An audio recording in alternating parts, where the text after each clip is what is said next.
And we are back, and as you said, Vincent, very, very quick, very short here as the teams are raring to go and stopping momentum as well, especially with that last win by Stony Brook. They were able to hang on in that spicy moment, and leading into this half, you're praying for a chance to land at a 7-5. Yeah, the attack side for Scarlet Knights has been quite strong. I mean, they've just shown themselves to be willing to take space, and they're doing it here once again. They've consistently gotten this area of the map, and even when Stony Brook elected to fight for it, they lost that fight pretty handedly.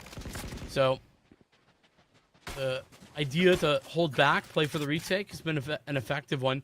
And it looks like they are setting up for a retake already, but this is by no means an A commitment yet. This has been something that Scarlet Knights have done pretty much every round. They've made those same moves, but the spike, you can see, it's not even been recollected just yet. How far can a default go? I think is what we're calling here. How far can a default setup go? And they're pushing it. And the fact of the matter is, this is a very legitimate setup for them. They've found most of their success over on the A site. So looking for that mid play, looking for that stairway to heaven for themselves, and maybe Stony Brook don't have to deal with it, but now they are going to circle in, all 5 currently sitting, and that's going to be the breach ulti. Rolling Thunder rolls through the A site, but no spike once again, so that ulti is slightly wasted. They go ahead, open up the door, and Stony Brook go, well, that was interesting to say the least. Yeah, I don't know if that was intentional for the Knights. They did seem maybe a little bit unsure of what was going on, but in the shadows, it's going to get a lot of space for Cartier into this position, and this site is wide open for the taking. Swift rotation, though, being found, no questions about it. Stony Brook in position now to move forward, and there is a Blade Storm. Ooh. Well, never mind. Bo gone immediately. Was thinking maybe that Blade Storm could be used, and with Dizzy recovered, now there's options. The Mosh Pit will go out. Cartier with the first of those frags, but it's a swift trade from Ethan, but Cartier has stayed alive. Staying alive is critical, but the box providing very little protection as Wingman being put forward in order to hit the defuse and protected by the Cove. For the meantime, additional push coming through for Tim. Oh my halfway god. already, and I don't know that they can touch him Oh here. my Hugie gosh. will get a free defuse. Wingman literally living up to the name right there. Wingman it in, getting halfway through, and Scarlet Knights were put in an immediate scatter motion. They were like, oh no, how the heck do we deal with this? They had to on the fly make some adjustments, and the adjustments could not come fast enough. Stony Brook played that so well, and I give props. Cartier held it down there in that corridor, in the entry zone. On the top side, I believe, on that box, it was a difficult spot in getting the early kill, but Stony Brook flushed it out so nicely, and Scarlet Knights had no way to deal with it. So huge hold on the C site, and it looks like Scarlet Knights are going to try once again a little bit of a harder push over there on the C, but this time the spike is actually with them. Well, there's a little bit more of a desperation play here with the Blades out now alongside the Seekers, but great job making Tim's life miserable on site, making it impossible to shoot back. The stun lock in place.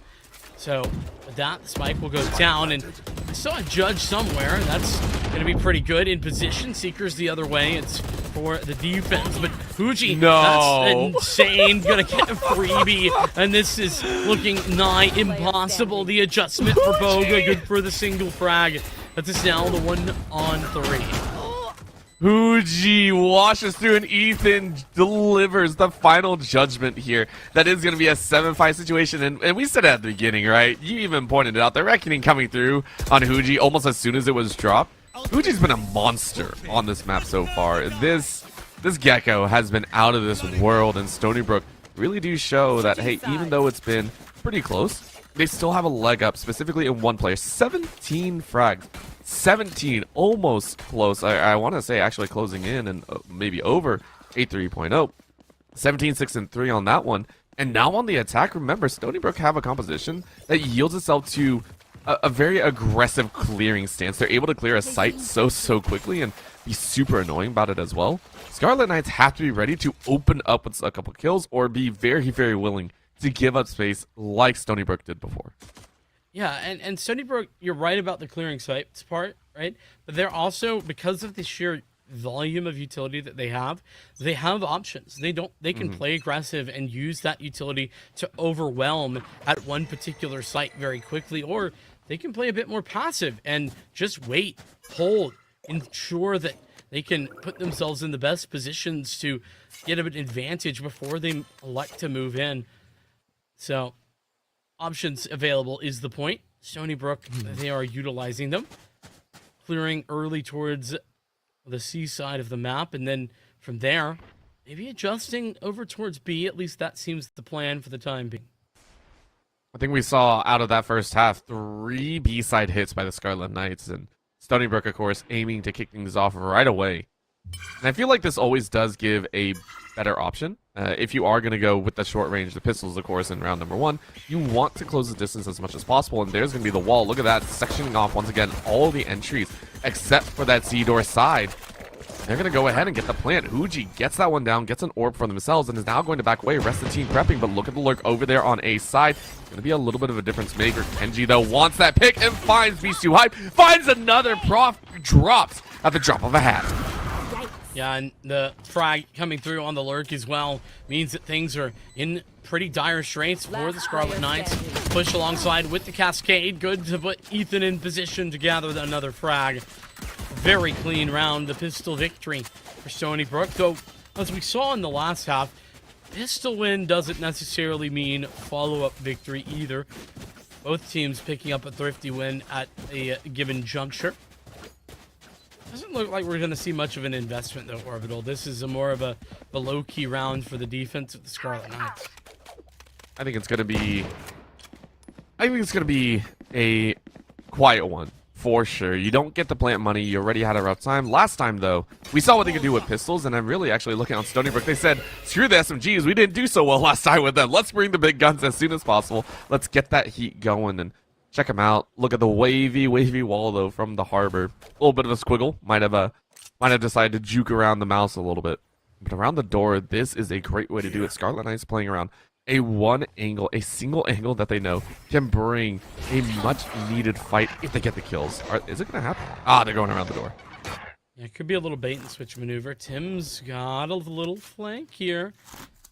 Tim on the lurk has been so good. Already picking up one in the last. We'll get 2 here for free.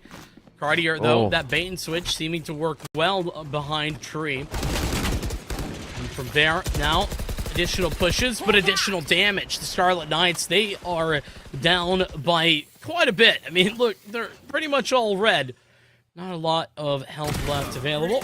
Even with the shorty, that close range, not enough to grant victory to Prof. And so it's really a matter of, can the Scarlet Knights get anything further done here, or will it just be the 1 kill? I mean, it looks like they've actually given up. You can see how far they're spreading out. They're looking for exit frags. Just try and get a little extra econ. You understand in the situation. Hey, we don't really have the weapons that Ethan able to pick up an orb off of Cartier's head. 1 HP in a dream. Beast Too Hype. This would be a hype moment if you're able to somehow pick off 4 and happily walk away with it. But it's a round well fought by Stony Brook. They push into A, they get a couple frags, and then they immediately hit the B side and say, hey, we're going to take 2 in a row. They're very happy about the situation. Taking a look, it is now 9-5. Huge lead for them. One that we have not seen, by the way, at any other point in this game. We have never had more than, I think, a 2 to 3 round lead between any of them. So having a 4 round feels great. Yeah, I don't even think it's been a 3-round lead up until just here. It's been very feels close. Bad. You're right. It was 5-5, and then it was Stony Brook that was able to close out the last couple of rounds of the half to pick up 7. It's only then that they really solidified themselves, as they had really struggled somewhat. Kuji, though, having a great game thus far at 20 frags already on this Gecko, showing what he can do with that agent. Thrash prepared. This round, if they could win it, this one very much the possibility of a bonus. You could pick this up. Seawolves interested once again in the A site. That is where the Omen located. There's the Thrash. Gonna be moving forward. Everybody moving back. Doesn't want any part of that. Cartier just ensuring that life going to be still his for the time being. Cascade, and oh, that's a dangerous one. Uh-oh. Oh, in the corner. Cartier doesn't know. Cartier doesn't know. Kenji as well, though. It's a snug pass and gives a free kill. Kenji, beautiful play there. You hide in the small weak point. You give yourself that spacing opportunity. Now the satchel forces Cartier out of the angle. But again, it does minimal damage. You're not actually going to get a full frag there. But Cartier not allowed to hang on. Boga, though, able to find Ethan's life. Great headshot. Kenji, though, from the below takes a life. Boga, though, answers back in a revenge killing. This is 3v3 as Stony Brook have got the plan down. Boga in the dark, though. Double chase. Sable able to trade it out. Oh, not able to deny anything further. 1v2 now. Cartier will be found at least the first frog with the Sheriff is clutched up by Tim. And Stony Brook, remember the conversation going into that round was big bonus type of round. They didn't have all the investments up against the full buy of the Scarlet Knights, and they do it beautifully. 10-5. Stony Brook, they started out a little shaky. They're now solidifying into what is a very firm foundation. And this is what scared me again. I love, in any teams, I love seeing those entry situations. And I always say Harbor is also one of my favorites. I love Harbor entry styles. Sable, yes, is only 5, 8, and 12, but has done immaculate work. The walls have been so painful to play against. Yeah, it's been ridiculous, and I will always love, the walls going up is always seen as defensive, but Harbor is the aggressive waller, is the best way to put it. You love seeing it. But there you go, Boga now coming online with the knives. We get to see it really play out. So in this latter round, after 4 rounds down, you get a nasty, nasty rotate in. Phenomenal couple kills. Showstopper hard denied as well an entry. The Fruta gets traded out. It's still very scary as the Trailblazer will make the way. And will dash forward, potentially no. Boga will end up getting forward because of that cloud burst. The first shot, second there for Sable.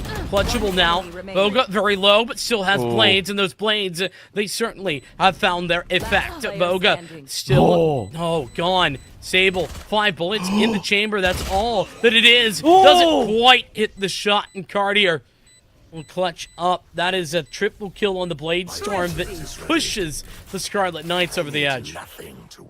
I can't believe that flew back. This is almost deja vu. Remember, in the first half, it was the same thing. The Scarlet Knights came out with a just out of nowhere feeling of a 30 round. That's now twice that they pulled it off, and not a moment too soon. You do not want to allow Stony Brook to move to 11 rounds. You don't want to allow that gap to get any further. And of course, you still have to work through the guns, but Boga, now, after those frags, after that knife setup, 20 frags under their belt, is going to work with the operator in hand. They're going to be very, very happy about that one. Prep themselves forward again along this elongated A main stairs side. You get to now try and pick off one of Stony Brook's members. They wisely understand, though, this is a dangerous spot. You don't want to play with that type of situation. So, of course, you go on C side and you try your luck there. One thing I've just noticed here, Stony Brook's little default on their attack side towards C is really very fun to watch. It's going to be the high tide going out, and alongside that, the reckoning. Pushing everybody who was on C off of it, but Beast actually connecting on a shot. That's a good start. Wingman unable to plant as all of the utility goes out. And Oh no, they missed it. Oh, that feels so bad. Wingman got taken out, but now it's a flush out. Scarlet Knight's gonna go ahead and knock down one more 3v5 situation. Boga on the rope saying, hey, give me a chance to just lock you out. But the spike has been picked up, so you're able to space out. Stony Brook gonna look into the B site. They found success there, but Ethan only able to find one. Cartier still locks down a kill. That's gonna be very, very important. Poison goes out. Tim able to get the plant. 2v4. Can Stony Brook do it? Tim 1 kill away from the Viper's pit, but this is so difficult to hang on to. Are in good positions. Ethan gonna find that first frag, and trying to take this fight is difficult. Gets the idea. The double spray. Ethan on for the ace right now. Has the Seekers. Confirms the final position, but Boga has found Tim. One more guiding light available. 4 bullets. No chance to reload with 7 HP. Stony Brook and Ethan could be pushing up to an 11th round. The dash forward and Stale playing it safe as Ethan making the moves and adjusting. Is there enough time on this? I don't know. It's going to count down. It's going to count down. It's going to come close. It is defused with the second left. And you know what? Take it on home. But my gosh, does Stony Brook fight back? Keep in mind, I think it was 2-4 and a 3-5 situation.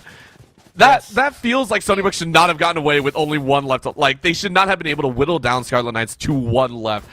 They play that so well. B-side has been their haven.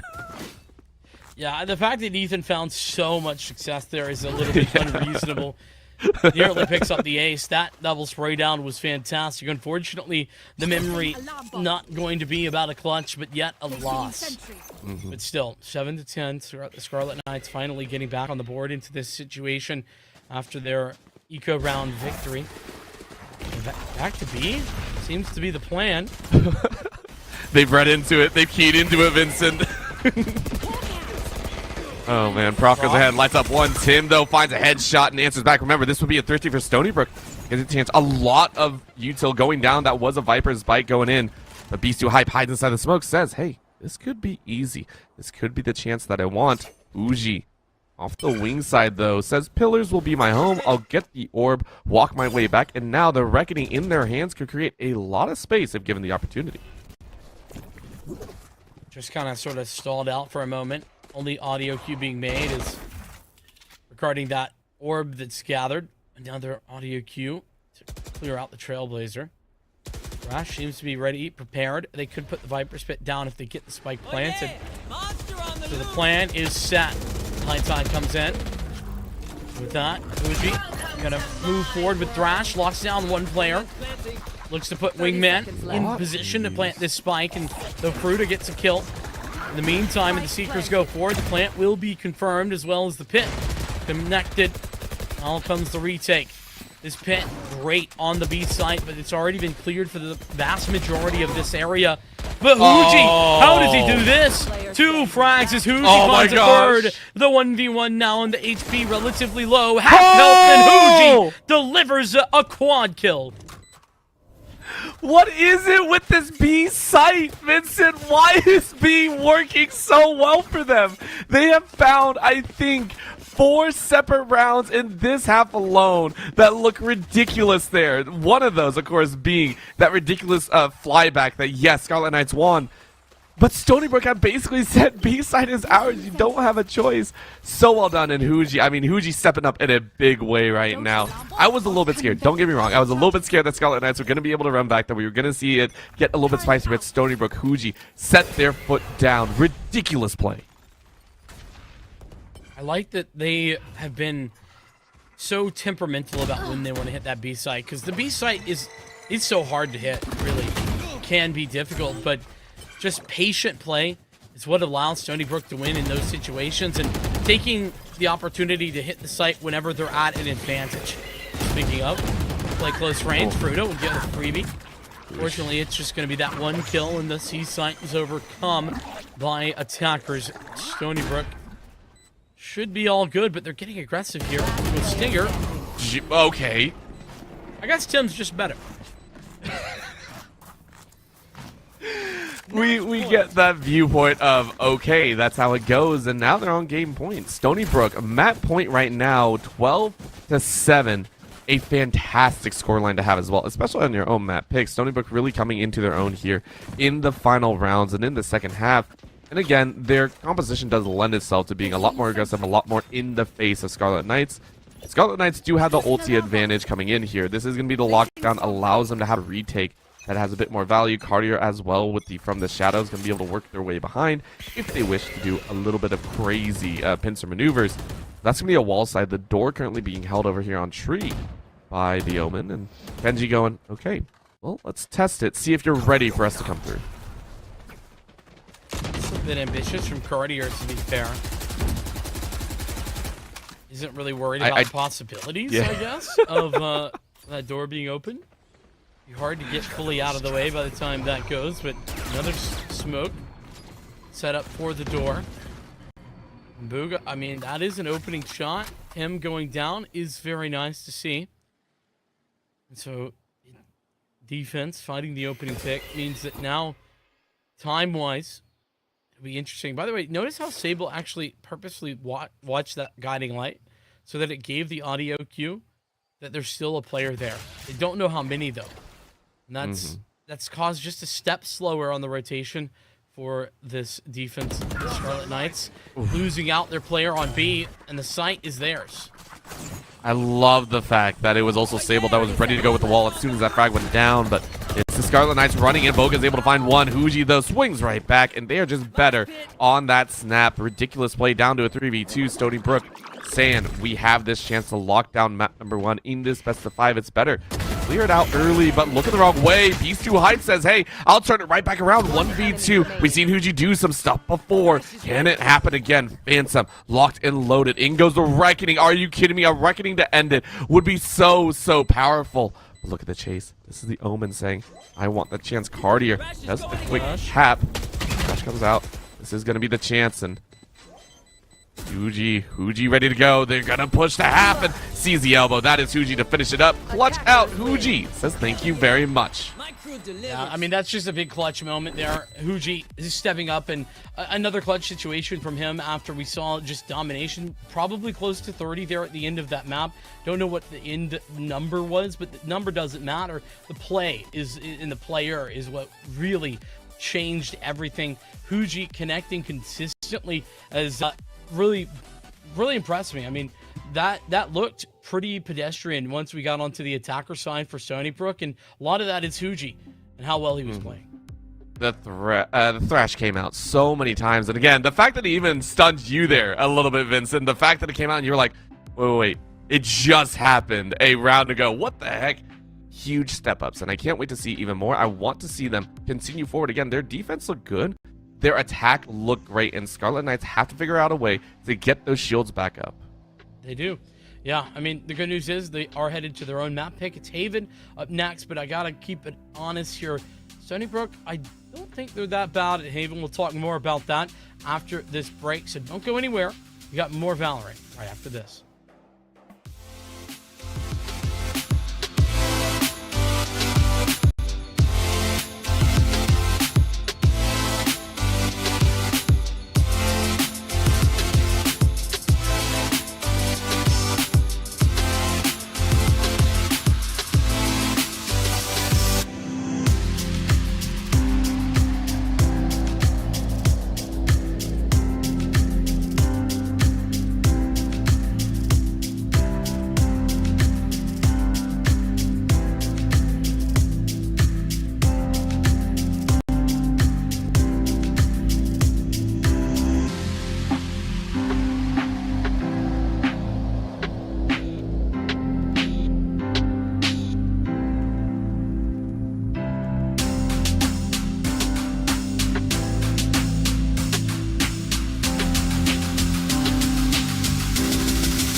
Well, with the first map out of the way, we head into our second. Haven is where we're headed, but the real question is it going to be better for the Scarlet Knights? Rutgers, I don't know the answer to that, but what I do know is that Stony Brook, they didn't look great early on. They really resurged in that second half. They only gave up 2 rounds, actually, in the second half, and I think that tells the story. Of course, that story does involve a lot of Huji go kill, and Orbital, that was the main point of contention, wasn't it?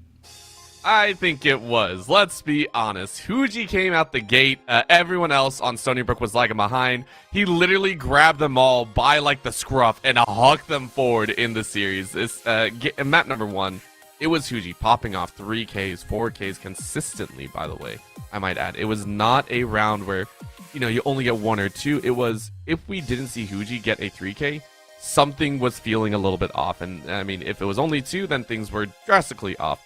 Huji stepped up, and whether that be to Gecko's ability, it felt more like it was just fragging out of their mind. So do you go Gecko here in Haven? I'm not so sure. As you were saying, the Gecko is still kind of being learned here and there, so I don't think we're going to see it, specifically on this map. I still expect some versatility and some control over the map. Huji will have that entry moment and have that ability to step forward and cause the chain reaction of Stony Brook, play forward. Stony Brook, go to this site. Indeed. We'll see what the actual Egypt select is going to look like here. And I tend to think we're going to see the standard from Stony Brooks especially. That's usually what they go for. And yeah, they're looking very much like that. I haven't gotten to see a lot of Scarlet Knights on this map, so maybe we'll see something a little bit different. You could always go for something weird, and actually, Fruta will do that. Very rarely do we get to see the Cypher come out on Haven. And I think that it's actually really good on Haven. It's just that, well, there's a lot of utility to those nanoswarms especially, and it can be very readable depending on how you're playing Cypher, but that is going to be the key difference. Killjoy versus the Cypher, which one will be the best? And I think for Rutgers, for the side of the Scarlet Knights, this is actually very important. One of the things that they did very well before is, with information, they were able to create plays of their own. But without it, you're dancing in the palm of Stony Brook. I want to see what Scarlet Knights are able to do when they are granted access to information gathering, which is also why I really like that Sova possibly coming out here. Beast 2 Hype actually locks that one in. It's massive information gathering.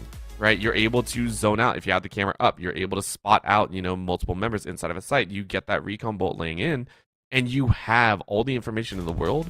It kind of signals to me that Scarlet Knights are going to sit there and go, okay, we are going to try, get all the information, take it down just to a basic gun duel. Just try and hit those shots a little bit quicker, and specifically find Huji, right? Specifically find Huji, shut down that menace that will be carrying the momentum, as we said at the beginning, into game number 2. Yeah, I mean, I also think that there is a part of me that feels like, Huji playing that well isn't something that you can see consistently. It's going to be hard to see somebody playing at that level. But the reality is that Huji is just one of the players that can do that. We talked about Tim and Kenji at the outset, and Tim was playing a lot of the more lurky roles in that last map and had a lot of high impact frags, despite the number not being as big as what Huji was putting together. And of course, the clutches we've already talked about. But nonetheless, we head into the second map, and Stony Brook, as mentioned before, not new to the Haven situation, and so I don't know that this is going to exactly be the easiest for Rutgers, but here we are. Kenji already got a lot of information out here at long. Will be pushed off, though, and that should certainly give an idea that things are not all that they seem. All the information touches, as you said, change things up. Again, we also saw B hit multiple times by Stony Brook last time. I don't think we're going to see that here on Haven. If we do, I will be very, very surprised. For right now, though, Scarlet Knights testing the waters. Yes, this is their map pick, but as you said, Stony Brook should not be any stranger to it. And honestly, I don't think any team should be a stranger to Haven. There should never be a time where you're like, I don't know how to play Haven. You should have some semblance of understanding of the map. If you don't, I'm very, very worried. And here we go. Scarlet Knights actually cheating up towards that mid, testing the waters. Even one through over there in connector, and that's actually going to be the piece. But Sable able to find Boga. No lurk from the Jet this time. None whatsoever. The fact that that's the early pick is a bit concerning, but nonetheless, that was over towards A, and so C rotation seems viable. Revealing area. 30 seconds left. Knights will head in. Recon Bolt will be destroyed, though, and that's perfect timing on the Nanoswarm. Pushing back allows time for rotations. Fruta should start to hear that going through now as the spike can get planted momentarily. Prof will do that. Just only 15 seconds left to do that work, but this is a very aggressive retake. Kenji will find the first, but utility-wise, this has been good. Set up 2v2.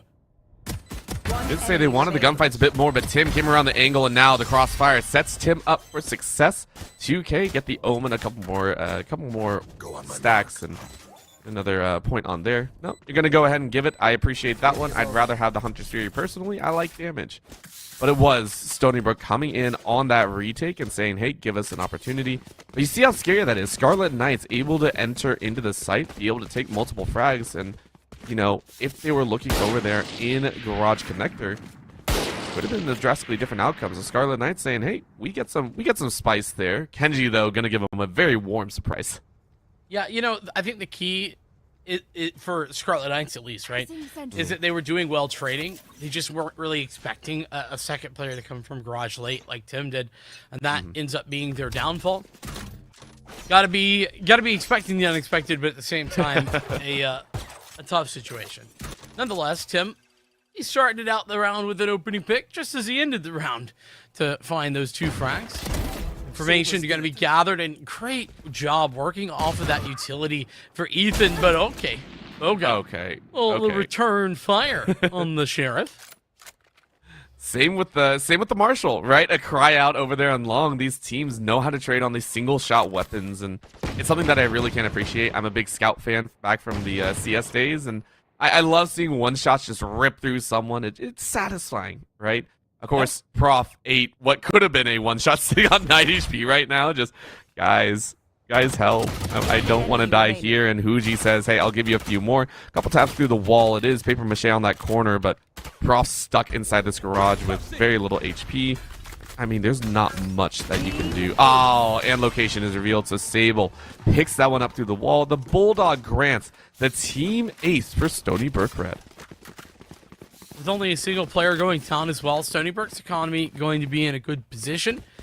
They can keep the majority of what they had in this round and have enough for the next as well if they were to lose, though that was something that I noticed back in that second half that Stony Brook was able to do.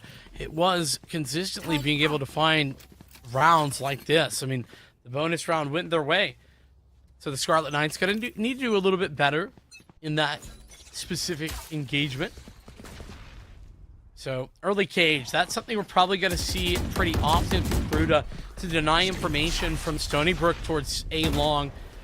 That just gives the inclination that there could be a player over towards short, but doesn't really matter, I guess, denying information if there's nobody to deny it from, because that's what will be the case.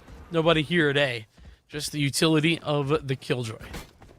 I mean, let's be honest, that util can be like a half a player on its own, right? The turret in the back corner, the nano swarms on top of site here. It can be very, very scary. But of course, being popped early, it does mean that Scarlet Knights have flushed out most util on hand. Stony Brook going to come in from two different angles here, either through tunnel and through heaven. That's going to be a big question mark. 5v5 here, no ultis really available, and Scarlet Knights waiting it out. Oh, great recon, though. Fruta is spotted out. Boga, though. Beast 2 Hive lend themselves to kills apiece. And it is the expected outcome. Ethan able to find one frag on Fruta, but Cartier finishes it off.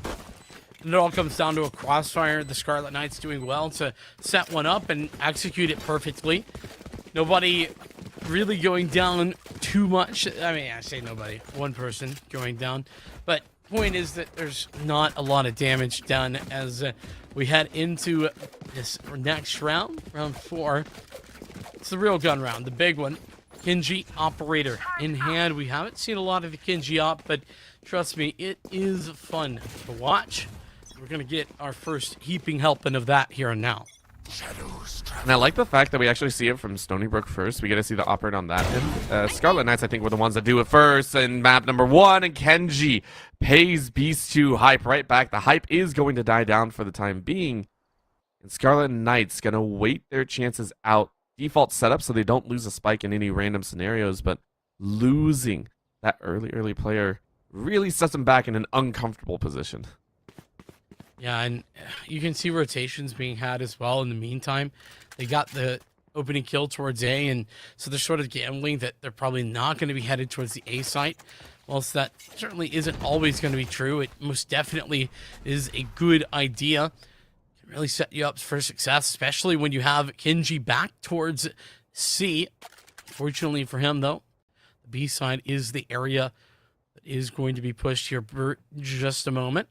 Ethan, I wonder if they know that he's here or just remember from the previous round. Either way, dash forward. That's going to be right into the fault line, though. Ooh. And, oh, brutal. That was actually a team fault line as well. Ethan gets another before Huji and Tim can pop out. And, yeah, that timing, hit by your own teammate's fault line, Orbital, I'd be mad. I believe those in the industry also call it molding a little bit. Just, yep. I'd be just, oh, man, that feels bad. That is one that you see a little bit of a stumbling block, right? That should be a communications thing. Hey, I'm sending this out.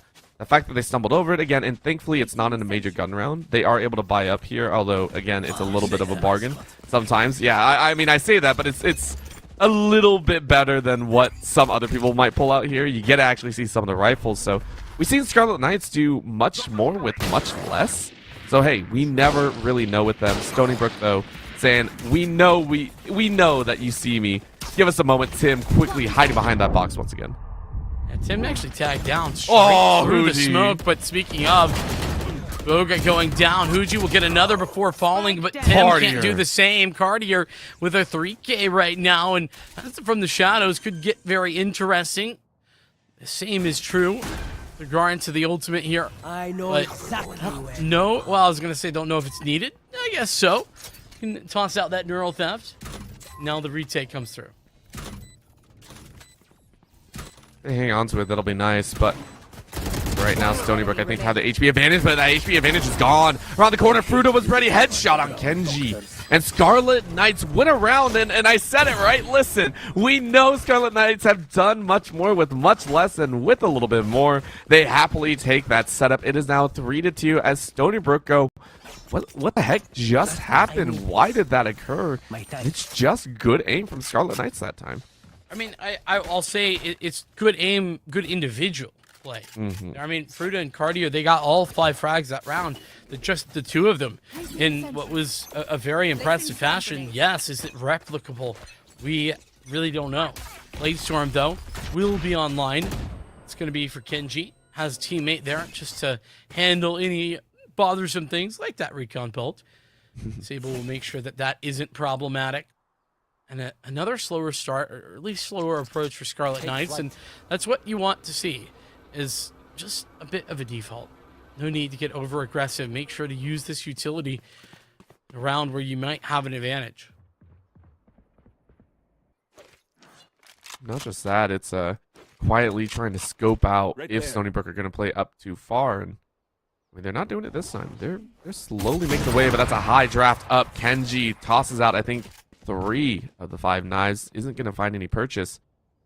And going to maybe look for a right click in someone's body here if they get the chance, but 3 hiding out on A means it's an open site on C. And Scarlet Knights are going to read that quite well. Push up on long. Now, once again, it's Tim to try and hold down the fort with the turret on the back angle. I'm not sure if that's going to be enough, but a call Scarlet Knights rotate out of the rotate and now take an open A site. What a call. Yeah, Beast Too High found the timing, heard the audio cue, now could push forward. Sable is aware of it, though. Has an inkling, an idea, just an iota that there's a player there. Rolling Thunder, that will deny the plant for the time being. Of course, that is only temporary. With Boga finding the player who put it out, it does make things a lot more difficult to hang on to here in the post plant. 4 on 4. The blade's still active, but as mentioned before, there's only 2 of them remaining. And the timing is going to be critical. Getting over this position, making sure that Boga at long can't find him. They got to start moving, though. Prof will take Kenji out of the equation. And with Prof now and Fruta finding additional frags, it's all over. Stony Brook, there's no way back in. The staggered entry felt a little bit bad. Scarlet Knights played that very, very well. The stragglers to kick things off, and then one in connector sent Stony Brook packing. And it's very, very well done. Scarlet Knights maintain 4. I think this is the most that we've seen in quite some time of a team hanging on after the spike plant. Very, very nicely done. They get into sight. And again, it was that rotate to rotate. They force Stony Brook to kind of flow out of a site. They lose control. The Utah was also down on C. Scarlet Knights hang on, and it's now 3-3. Stony Brook, though, I mean, they're going to try and maybe sit on this hero rifles, and only 2 of them, Tim and Sable, going to rock those. Scarlet Knights have 2 ultis in their back pockets as well, so they're going to be more than happy about possibly taking the lead here. Yeah, I think that the idea from this round for Stony Brook will just be to get, number 1, as many kills as they can whilst going for this eco. And number 2, they'd love for this Rolling Thunder to not exist. I guess Huji will take Boga out of the rounds in the back to spawn the next time. It'll be entry short into the C site because of the lack of players. It should be a free plant as well. The rest of the team, Stony Brook, quick rotate. We say quick, but they're going the longest possible route. They're going all the way through Garden into the attacker spawn area. It is by far the longest rotate of their lives. And Cartier says, yeah, that's pretty dang long. Please do not waste any time. It's now a stack over here in the lobby. C-side and a little bit of a hold, and that's going to be a dash. And Kenji able to make it work. The frenzy gives them a single gun. And of course, at this point, it doesn't feel like they're really playing for that much. But look at the other 2. They're floating on the other side. It's a pinch. Are you kidding me? Beast 2 able to find one. Fruta able to find Ethan. And now it's fires on the back side. But look, they're on site. They're not sure if they're in there. They're not sure. Tim, you can do it. Pros don't fake. It's a clutch up round. And you know what? You lose your life. Well played by Stony Brook. I cannot believe that Tim gets away with that. I mean, that's outrageous. He just should never be allowed to do that. And obviously, it's so hard for the Scarlet Knights. They really don't know. There's just so many question marks surrounding that defuse, and if there's even a diffuser there, they might not have even heard the initial audio cue, but then realizing, I don't know. What I do know is that that's a round stolen away from Scarlet Knights. It should have been theirs by all rights, by all reason, but instead it's Stony Brook's, and they retake the lead without having to even invest their weapons. I mean, that was the best play with chaos as much as possible, right? Confusion, chaos, no one knows what's going on. That's what it was. They flanked in the C side and just said, screw it, we're going to make a bunch of noise. Tim is going to be able to get on. You're going to have to now check and face check into this spike diffuser. And they make it away. So Scarlet Knights now a little bit pissed off, I would say. They're not happy that that occurred. They were the ones that actually start that off in map number 1, getting those dicey rounds, getting those spicy moments. So I think Scarlet Knights are going to try their best as well to mitigate some of those options, traveling as a pack now, trying to flush out all the corners, and Ethan might be the one to get scanned out. We've seen Stony Brook play in these very, very tight corners before. They see it. Oh, that's going to be a great shot. You know what? You're able to find one. Sable, though, with a beautiful Hunter Fury, takes out Prof in the recourse. Yeah, that was actually great communication right there, because they realized that the possibility that they were about to get found out, and Sable pulls out the Hunter's Fury because the information was confirmed that there was players there, so they get maximum value out of not only that player in the corner, but then the Hunter's Fury as well.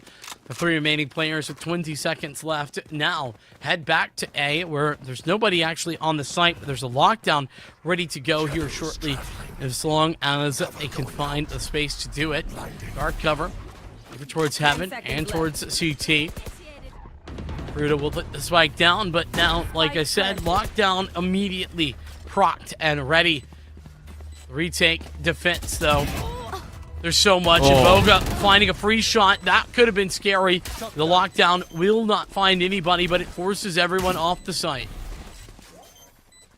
And it is now Scarlet Knights to have to force a way in, and I mean, it's not gonna happen. But you know what? Again, Scarlet Knights have been fighting their hardest, and Stony Brook Red just keeping them in check. So now 2-round advantage to the side of the Red squad.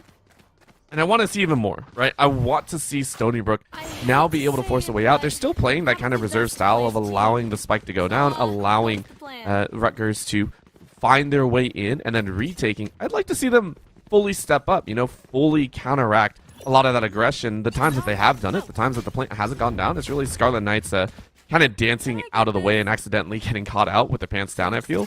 I want to see Stony Brook actually take him on. I want to see Stony Brook walk forward, just take the gunfight, put a little bit of fear into the Knights.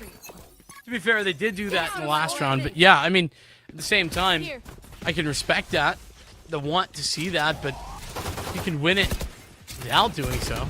Why the hell not? Yeah, that's also fair. It's like, why risk it? Yeah, I mean, if you can be sneaky, there's nothing wrong with that either, but plant will go down, blades to defend them. Not only the blades, there's a lot to defend this, and with Cartier ensuring that it's difficult to retake from the garage angle, maybe this could be possible. Both Rolling Thunder and Hunter Fury available, but Cartier's doing just fine with this rifle. His second already, and he's where you buy guns. He's in spawn. The push continues, but nobody's giving any fights. Nobody's peeking. Fuji will finally dispatch Cartier, but it's still going to be a little too late. First shot comes through. It's going to be the Hunter's Fury confirming the diffuser, and now the one player Sable left alone. No time, no chance. He'll get out. That was... again, a round that the Knights were slated to win. Beautiful setup, macro angles, and the Hunter series just ended it all off. They saved 2 other ultis, and they're going to be happy about that one. The ults kind of contained for their side, and Stony Brook are fresh out of luck. You look down their orb counts. Kenji is the one that is currently closest to getting their ult, but the knives aren't really going to help them against this level of aggression. So Scarlet Knights played it very, very well. Of course, guns are out for Stony Brook. They're going to be looking for a chance to fight back, and I mean, we also know what happens in a 5-4. We know what happened in map number 1. Vincent, we might be looking at straight up deja vu. It would be insane if things were to kind of take the same turn as we saw before, but I don't know. Scarlet Knights, they've looked very good. I don't know if they've looked better than they did in the first half of map number 1, or just as good, but good is the answer. Boga finding Sable, looking the wrong direction. At least Ethan quick for the trade frag, and Kenji doing the same exact thing for Ethan that he's done for Sable. First touch doesn't work. Kenji still taking shots and adjusting on the spray for the triple kill is the duelist. It's the 6th round now for Stony Brook. It's apparently just that easy. Out of everything I said, I wanted to see some of that aggression, and that was it. You go ahead and set yourself up in prime position to lock down that site, and Scarlet Knights, they tried to get a bit cheeky. I can appreciate it, but again, you ran into a brick wall, and you now have the ults available once again, and this time adding in the From the Shadows, so you can play a rotate chance, you can play a cheeky rotate. Stony Brook, though, saying, we're fairly happy about this one. I expect them to go aggressive once again. You can see their push on C long. Very, very hard, but a good call by Scarlet Knights to instead focus on A. I wonder if they're going to actually get rid of this trip wire. Yeah, actually, Stony Brook going to elect to leave it, and they'll also leave the A site as well for the time being. They allow the plant to go through, and they'll just play retake, rather. They've been very willing to do that, and they have a Rolling Thunder to do so. Roth paired with the Aftershock as well, and there is From the Shadows that could get very interesting.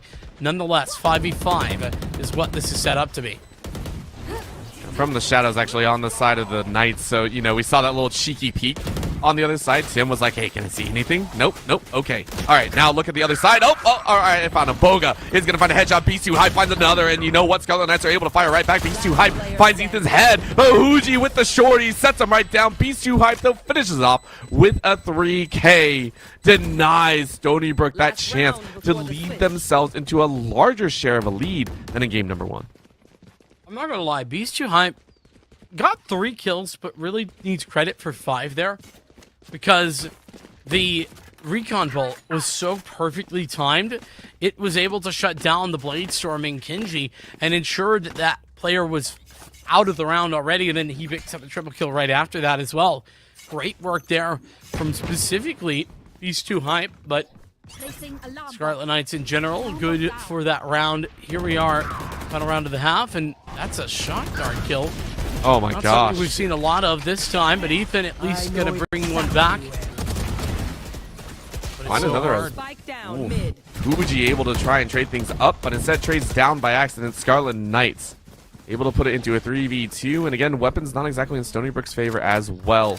So for everything that's gone down, Stony Brook looking like they might not get their 7th round as they wish. Your garage, they're going to place 2. This is going to be the big question. You aren't looking the right way, though. Ethan finds Boga looking the wrong way. And they're going to send out the Owl Drone, spot on the back corner, and they do it. No way. Am I going to be proven wrong? Fruta says, not today. Make this a 6-6. Make this happen, Sable. Sable walking through connector, same spot they know. And you caught him looking the wrong way. Fruta with the 3K.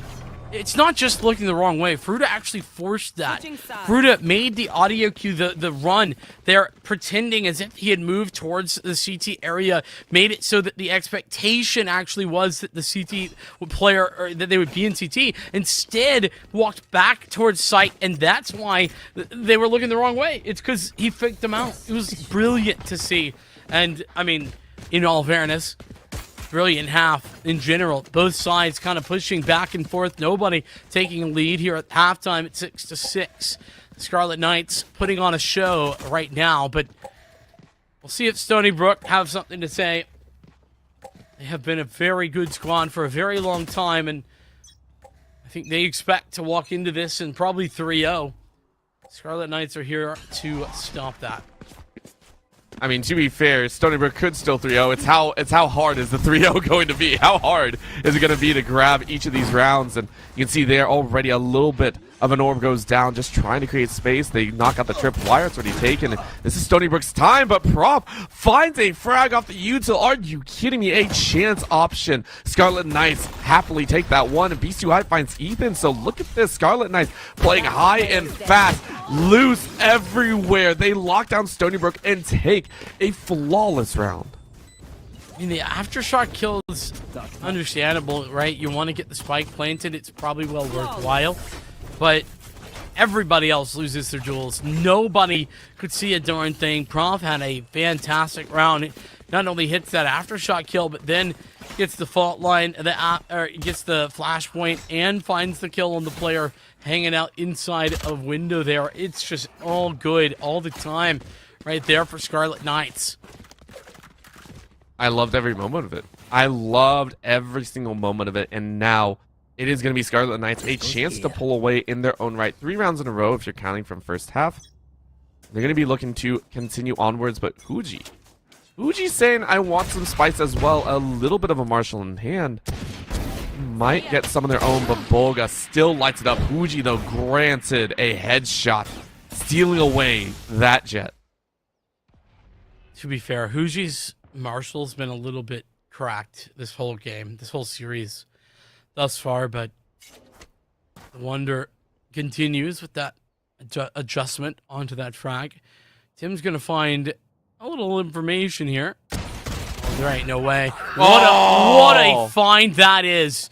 Tim getting a free kill onto Fruta is insanity, and that's part of the reason that tripwire just not an ideal location. Does get caught not looking the right way, and what was an adjustment towards C will now repurpose itself to B, or rather to A, with Stony Brook leading the way in. They're going to get a spike down. That's step number 1, and on a round like this, you've already found 2 frags on a spike plant. If they get nothing more, they should still be happy. I think they are, but oh man, it feels so bad that you get that frag and then get caught with the util out. I will always say that is the worst feeling in the world. You made a good play and then things did not work your way. Either way though, this is that chance. B2 Hype lines up on Fuji's face and says, I'll give you the body shot instead. It is going to be the 2 rounds for Scarlet Knights as they maintain a lead over now, extending their lead into 2. Stony Brook, though, I mean, this is going to be the round with weapons out. A little bit of a chance for Scarlet Knights to gain some extra value, but overall, Stony Brook going to be leading in with heavy artillery. Oh, well, they're not the only ones. Look at the artillery that Boga is currently bringing to the party. Jeez. That's an investment and a half right there. I mean, yeah, it really is.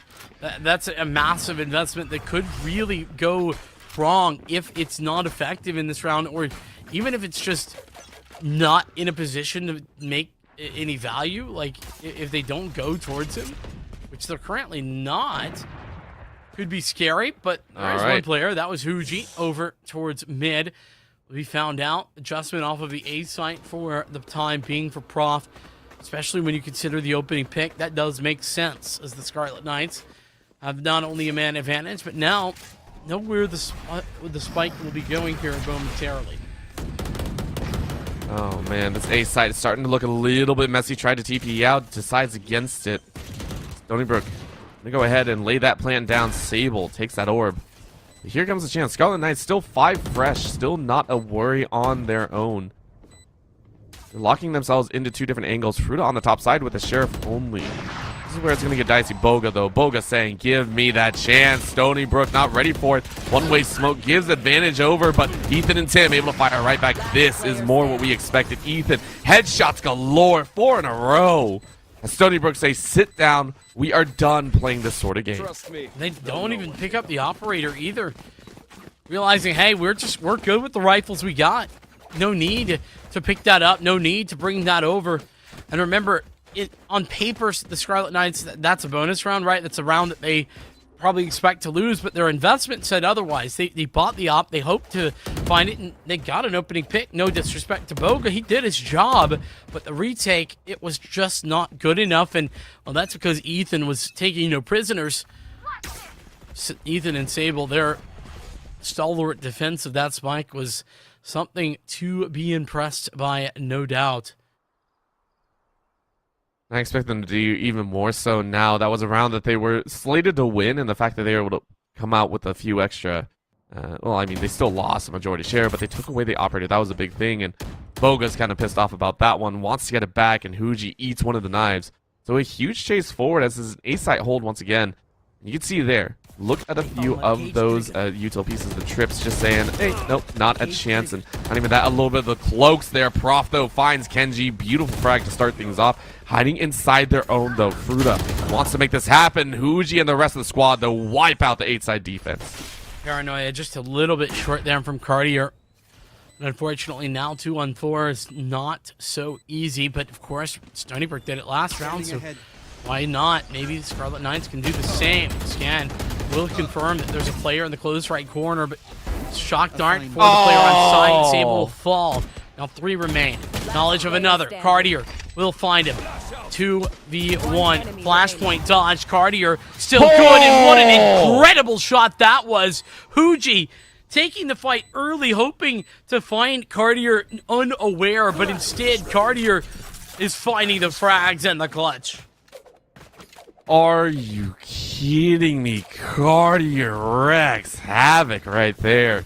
This is, again, these squads have ways of stepping up, and it feels like it's never ending. Everyone randomly comes out with a ridiculous frag out, with a ridiculous 3K, 4K, or anything like that. And Scarlet Knights are feeling themselves. They're feeling great about this setup, and you can see it there. From the shadows, the Hunter series is ready to go. Same on the other side, but Scarlet Knights look impressive. And now into the save, Stony Brook going to be looking for scraps and pieces, clawing at a chance to not allow Scarlet Knights into that double-digit round score. Yeah, this is actually looking quite good. That clutch could have gone the other way. Stony Brook much of the same. Instead, it's their eco, Hunter Fury, going out. Sable trying to deny the player who's on the site, but ends up doing damage, but there's no frag to be had. Blind Prof moving forward, finding more, and Cartier doing just the same amount of work. This is a good idea, but a relatively poor execution from Stony Brook as their C site take falls by the wayside. Difficult moment. Boga just says thank you very much.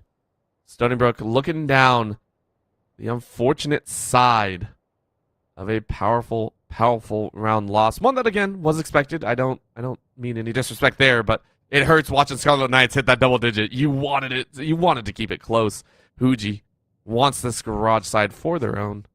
You can see here a little bit of a lopside headshot. What? No. Huji, don't do this to me. Don't do this to me.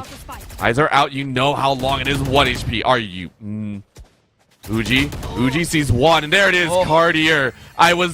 Listen, I was not ready to go back on my word that Scarlet were going to reach 10. That was very scary, though. It felt like that was absolutely plausible. And if it weren't for the fact that I don't even know who it was, I think it was Beast 2 Hype down long.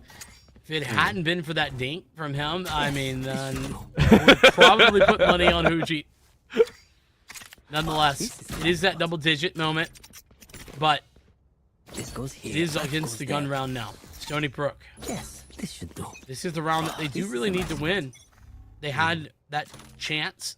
They missed out on the clutch a couple times, actually. Now they need to go. They need to have some success. C-Site is actually fully wide open. There was no util here whatsoever. So the spike can get planted here momentarily. Will be all the utility being pulled out. Hunter Shuri alongside Boga finding success with the lockdown. This is brilliant. Maybe, just maybe, another 2v4 can happen. Sable and Ethan, they have done it before. Maybe they can do it again. There's 3 players towards CT. And Ethan blind as a bat. They know where Sable's at. Ain't no way for victory. A 10th round turns to 11. I mean, this is the finals right here in the Champions Division. This is what we wanted to see. We expected these fighters to come out swinging. And I know Stony Brook are good, but Scarlet Knights are saying we are up to the challenge right now. Ridiculous plays all the way around, and I can't wait to see even more here. It is feeling a little bit more secure, and Scarlet Knights push into a 1-1 in the series. I mean, they can do it in style if they wish. Again, very few guns in the side of Stony Brook. You can see, well, they're buying up a bit more here. Sheriff, Classic, Spectre, and Vandal. A little bit. Okay, second Vandal. Yes, no, Bulldog. Okay, I'll take it. I'll take the Bulldog. Stony Brook putting up their best foot forward for this moment. Tim fully committing to the buy here. This is a little bit interesting. But with that addition, it does make this buy a lot more deadly. Unfortunately, Boga is a bit deadlier.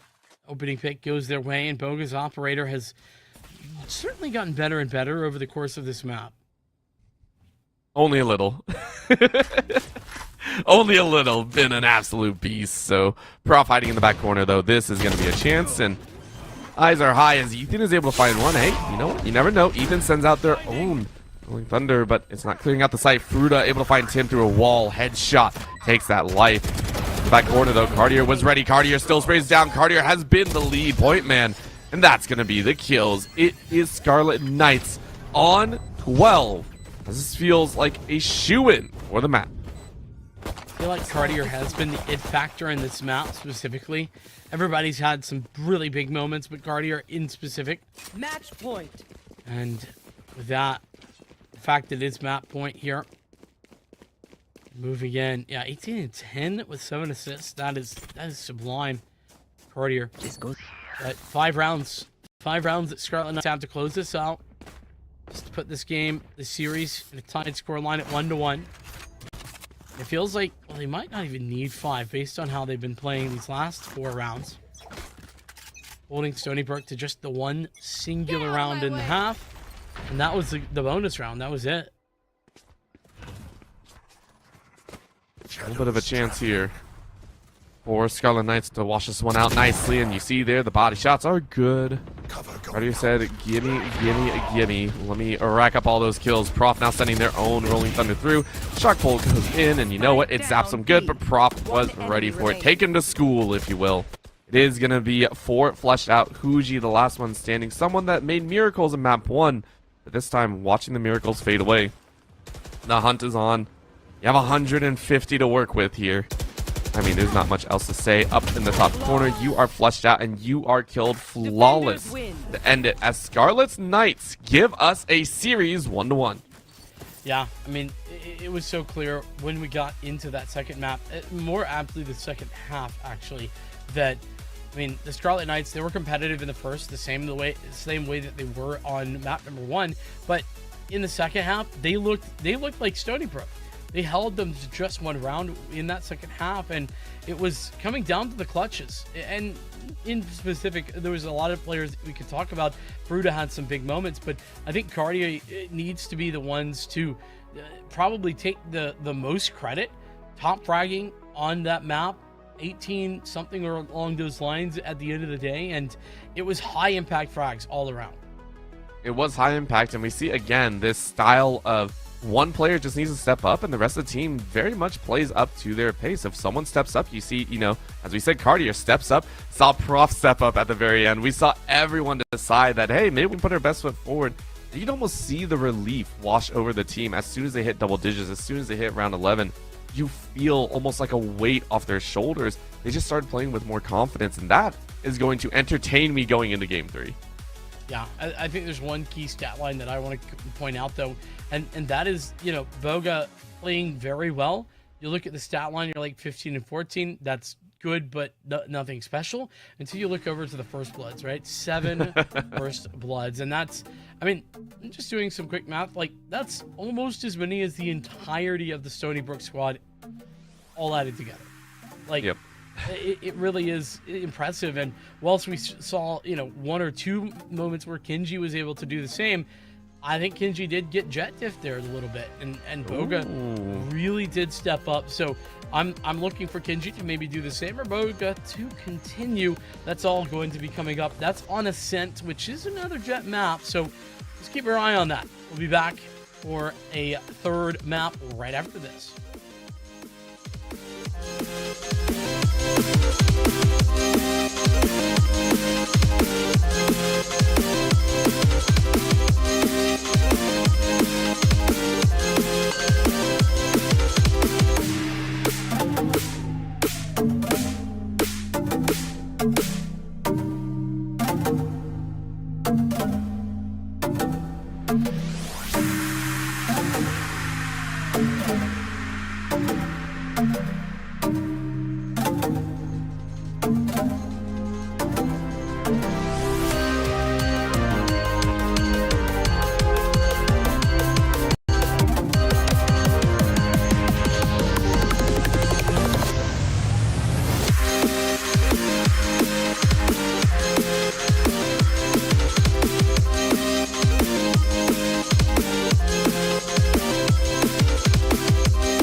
So we've had two maps, and they've both been 13-7. Only difference is one going to Stony Brook and the other to Rutgers as we get into map number 3. Stony Brook electing to bring us here to Ascent. Orbital, I just want your thoughts. Like, where are you feeling on this best of 5? Who has the advantage? It's hard to say. Listen, it's the advantage of whoever steps up. Is it going to be Huji or is it going to be Boga? I'm not going to lie. That's where we're currently sitting at. So for right now, I mean, honestly, both these players have shown up in wild ways. To give a little bit of context, again, in game number 1, in map number 1, Boga had highest average combat score at 24, 15, and 2, but it was still, again, Huji that stole the show at 29 frags in there. And then this time around, it was Boga that stepped up in crucial kills. I might add, crucial kills is what I said, because Cartier took it away with the multi-frags out of the absolute belt. And it feels like these players are basically stepping up to the challenge each time. Every single time they look across to their side and they say, oh, this player's stepping up. I can't let them get a march on me.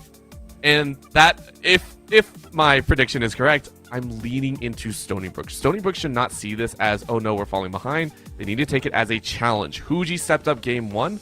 Let's see the rest of the team do the same. Take it as a challenge. This is a phenomenal series so far. Keep it rolling. Yeah, I'm right there with you. And Ascent being Stony Brook's pick, like, on the one hand, okay, that's great. On the other hand, who doesn't play Ascent a little bit? Yeah. Everybody plays some Ascent. There's not a single Valorant player in existence that isn't familiar with this map. And so for that reason, I think it is a little bit interesting to see who will have the advantage, because once we get this deep into the map pool, right, I feel like this is where both teams probably are at least somewhat comfortable on the map. At least they should be, especially in Champions Division. You really do have to have more of like a 5-map pool once you get into this position. And I know that at least on paper is the case, but Stony Brook, Scarlet Knights, who knows? Who knows who's going to have that better look on this map specifically? I mean, we also get to see a little bit of a different start, right? I have said time and time again that I really like Stony Brook's attack. Now, granted, map number 2 looked a little bit rough. However, they're starting on the attack this time around. We've seen Stony Brook pretty much on the defense at all points. And I know a lot of people don't give it a whole lot of credit, but I do like to actually see teams, how do they fare when they start with either a lead or start with the baton in their hands, start with the conductor's baton, I might add. And I want to see if that changes up how they want to go about things. If we see them aggressive off the rip, if we see them play more passive off the rip, if they're testing the waters or not. Same with the side of the Scarlet Knights, though. We've now seen them dice it up either way. And on the side, you brought it up right at the end of game number 2, and I want to give huge props to it. It felt like a Jeff dip. Going to Ascent, I think we're going to see Jets come out again. If we don't, that is someone threw down the gauntlet and someone else didn't pick it up. I want to see Jets all the way around. I think we will. I mean, like, just entirely honestly, like, Boga is pretty very clearly like a Jet player, like, most of the time. I don't think I saw in any of the games that I looked at in research for this where Boga wasn't playing Jet. And so I think we're going to see that. And that actually brings back up the conversation of, like, I mentioned a bit of a Jet diff in that last series, or in that last map specifically, because Boga, specifically in the opening kills department, was really was outperforming Kenji in a very significant way. And, you know, Kenji is one of those players that I did talk about early on, has the potential to go crazy, but isn't currently doing that right now. Maybe struggling a little bit, was doing well enough on that first map, but it wasn't anything outstanding. Then struggled when it came to the second. So we get down to the wire, get into these agent selections. I think that's the conversation for me. I want to see something better, and actually, maybe Kenji can find some better position in a different role. Electing to go over towards the KO instead, and Ethan will take up the duelist mantle. This is gonna be a little bit spicy. I would pause it again. I understand that a lot of teams do generally have that, okay, you have a specific role. I like to think that sometimes you have map specialists. That's the best way I like to put it, right? I like to see people that very specifically have a map down pat, and they practice this map quite often. I think it's always funny if that does happen, because it surprises me, right? If Ethan is this Jet map specialist right now on Ascent, that could breed a lot of difference. You know, the play style actively shifts from time to time, and that'll be something that I really want to see. But again, the KO against suppression, keeping the Knights suppressed in the most obvious term, but having that ability to shut down a lot of the ulti utilage, that macro style ability to move around, that has been Scarlet Knights, one of their main advantages is rotating that utility. So maybe this time around they aren't able to do it as well. Then again, Scarlet Knights also carrying their own KO. Yeah, the KO is the typical pick here. You're usually going to be running the double up on this role, and I think that for that, these picks all make sense. Like, it's a straight up mirror matchup here, and it'll just be coming down to who's better at this time. As you mentioned, Scarlet Knights on the defense. Stony Brook's attack, well, it's looked good, except on Haven. It looked bad, so it's hard to kind of say. 3-player stack. This might have been a read. They had 4 players ready to walk through mid immediately, did Scarlet Knights. I mean, this goes back to it. When Scarlet Knights have the info, when they have the information to play with, they look like a completely different squad. They look like a team that is just ready and waiting to pounce. And yes, that might have been that read, and I agree. If it was a read, it was a phenomenal one. Understanding that Stony Brook like to run mid in most instances and lining them up on the chance. But Cartier aiming just a wee bit high, but quickly dips back down and gets them all. That is a powerful play. 4 left alive. Stony Brook get only 1 kill in that round. Big adjustment there, and yeah, I don't even think it's about going mid generally. There's a bit of a pattern in the collegiate space, and that's mid to B on the pistol round, like every single time. And Stony Brook, I believe, ran that last time I saw them. I haven't seen them a ton this semester, but I watched them a lot last semester, and I think they tended to run that pretty often. So regardless, just watching a few VODs could have given them that information. If they did, great. If not, well, perfectly placed to deal with what Stony Brook had on offer. The Scarlet Knights up by 1 and up against the force by now, or at least half by, as we heard the sheriffs ring out. With that call, you can see a little bit of a bolt go out. Beast 2 hype, just going, hey, I spot something. We'll go ready to go, and didn't even have to move that mouse. Just says, gimme that kill. Boga takes a second now as the Bulldog is crying out. Wants off the leash as much as possible. Phenomenal job, though. Scarlet Knights taking this one very, very nicely. And again, it is just stacking up those orbs, stacking up those ult charges, and saying, give me a chance. But Ethan and Kenji taking 2 of their own.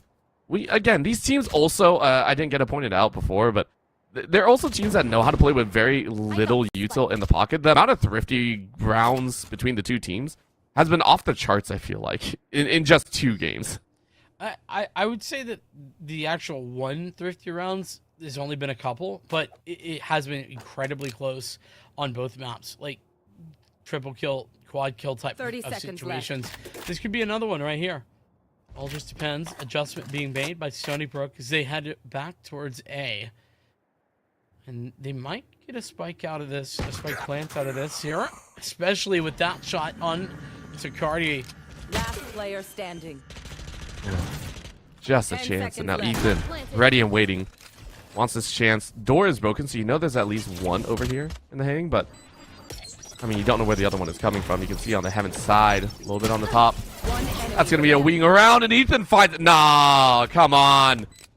The spray works wonders, and now you showed on the elbow side. You see the run, and Fruta with the wide swing says thank you very much. Bully chance goes down, but the Knights, that's a painful round, honestly. Losing 4? That one, I mean, Stony Brook can be at least somewhat begrudgingly happy. Yeah, though I'm going to keep it a buck. If I'm Stony Brook, I think I would have preferred winning that round. I think Ethan overheating a little bit, getting a bit too aggressive, didn't have to take that fight. It's difficult because there's 2 lines of thought, right? Get aggressive, surprise your opponent by being in a position they don't expect, or rather play a bit more passive, and maybe you have to allow the opponent to define the rules of engagement. It's difficult, but felt like maybe Stony Brook, they had been a bit more passive, could have won it. Either way, the guns are out. And it's up against a very limited bonus purchase. Loga has the Bulldog and once again finds success with it. I mean, the Knights are coming out looking phenomenal here in the start. And remember, this is a round they were not slated to win. And Tim says, yeah, you're not. Give me those kills. Down to a 2v2. Weapons hot. Sable finds a blind headshot. Tim finishes off with a 3K, but unfortunately, their thunder was stolen there. Ridiculous chance there, but it's the round back. Stony Brook, don't allow it to go 3-0. Yeah, but that was barely a purchase. They had a single Bulldog, did the Knights, and so the Seawolves, they'll have to work up against another purchase in this next round. And you can see they're limited when it comes to the shielding available to them. 3 half shields to 2 full shields on their backs. Stony Brook, though, that might not stop them, as they have their eyes set early on towards the B site. It's going to be a little bit of a default start here. Stony Brook have been kind of red 1 or 2 rounds in a row, and so they are taking it a little bit slower using that owl drone. Just, hey, please let me see something. Taken out in mid, and not more than, okay, there's 1 up on pizza. Ethan's just like, hey, give me a chance here. But again, information gathering. Cartier, though, finds Tim, and Cartier once again displaying a phenomenal, solid foundation. Finding that one over there in A main. Heck of a grab. Ethan, though, finds one in mid, and now stealing away this mid split. Fruta able to find Huji's life. That's another very critical kill. What? Ethan couldn't get away from the bot at all there. VALORANT bot supremacy right there for a moment. 3-4, and when it comes to the advantage, the Scarlet Knights still have theirs. But a Blade Storm now available for Stony Brook. Maybe they can use that for the time being. I think they're going to use the rifles to make their way in. A second player now joining the Killjoy at the B site. And, well, when do they go? There's 20 seconds. It seems like now or never. Finally, they'll pull the plug. Pushing forward. 1 player here left. Damage done, and that's going to split off these players. Do they just go for the commit? No. The clear back boathouse will go down. So there's plenty of time on this clock to get the plant in. With Ethan getting prof, it's now a lot more difficult to find this retake. You know what? I can agree with that move, though. Stony Brook, I don't agree with ticking time down that far, but you made sure that the side of Scarlet Knights were not able to play with as much information as they would like. You rushed them. You forced them into a scattering move. Because of that, you giving yourself this opportunity. Sable caught in the back lines, but the crossfire is good as Ethan finds that 3K. And Stony Brook looks back in control, at least for the time being. 2-2 start here, as they are going to walk away with decent weapons in hand. Scarlet Knights going to be stuck in a little bit of a lost situation. It is going to be the Sheriffs, but Stony Brook looked much better there. A little bit more controlled. Yes, time was ticking down, but Ethan's stepping up big, and the rest of the squad are ready to roll with a couple ultis in their back pocket. This is a good resurgence, though, from Stony Brook, winning those 2 rounds in a row and resetting the economy of the Scarlet Knights. As we see the Blade Storm get popped out. See an anime battle if we were to see the opposing jet. Ethan pop is, but no. Ethan will keep the weapons out for the time being. He's over towards B. So instead, an adjustment from the main area in towards Catwalk and Tree Room. And this is very interesting for Stony Brook because, well, they don't have any map control, so they kind of have to go B here, and they will. And this chance is going to be here. And again, Stony Brook last time around, they rushed it. They rushed it so hard, and they know they have the weapon advantage. They just can't be overly cautious. Huji swings out on Fruit, a headshot to take them out. Then on the left side, watches as the rest of the team finds some kills, but Boga, great knife to the head. Cartier finds Ethan. No way, Tim shuts that one down real quick. 2 headshots, make it a 3rd. Perfect aim there, and they locked in a 3rd round for themselves. Stony Brook say, listen, we gave you map number 2. We'll go ahead and take a march on map 3. That's what Tim brings to this team. Just a calm, stalwart defender. Able to win those gunfights so easily, or at least make it appear as much. And with that, the Seawolves taking the lead for the first time this map.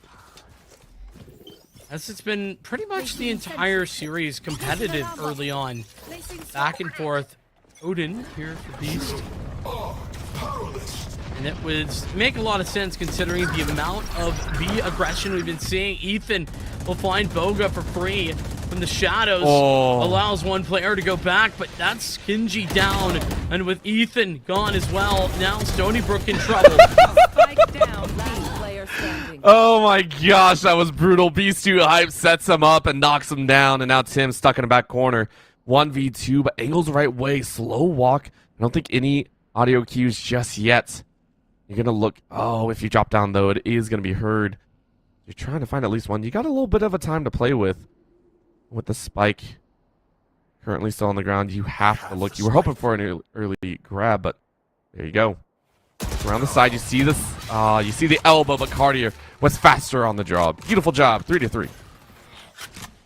A good recovery for the Knights, but still not perfect. Not going to give them the lead back for the time being. That Odin, though, working wonders for Beast 2 hype.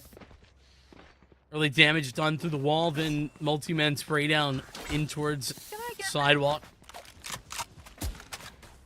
I wonder what the adjustment will be. Stony Brook have seemed pretty one-dimensional in their adjustments and their attacks.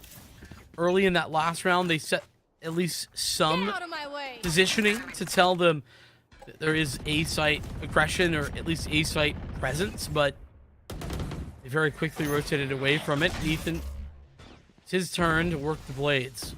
I've seen them do some work either side, but Ethan, of course, being the new one on the jet. We got to see if they're going to bring us some glory or bring us death.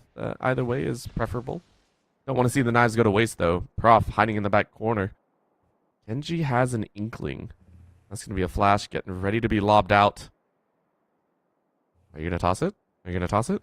Nope. No, just hanging on to it. That's what we call in the biz a bait setup. He's waiting for the cue from the alarm bot there, and we'll toss it as soon as that happens and go for the swing. Yeah. Of course, now if you do that, though, it is going to be off a little bit of a cuff. So instead, it is going to be chasing connector. Knives fly out, miss them all, and now you have to back up with the rest of the team. 41 HP on Ethan. Take away that little bit of a nano swarm. Everyone's on the site. 5v5. HP drained on Stony Brook's side. Lockdown available. Boga already pushing forward through the smoke, finding both Tim and Ethan. No more blades to speak of. The lockdown for the attackers, the same for the defenders. And they'll both find nothing to say for right now. Lockdown actually destroyed, and the defense Still has theirs alive. Kenji gets a kill, but has to fall back. Now there can be the Hunter's Fury coming through. That's going to deny the diffuser, the flash, but Huji still has the frag and an additional shot doing damage, but halfway on the diffuse is Beast. He'll get Kenji. Sable has to go for this swing, and Sable swings wide to hit the shot.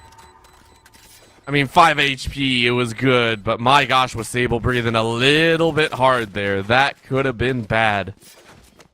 And I mean, again, these rounds are going down to the absolute wire. One player left alive multiple times, and they're just going, what the heck can be done about this? Of course, the Knights, they spent a lot. They spent quite a bit trying to get those Odins in play, trying to get that massive defensive hold down.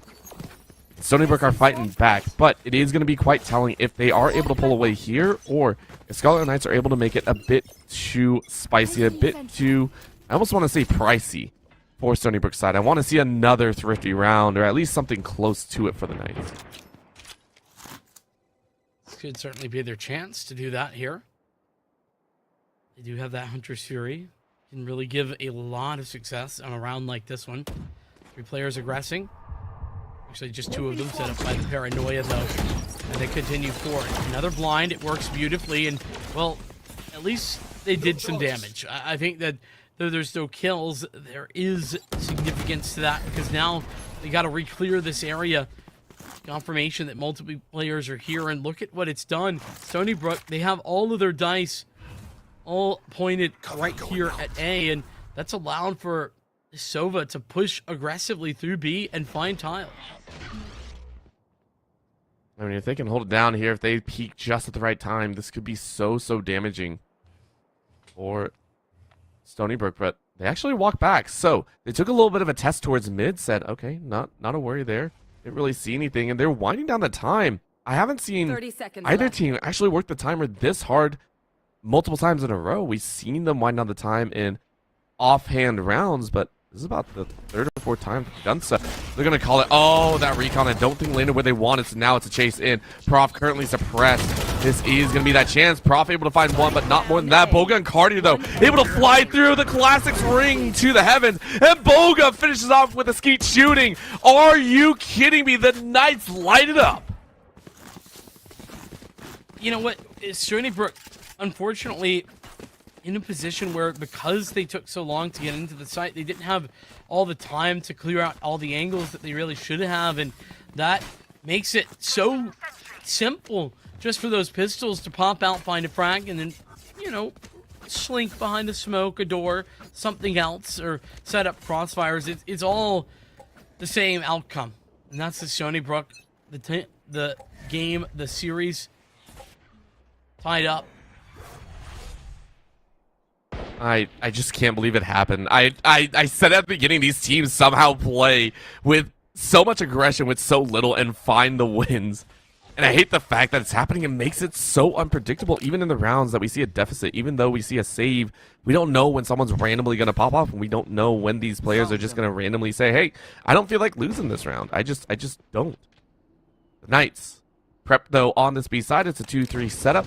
Again, with all that util, it feels like a 3-3. Sable, though, finds Cardio's life. Prof finds Tim. They're going to ring out in those trades. A is shut down. B side looking a lot prettier for the side of Stony Brook.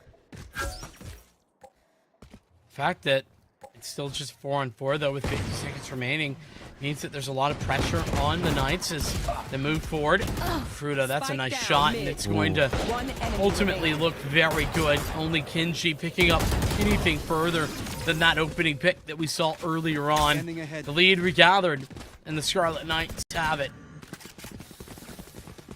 Pulling away ever so slowly, and honestly, this doesn't look like the Stony Brook that we saw before. This feels like a squad starting to lose their edge a little bit, and the only reason I say that is before they were pressuring in maps 1 and 2. It felt a lot more like they were decisive. They had a feeling about where they wanted to go. They were willing to kind of press forward, and yes, that was a save round last time, but they slowed things down excessively here on Ascent. I want to see their bite come back. I want to see them decide to just throw caution to the wind. Yes, it might not be optimal, but you need to shake things up in that round. Scarlet Knights have gotten a timing down. They understand as the time winds down, you just get ready to free fire. Stony Brook still, though, saying the default is appropriate. Play it slow, play it smart and try and try again. Right now, the try, at least for Stony Brook, is up towards mid. They have 4 players in this area. 2 aggressive, 2 a little bit more passive. Actually, just confirming is the omen that nobody's going to be approaching B. There is a player in line. That might make for a lot of early information. They could see an early rotator for that. But once again, this has been the case for Stony Brook pretty consistently, is that they will poke their head up mid, but they won't necessarily apply that pressure. They'll walk back towards B all together now. It's a 5-man push onto the site. And whilst this can be very effective, there's 3 players here. Not just 3 players. There's 3 players walking in from a single site, and there's the teleport. We were wondering about it. That's going to be Scarlet Knights buffering this B site take, and look at that. It's just a mow down, like shooting fish in a barrel. Scarlet Knights keep Stony Brook on the losing end. Yeah, Stony Brook's been very one-dimensional this map on the attack. That's very clear. It's almost never that they're splitting a site. When they are, it's on eco rounds, and when they don't do that, then they're sort of 5-manning, playing a death ball essentially together, sure, but the frags aren't even going their way. They're walking straight into these weapons and utility. It's just not, it's not good look thus far. 6-4, 2 rounds left here in the half, and this one's an eco. Stony Brook, Sheriffs, sure, but lacking the full guns, the full weaponry that they will have in the next round. This is, I mean, they got to change, and I wouldn't be upset either about a pause, right? Just take a timeout, even though you're so close to the end of the half. This feels like a mental issue right now. It feels like Stony Brook just aren't in their element, even though it's their map. Hey, Scarlet Knights are reading them like a book, and Ethan, of course, every so often will find a frag, but this is the big tell. Look at that. They still find another one, Tim, with another Sheriff kill. You know what? You're happy about it, but look, that is the op shot. Boga sets him right back down. Get one more. That's a close to a body shot, but knives are out now. Setting up for the rest of the team. Ethan around the box and up the top side. Fruta can't find it. And you know what? Ethan said, we are not going down without a fight. 4K on a Thrifty. I take back all I said. Stony Brook showing signs of life. Last round in the half. The fact that Ethan's able to get away with that is simply insane. Should never be allowed to be taking those fights again and again, but does anyway. And a big round for Stony Brook to win. They had lost 3 in a row. They were starting to get to look a bit out of control. Now, right back in that driver's seat. 7-5, 6-6, whatever it is, the outcome of this round is the determining factor. Look on the operator. Even an additional Odin there for Prof. We're not attacked by that recon bolt, so is potentially in position to win this, but unscopes at the worst of times, sees the head of one player above the box, but isn't quite able to win the fight. Not winning the fight, but winning a fancy knife. That knife spazzing out to an nth degree. Stony Brook, though, happy to walk back and once again play this timer. They are more than willing to wind down this time. It's causing a little bit of a head scratcher for the Scarlet Knights. After that last round, you're wondering, okay, where the heck do they go? For Stony Brook, they're saying we don't hear any action really on this B's side. It feels like the util isn't going to be there, and rightly so, they have caught it out. In goes a recon bolt. On the top corner, they're waiting. There we go. There it goes. And now around the corner they go. But guess what? Prof said, I ain't a Sova, but I got the Odin. Bringing in 1 kill. Beast too hype on the top side. Said with the Vandal. It's mine, but that's still a trade back. Oh, that could have been amazing if Kenji had caught Boga without the gun out, but pops out the pistol just in time, and we'll find the final kill with the operator. Stony Brook, it looked pretty good there for a moment, even picking up another round, but still 7-5, the score line. And this is very similar to what we saw in the first. Remember, 7-5 was the score, and Stony Brook only gave up, what, 3 rounds in the second half? Yes, very, very true. You are right on the dot, Vincent. I was going to say, actually, this is the exact Deja Vu setup, except Stony Brook were on the other side, right? 7-5 to the defensive half. And Scarlet Knights, again, feeling themselves. They're doing great here, honestly. We came into this saying Stony Brook, we're going to be the ones to kind of take the lead, take the advantage, and look much stronger. But Scarlet Knights are coming in looking like beasts in their own right, and a little bit of a chance for them. And yes, they have the history. There have been some phenomenal moments, but there you go. A little bit of a knife out, just trying to get information. Doesn't really tag anyone out. And there goes the flash. Kenji getting ready with the rest of the team. Pops in the mid. Not going to find anything except a little bit of a wall. Look at the backside, though. Cartier. It's a couple blows to the head, but thankfully, that ghost is not going to be able to finish him off. Stony Brook might be in trouble, but they have made the right decision. They've stacked the right site. Fruta, he still gets killed. I think that was through the dark cover, if I'm not mistaken. Rotation being called back to A. Should be heard by Tim. No. Slowing down is Beast 2. And I guess they don't need the information as the rotations already occurred. Stony Brook 3 strong. Standing ahead. Alrighty here on A. Tim on the left-hand side. Ethan on the side. And help from Sable up on top. Swinging through. Tim taking one fight. Gets felled, but Ethan hits 2 before going down. And with Hoochie still alive, the chances are good. With Boga, the final man standing, it's a 1v2. 30 seconds left. Welcome to the All or Nothing. Population Boga. And that is nothing. But Hugie with the 3K, looking like the old Hugie of map number 1. And feeling like so as well, if they're able to gather their necks, if they're able to hang on and not allow the Knights to play this ridiculous thrifty style that they have been. You're looking at a 8-7 at the end of the third, or maybe even an 8-7 in your own favor. That's a big question, but right now Hugie setting up on this B side, saying, all right, let's get things going and let's happily space things out. The rest of the Knights prepping on the B side, a little bit, at least 2. But the A side is going to be more to their liking, of course, with a little bit of a blockage of vision there, saying not today. Stony Brook holding them at arm's length. Well, when it early frag going the way of Stony Brook and with Fruta going down, it's not ideal. It's also Boga falling. There was a point that I wanted to get at while we have a moment, and it's that Hugie, prior to the first round of this half, was sitting at 3 kills. Really struggling to find success, and Hugie can just step up a little bit. I think that we're looking at a very different Stony Brook roster, more than likely.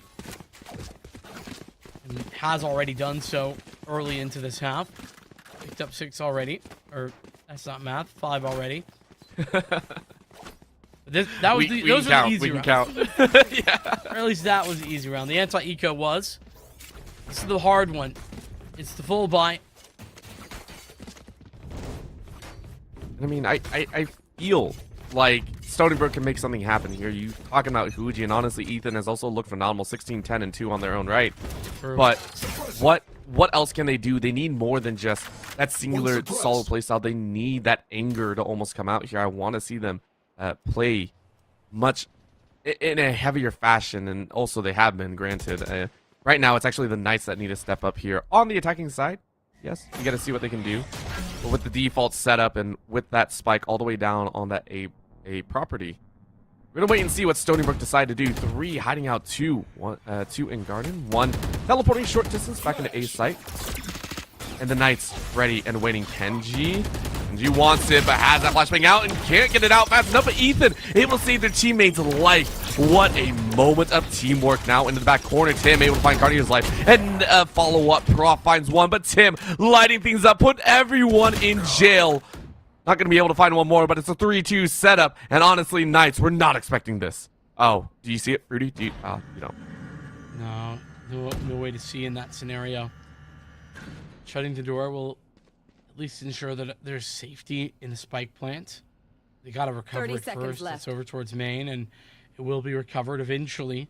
That is actually creating a lot of question marks for Stony Brook. They aren't sure why the spike hasn't been planted, so they're rotating themselves out, around, and over towards main. This could be very interesting, though the key part of this is not having any sort of engagement for Sable early on. He's just got to play passive, and he has done just that. Now the 2 players are coming in. Bruda aware of the first, but that was the low HP player. Now the swing, a bit of a crossfire. Huji adjusting for the Vandal and the shots. There's 9 health, and somehow that shot dart doesn't do it, but the bullets will. Huji winning the round for the team and getting the defuse on top of it for the lockdown. I mean, you said it at the beginning, right? You said it at the beginning of that half. You said that watching this squad, we want to see Huji step up. Huji was sitting at the bottom of the scoreboard and now ramping their way up to follow behind Ethan and Tim. And the Knights have got to be scared. That is a round that they felt they should have won, and now allowing the Stony Brook squad to overtake them in 3 rounds straight. Well, they have to be a little bit worried on their own end, too. The other side of that is, like, they left the spike all the way back towards, Gelato, and it's really unfortunate that that was the case. I don't think anybody got killed back there, so I think they just accidentally left it, and that did allow for the timing for Huji to get into position to win that round. Small mistake, but it means a lot in a grand final like this, Orbital. Those mistakes, they matter the most. They're in. It's one of those things where if you don't make it, you might win the round.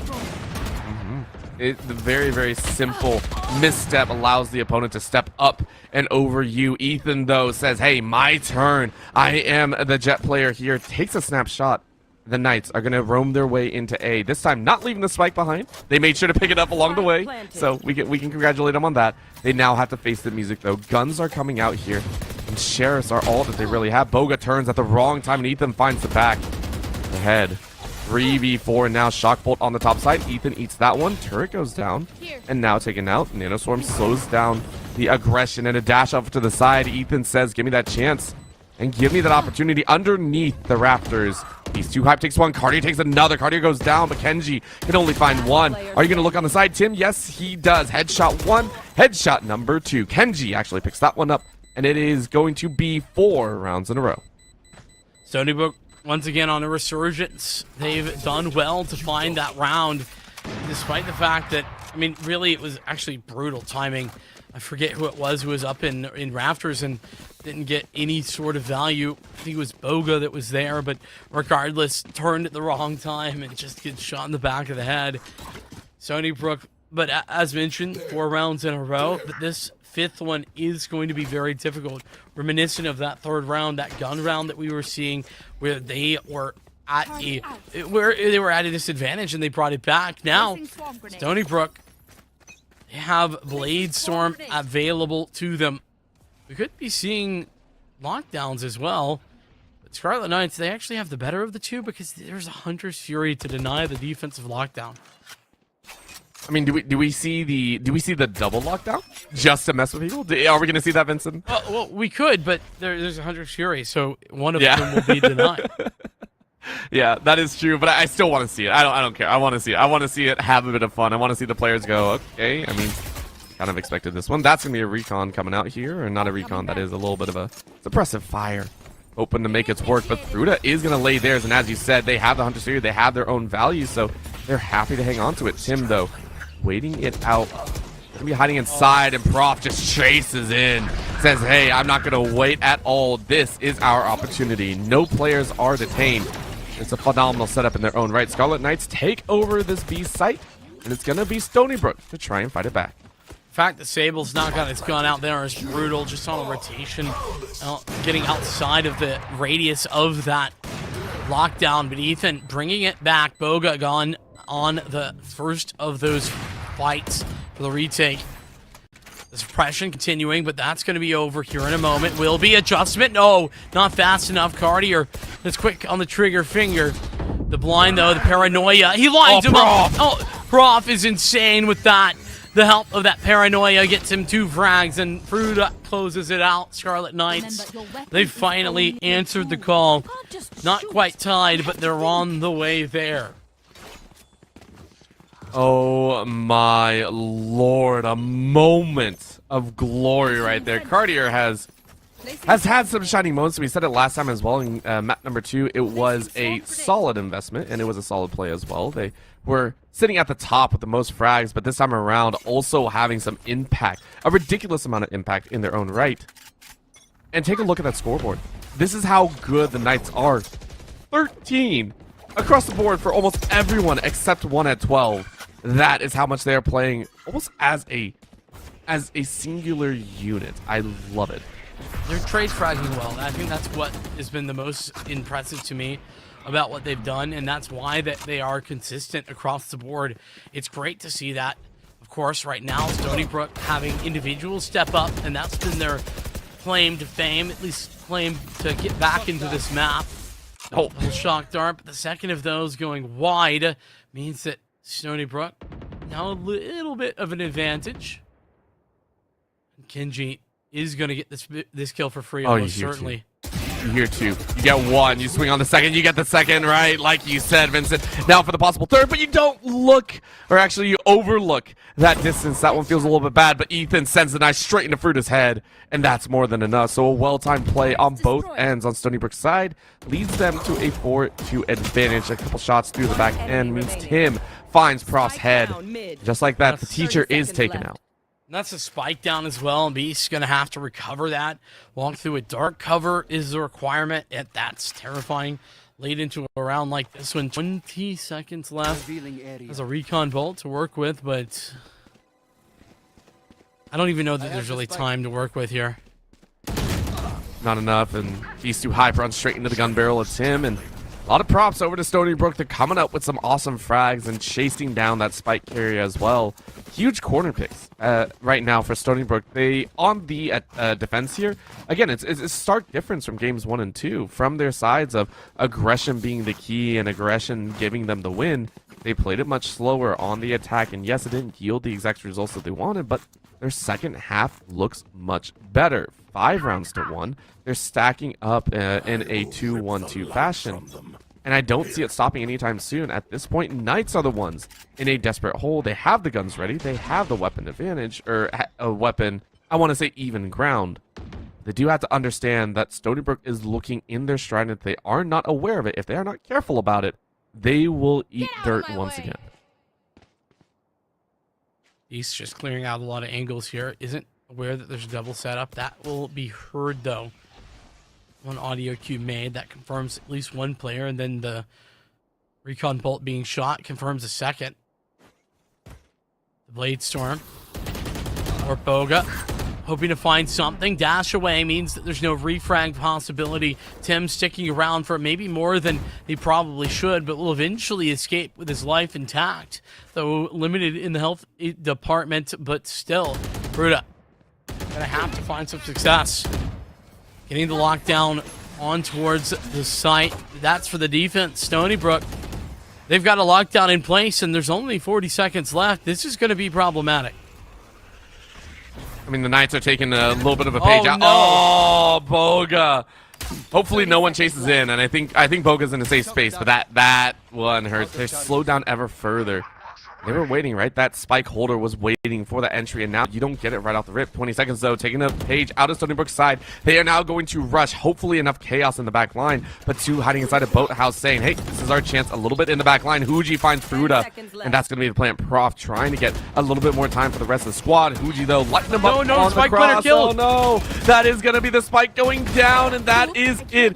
Boga just looking for frags. What a hide-and-seek game. Stony Brook moved to 11.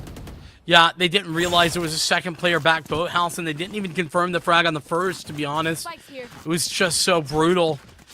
Scarlet Knights, like I said, the time was a huge factor into that round for Rutgers. They just didn't have the time to get back onto the site and clear all the angles. They had to go for a plant.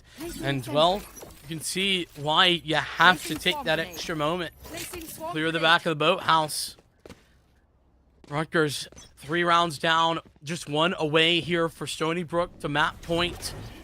And this one is a bit of a half investment for Scarlet Knights. They are going to go for the Hunter's Fury as well. That's going to confirm a tag at the very least, and that'll be a frag to be followed as Tim does find one, but Ethan's spray transfer was fantastic. Sable pops out from above and has a tag on to Beast already. There's further information maybe going to be gained by this owl drone, but what can he do? 5 bullets.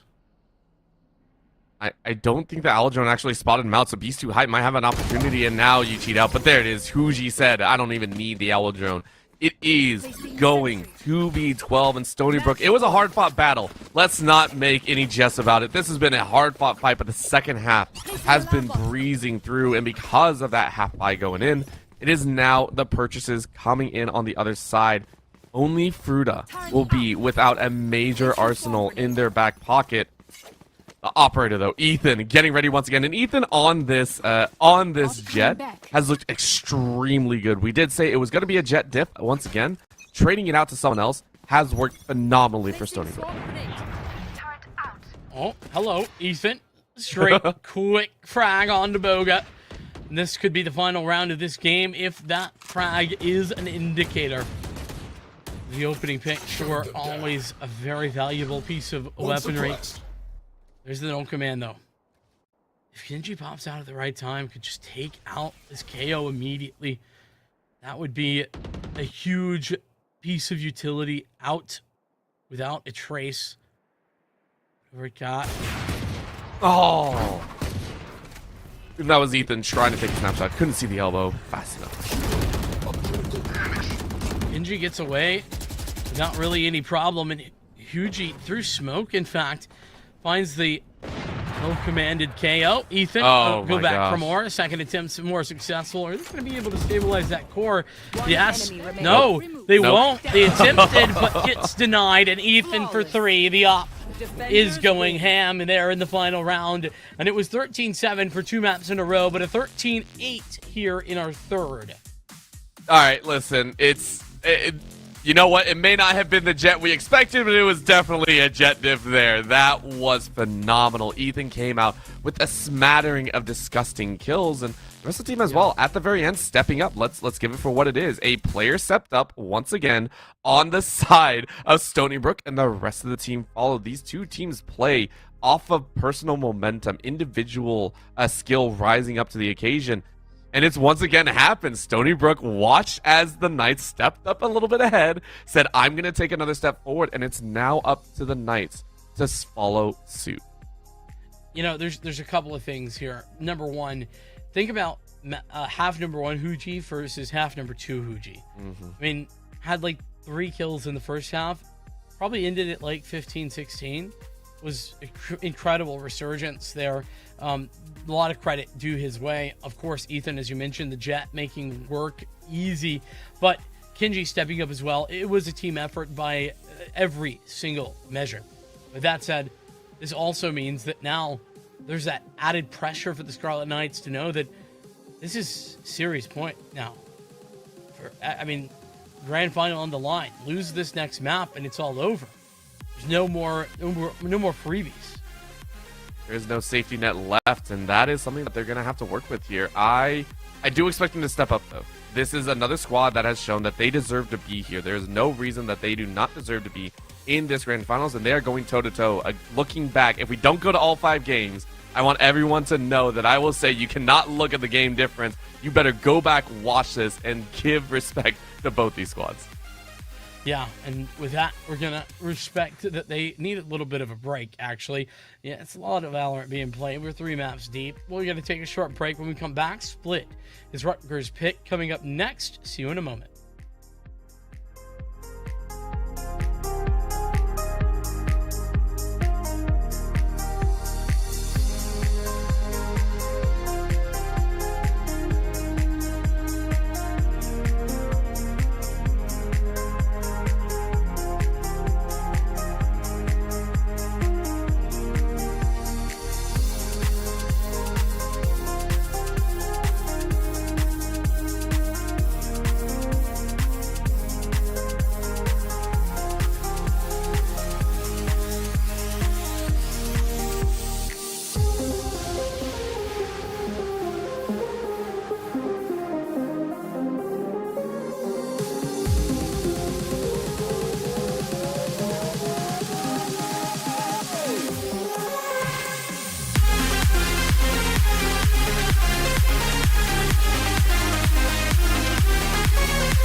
Well, everything is set now at this point. The stage for Stony Brook to, number one, either take a victory. A victory on Split will mean that their series and their season is over. They get the championship, but Rutgers have one more chance. And they did pick Split, so the chances for them to take this and send us to a 5th map, a full 5-map series is certainly there. Icebox would be our decider should we need it. I know it's been a while, so just as a reminder, I think the question for me to you, Orbital, is who's going to be the it factor this time? No, I didn't want to answer this, Vincent. I wanted to ask you this. Gosh dang it, you beat me. Gosh the hard dang questions. It. The hard questions. I know. I'm honestly, though, it depends on what ages come out, right? But I want to see Boga again. I want to see Boga step up. However, I will say Beast 2 Hype and Prop have looked a little bit better each game. We're seeing some of those star plays come out.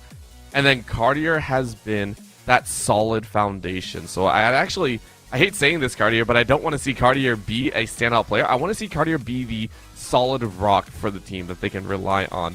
And Beast 2 Hype, yes, is getting the hype. All right, let's see it. I'm leading on to Beast 2 Hype right now. Let's get that raise action going. So, interesting little bit of information. The 2 times that we've seen Split for Stony Brook have both been losses. Choose but your agent. They've also been against other better teams. So how much can you take? I don't know. It's hard to say. What I do know is that Rutgers, they've been showing themselves to be very confident on all of these maps.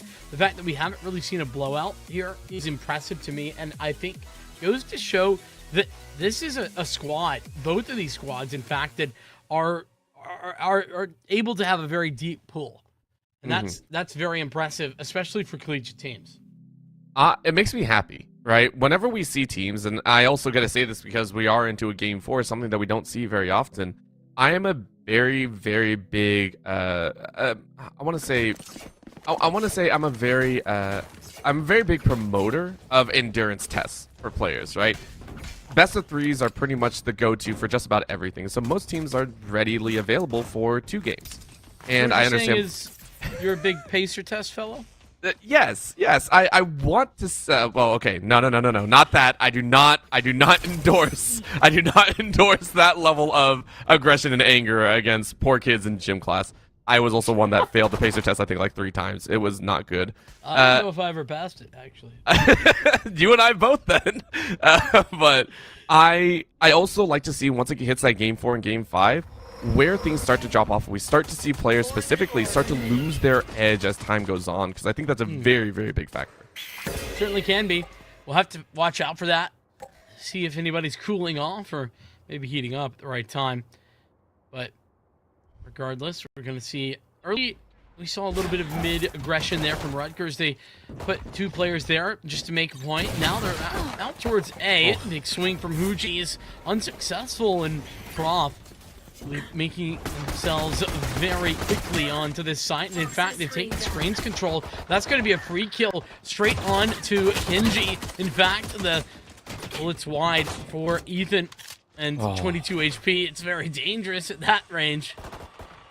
And the fact that you can't even get away from that turret means that you're slowed down on that descent into madness. Tim here able to find Cartier's life. Boga with the pincer finds one more of their own. Tim at 21 HP still looking to do the work, but now left on their own. Boga cleaning house here in heaven.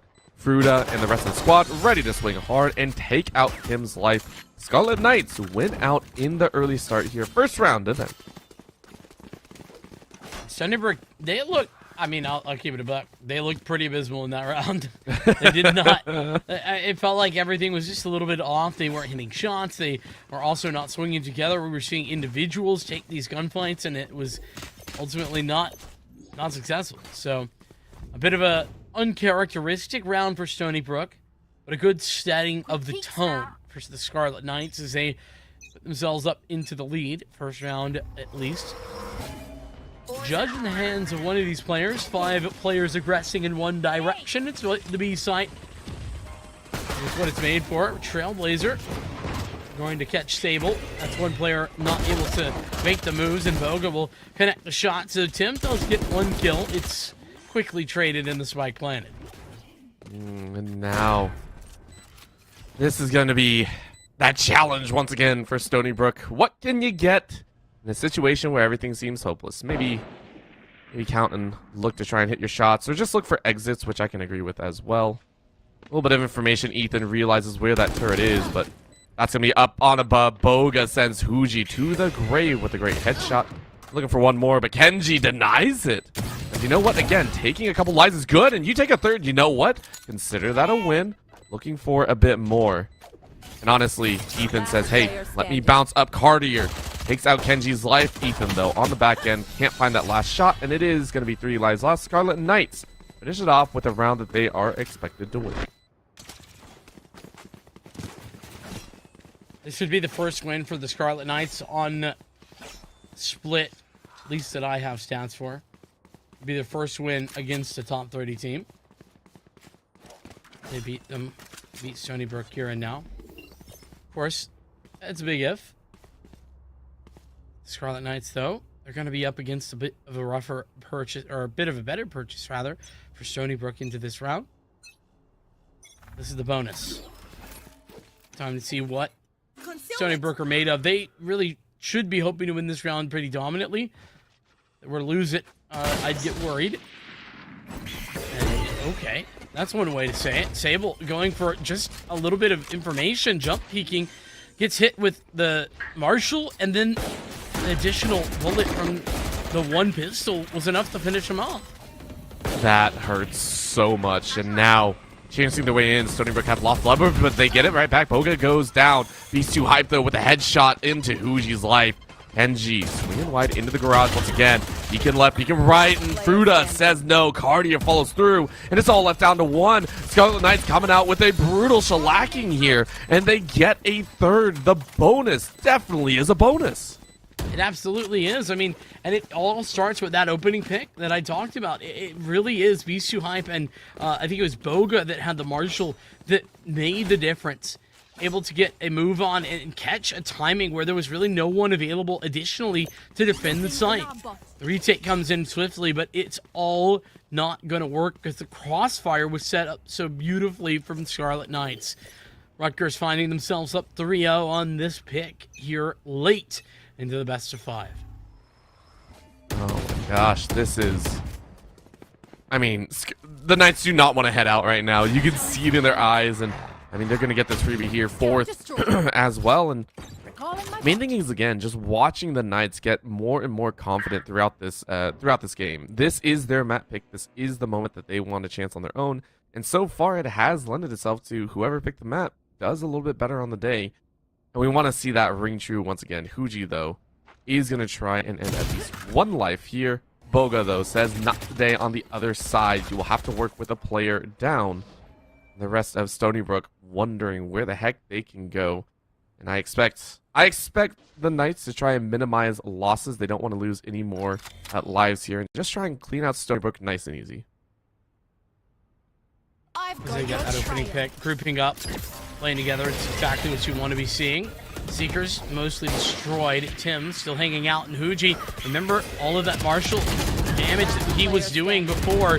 Good for one more frag, but Croft's double kill will stop things in its tracks. And it's just the one go down for the Scarlet Knights as they push this up to a 4-0 lead. That was the freer round, the anti-eco. But to be fair, Scarlet Knights have made it look easy no matter what it is they're up against. I don't know what really happened, but it feels that something was said in between games 3 and 4 here, and the Knights have taken a heavy step forward. Not even a step. It feels like they bounded up the steps. And granted, it's only, the start. It's the first half, 4 rounds. Yes, it's a great start, but we got to see it convert even further because we know what Stony Brook did in the second half. So in game 3. So ooh, this is very much so. Tim, though, finds Beast 2 hype to open these up. First blood to Stony Brook. Yeah, straight through his own toxic orb right there as well. Boga lucky to still be alive and still thinking about going forward. Will go forward as soon as the orb goes down, I believe. Meanwhile, 3 players, or just 2 players, over towards mid for the offense of Scarlet Knights. And Tim's not giving that up. He seems to have an idea. Now the orb down. And the player out. Vogel will hit the first with Sable gone. Tim's still finding success on it. I think his 6th kill of this half already. Looking for a bit more as well. Huji finds Fruita's life and has been finding just about everyone. Kenji waiting on the wings, ready to get a headshot, but no one is on that edge. So the Knights working their way on the opposite side, and Stony Brook may have found their opportunity. Spike is still in their hand, though. Heaven about to lead to possible hell, and Ethan sends them there. Prof gets dropped. The Sky on Sky action leads to a 1v4. But top to bottom is going to be Death. Cartier is going to drop as Stony Brook get their first round of the game. Yeah, and that was a clean round as well. I mean, it helps when Tim gets 2 kills very early on, but everybody getting involved. I think Kenji, the only one, no, it was Sable who went down, excuse me. That's exactly what you need. Start to build up a little bit more of the economy. Huji's going to save even more dollars and cents when it comes down to this next round by using the Blade Storm and a Sheriff instead of a full weapon. This is exactly what Stony Brook were looking for to set the tone. Blades actually for both teams as the Viper Spit goes down. This is scary though. Tim just finding success despite that. The showstopper engaged, but there is a lot of toxic material between him and Tim. It's going to be a little bit dicey. Here we go. Looking at the side. Cartier shuts him down. Knights still firing hard and saying we may have dropped 1, but we are still going to be in your face. Fruta finds another. And it is just all out aggression. Knights said, we let you get 1, and that is more than enough. Beautiful job. 4 left alive. Yeah, Stony Brook looking a husk of their former selves right now. It's not been great. And even despite that, a little bit of a weird timing situation there for the Scarlet Knights inside of the Viper Spit, but it doesn't matter. The showstopper does enough to create space, and thus the Viper Spit doesn't get value for Tim in the same way that it would otherwise. He did well just to get the shorty out and get that kill. So back to the drawing board. It's still a purchase. That 4 players staying alive. That's what that is. But Huji misses his dash. Then he goes down for it. Bogus traded short, but Kenji going on. I don't know. He's just outrageous. Why was he doing that? Why was he there? No, nobody knows except the man himself. So, you know what? We'll leave it up to the players. That's going to be a paint shell going out here. Beast 2 Hype wants to close this one out. The Knights want to send us to a game 5. And you said it, right? Stony Brook, they have a history of not doing so well on this map. Beast 2 Hype is looking for that ace. Are we going to see it? Ethan lighting their way down inside of the pits, trying to get over towards that B site. But my gosh, is this squad looking so good on the Knights side?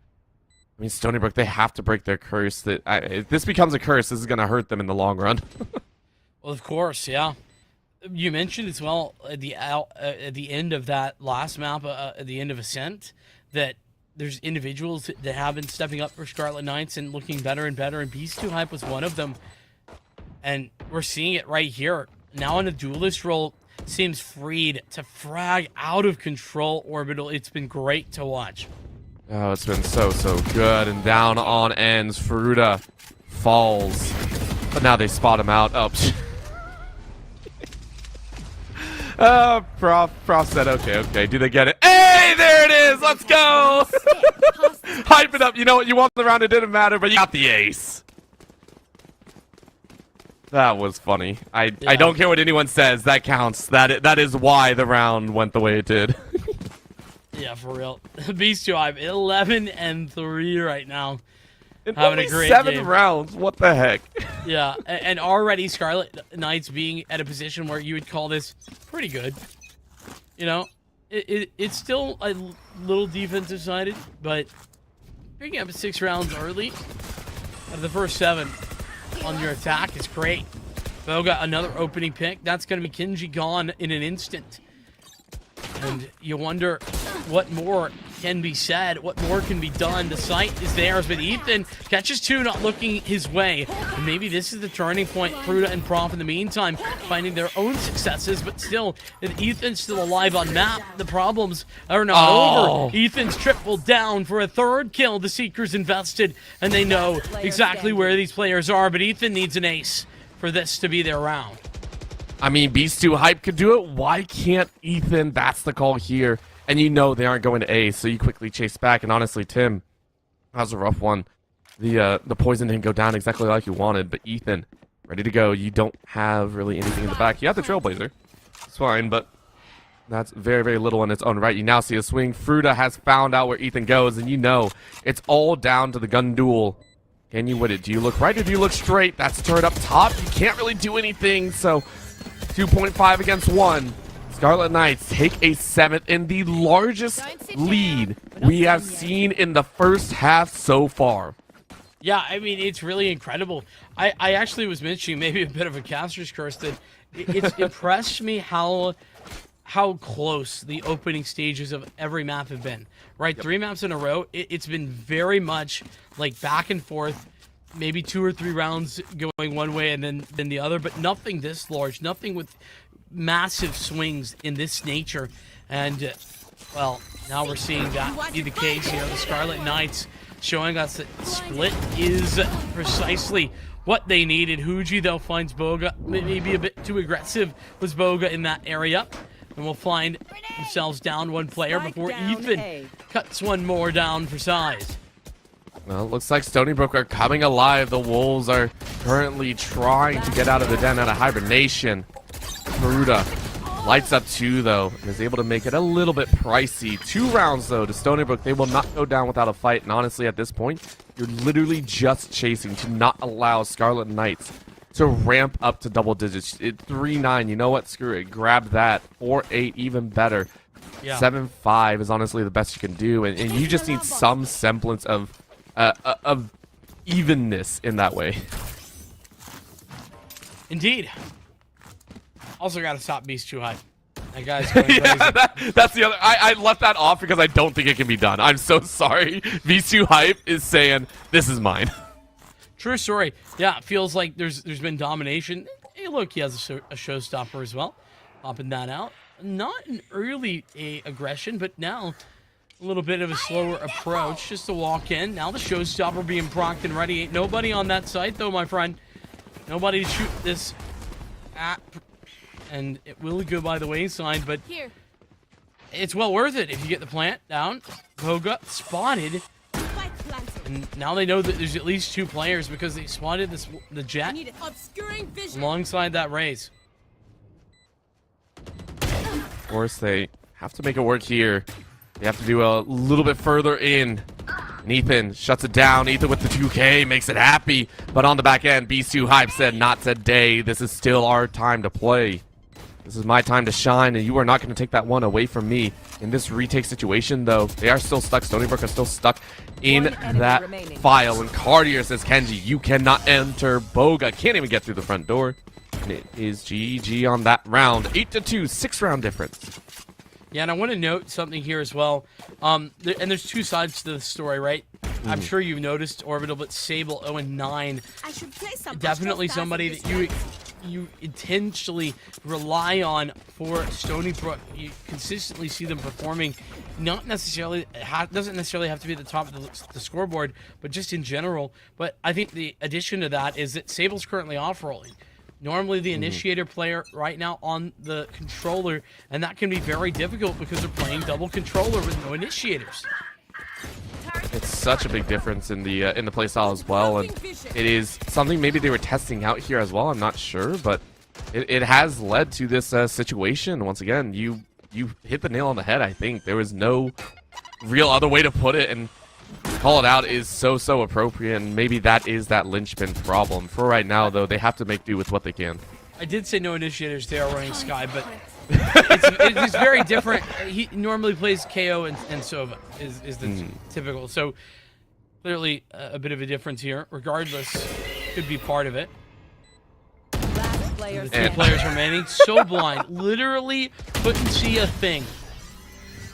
That was such a That was a feels bad moment. We saw it on the camera, obviously, but that they were none the wiser. Cartier picks up a free kill. And this is... Oh, no. This is... Are we going to see it happen? Are we going to see a 10-2 half, Vincent? Do we actually see this happen? I'm refusing to say. I don't want to be blamed. You can't do that when you asked me the hard-hitting questions earlier, too. That's not fair. No. See, it's. I'm being kind. I'm not caster cursing anyway. Okay. Yeah. But there is a possibility, and honestly, the Scarlet Knights, they've looked very good enough to do so the entire time. It's been great to watch, and also on a map where we didn't know quite what to expect.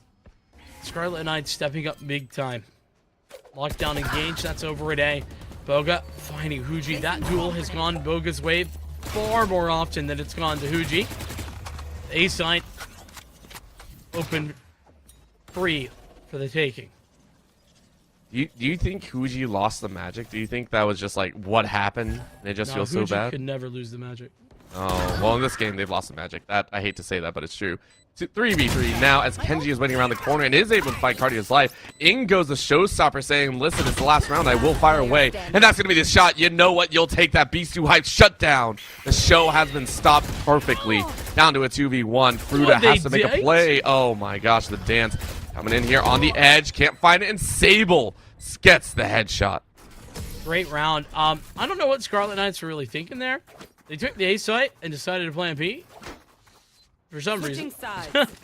we'll leave it to you there because listen. We let them do what they can. Fair enough. I wasn't. I'll keep it a buck. Wasn't paying that close attention to the minimap that round. So all I know is they had A and they decided to go B. Listen, they thought they could take both sites. Okay, I stopped paying attention because they had A. It was theirs. So I don't know what the plan was. What I do know, though, is the outcome is that Stony Brook, at least you denied that double-digit scenario, making sure that they get at least a third round. And the reality is that it's the reason it's the 9-3 curse. It's just math.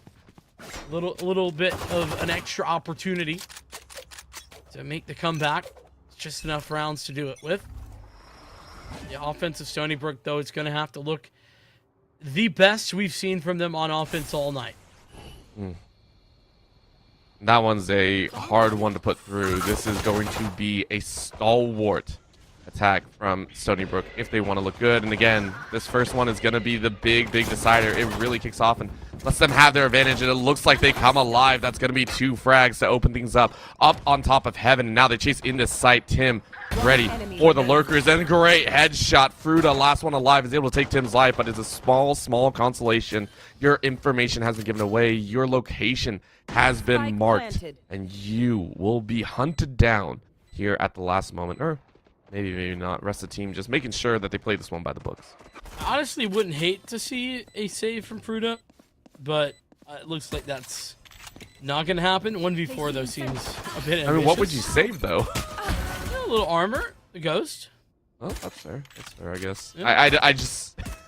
It's interesting to hear save on that point. Right now, though, this is... Oh, no, Fruta. Oh, my God.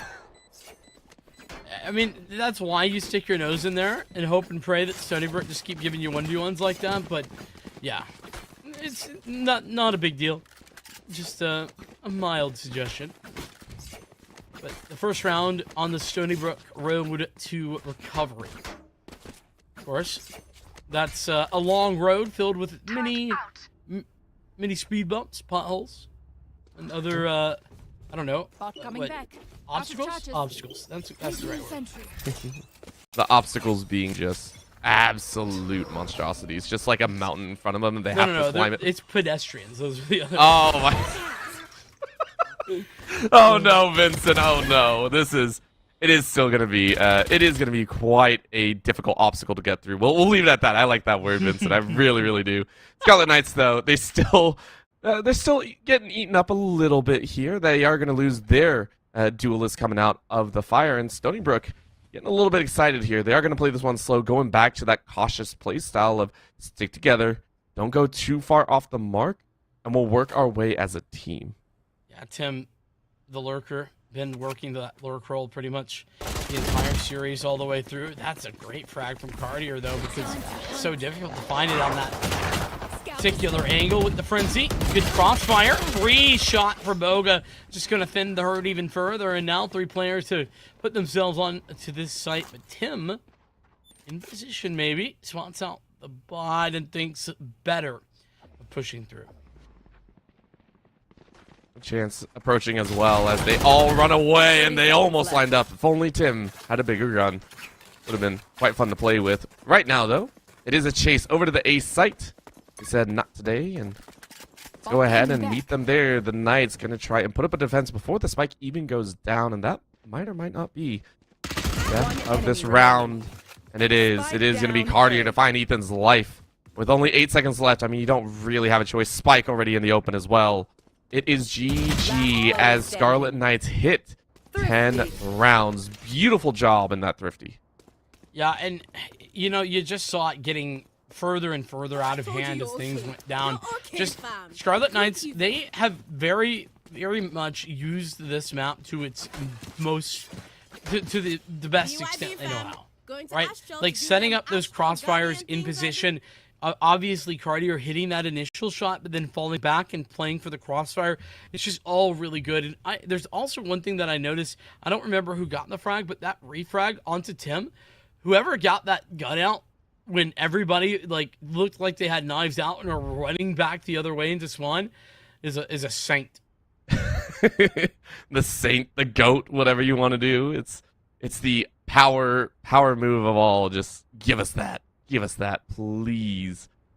Just getting and grasping at every straw that you can possibly have. And I think that's something that I want to touch on as well, is these two teams, every time an opportunity arises, whether it be a mistake off of one or two ends, they have been able to grasp it, I do want to say. These have not been situations where mistakes go unnoticed.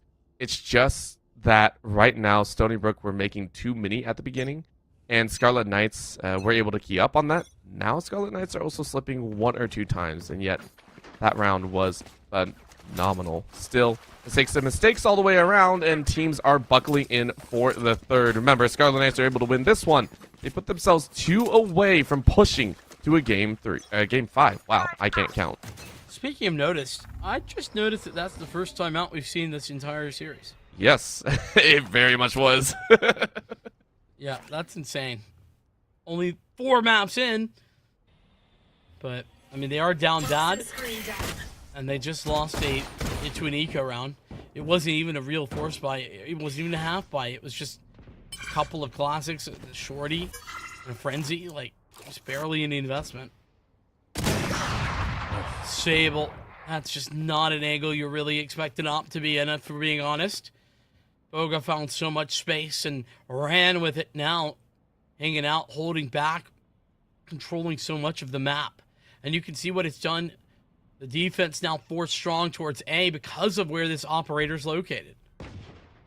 Forces everyone to kind of rethink their options here. And you can actually see it. Look how far up right now the Viper is currently playing. It's very, very deep in, trying to find something in Heaven's side. But again, all you have is a Sheriff. Wall goes up once again. You're going to try and sit in there and give themselves an opportunity. But look at that, Prof.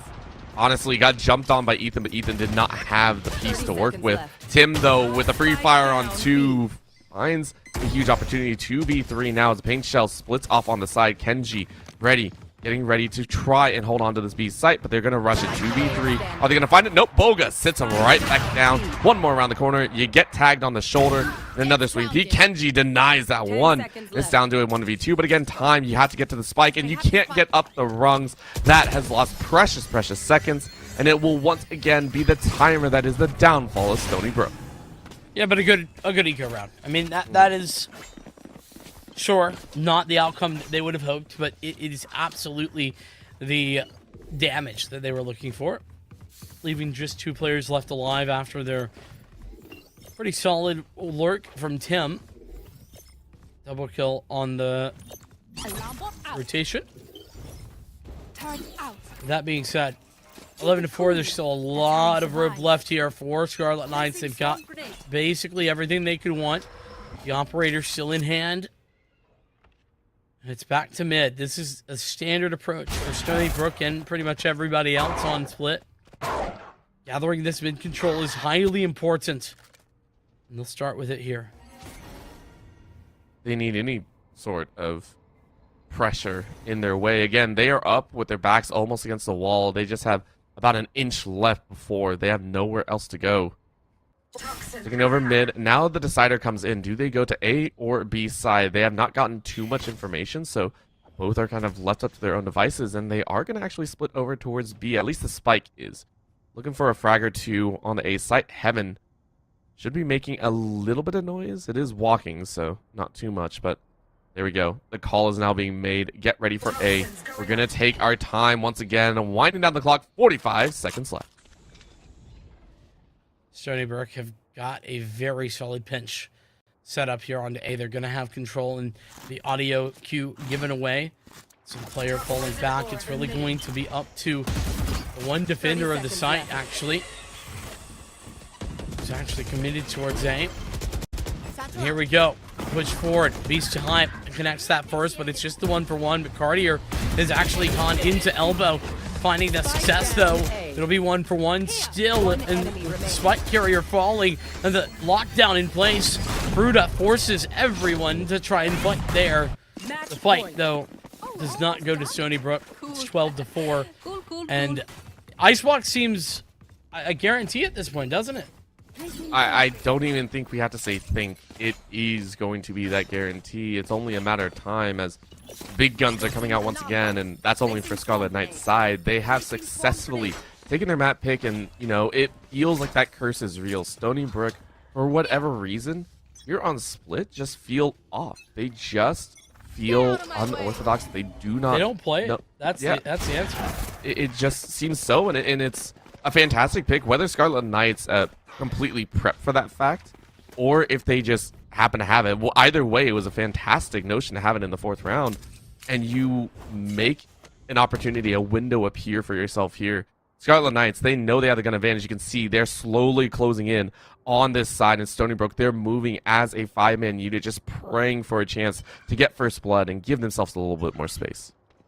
Yeah, this is the ultimate outcome of the composition. Beast too high will get a frag, tries to get away with the blast back, but Ethan quickly there to answer back, but they're getting flanked once again. This time from an operator. It's Boga to take one shot before falling. Seekers committed, and those will go by very quickly. Ruda took a few shots, pressured by the Seekers. The blade's up over the top, and that's, or no, not a blade. That's just a ridiculous play with a shotgun, and it will be Cartier finding even more success. This is just Sable alone. Only one left, and I mean, you are getting blinded and everything. 3K to Cartier, and Cartier once again makes it known that we are in for the long haul. We are in for a game freaking 5. First series, by the way, of the night. We have a second one after this, and they're saying, now we pushing it. Yeah, 100%. The fact is that these two teams, I mean, I looked at it and I got the vibe. I was like, Scarlet Knights, they have played very well recently. I mentioned their upset in CVAL, how they were able to find a victory against another top 30 team, even a top 15 team. And now up against Stony Brook, who on paper, probably the better team when it comes to how long they've been around and what other trophies they've been able to lift. Well, Rutgers, they're right up against this. They have the chance to win and find the upset.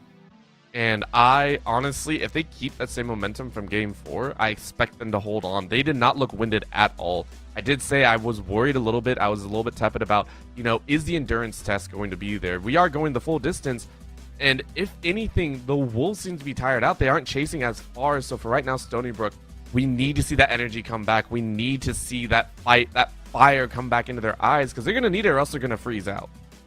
Absolutely the case. Will the Seawolves bring this back on Icebox, or will it be the Knights to take it? We come back and find out with Icebox here in a moment.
Stony Brook set the tone, said, well, maybe we could win this 3-1 after their victory on Ascent, but Rutgers have said that is not the case. A 13-4 victory, the most dominant that we've seen yet this series on the map of Split, forced us to go to a 5th. That's Icebox coming up, the Decider, Pink, and Orbital. This has gone the distance. It's been incredible, but now we're guaranteed the end, and I'll keep it a buck. Ain't got a clue where it's going to go.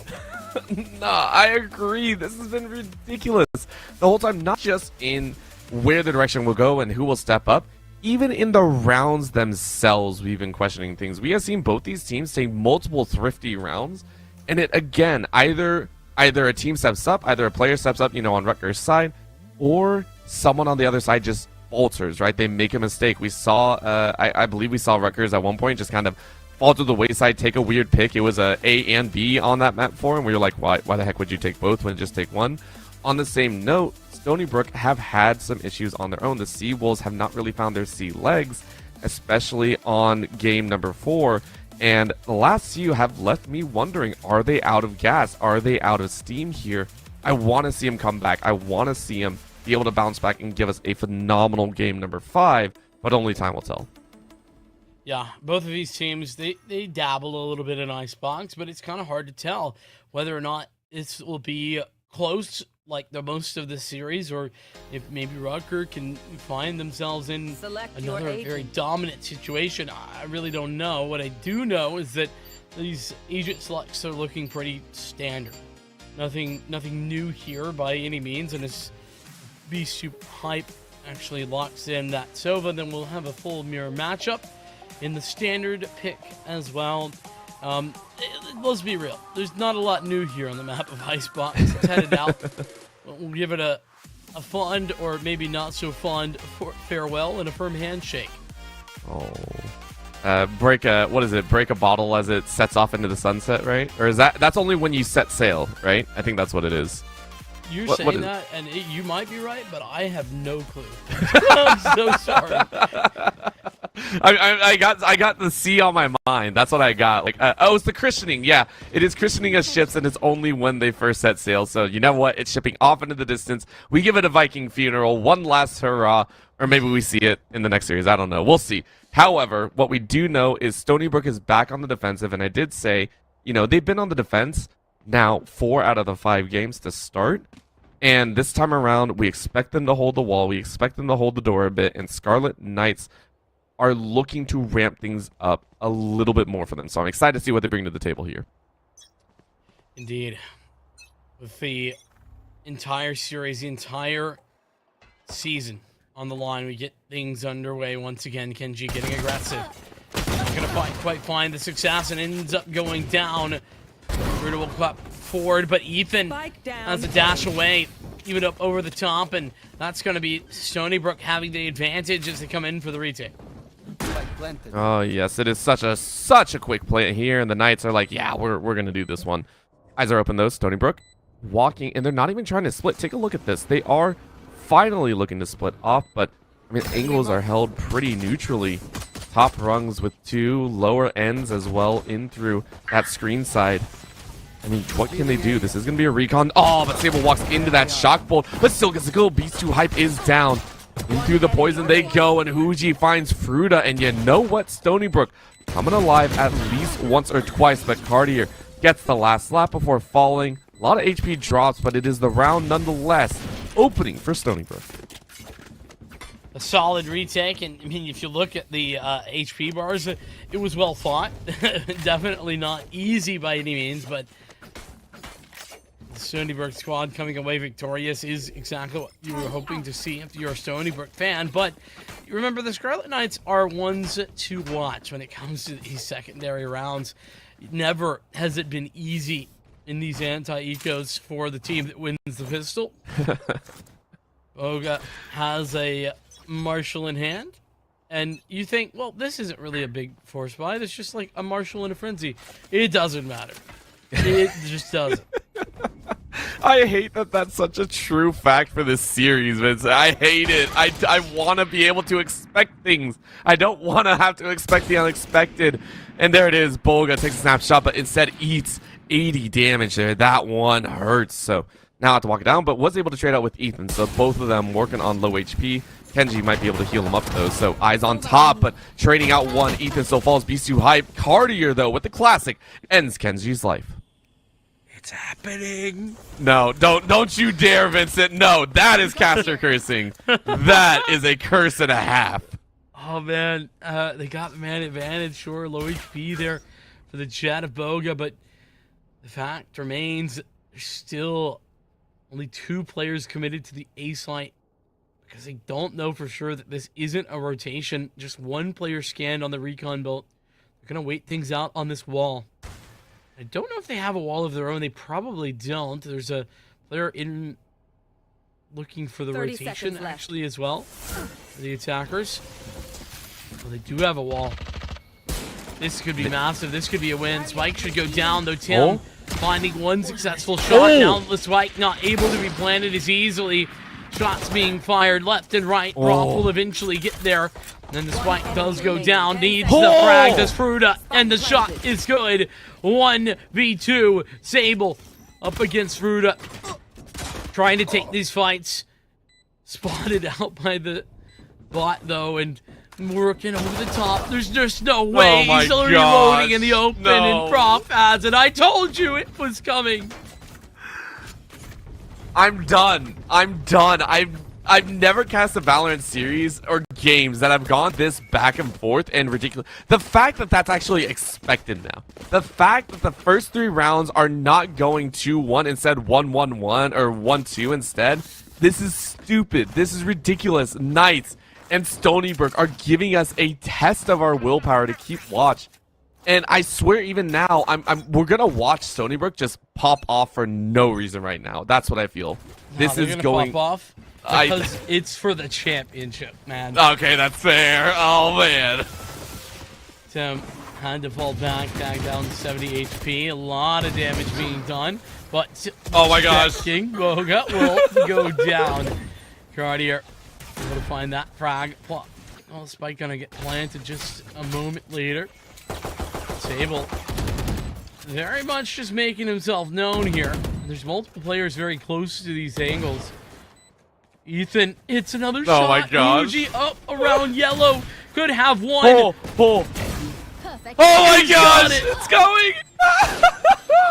It's happening. They picked up the weapons. They're not going to chase in. But Fruta sends them off to the lifeline and the poison's down, which means this is drastically harder now. What a ridiculous time, Stony Brook. They get the kill, though. Fruta in a 1v1. Time is open. Sable swings. Do you fight it? You do! But I don't think you have any time. This is a full defuse. I think that is. Oh my gosh. Is it going to be there? It's close. It is just in the nick of time. 2 seconds. You know what? That's not even close. It's a 30. It's right back. It's a 2-1. Not even close. Stony Brook, they've done it. It's the expectation at this point as they now buy back in, but this time it's not just a small buy. It's a big buy. They've got an operator. They've got full rifles as they've recovered a couple coming into this, or a rifle rather. Oh my goodness. The Knights are in a similar boat actually because they had additional money. It's only 1 SMG to the 4 rifles that they're working with. This is a gun round in all intents and purposes. I hate everything about this game so far. I love everything about this game so far. We are on opposite sides of this right now. That's going to be a snap. Ethan gets shot in the shoulder through a wall, taken down to 10 HP. Boga going to walk their way forward as well. So a big opportunity for the Knights. But Kenji says, not today. The wall is your doom. Prof finds Kenji in the back line. Sage on Sage action leaves one of the healers up for Knights. Stony Brook left with 4 and still taking a chance here. Knights do not want to adventure any farther forward into the A site. Instead, gonna take their chances at B. Hey, look, it's the CS gun. Eee. I love how they've written Vandal on it, just to be very clear. It's like when you took someone else's project and quickly, hastily wrote your name on it, right? It's like, nah, it's mine. Exactly. The change from A to B being found here by the Knights as they walk forward. They're going to not be met with any resistance, not for the time being, in fact. There is rotations being called, though. Only 1 player left at the A site. The Viper's Pit committed now. And it's going to be committed on the edge, so not exactly eclipsing into the site, just enough to get the edge, and now the wall goes up as well. They're just trying to corridor off a majority share of the site, and that's going to be a shock, but Prof eats it on the back end. But it's mostly just line of sight that they're trying to close out. They tried to get that recon bolt out and give themselves information from the Fog of War pretty much at this point, but it's not going to happen. So, top side, bottom side, flushed out. Huji not finding anything so far, but Beast hiding in a corner side, and they see the gun, but you spray and you miss it. Now Tim gets a free fire back, gets the hit registry, and takes out Beast 2 hype. Sable to find Prof after they lose one on their side. 3v2. Scarlet Knights need to fight back. It's going to be a touch on the spike, a defuse attempt, but that's going to be the poison. Fruta with a collab. Tim down to a 1v1. Fruta is dead. And Tim and Cartier, the Vipers to end it. Are you kidding me? Nothing could be more poetic than this. They chase around and around the circle, and Cartier win back is Tim. And it's 2 for 2 as everyone falls dead. This is turning out to be such an incredible game thus far. Back and forth and back and forth, and we're seeing buys again for both sides. Possibly Sable's invested already, but nobody else has. Sable has a lot more money. Might just see this hero rifle alongside a couple of upgraded pistols, and it looks like that will be the case. Scarlet Knights, they may have won the battle. The war is not over yet. 3 sheriffs, a vandal, and a blade storm.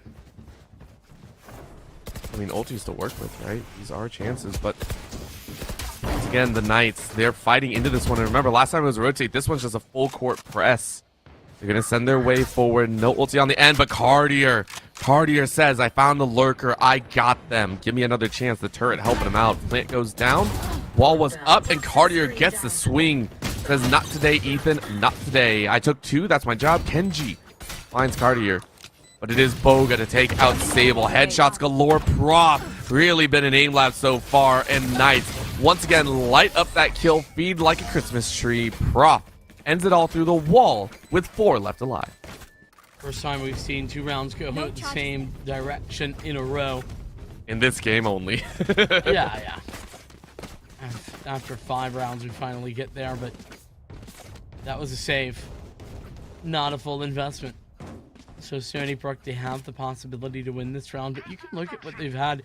They did invest heavily to get what they did in that last round, and so because of it, they're working with limited weapons in that they have some half shields. 4 out of 5 players half shielded up. But with Vandals, headshot doesn't matter. Just go ahead, find the kills. You know, it's a big gamble side. Just, as you said, as long as you can shoot, you're fine. It doesn't matter. Left and right they go. Tim, able to find one in the smoke. Beautiful shot there. What more can they find? Healing themselves up. Volga with a slow roll out. Huji was not ready for it. Ace side, completely overrun by Scarlet Knights. That's the difficulty of playing that passive maneuver. If Scarlet Knights elect to play a bit more of a contact play where they don't take shots, don't put anything down until they make contact, and you run into some trouble. That said, Huji, no trouble here. Running into a resurrection, actually. Damage done to the teammate and damage done to the opposition. But Boga, not only a second, but a 3rd kill. Got the opening and now a triple. As the potential, the defuse already halved, but now the lockdown. 2 players detained, a 3rd, in fact, on the offense detained. Huji tapping back on that spike, but it's just not going to be enough. When have you ever seen that go down? Both teams so antsy to try and get in, mistiming it and getting locked out. That is so funny. Detaining so many people. Ethan does fall.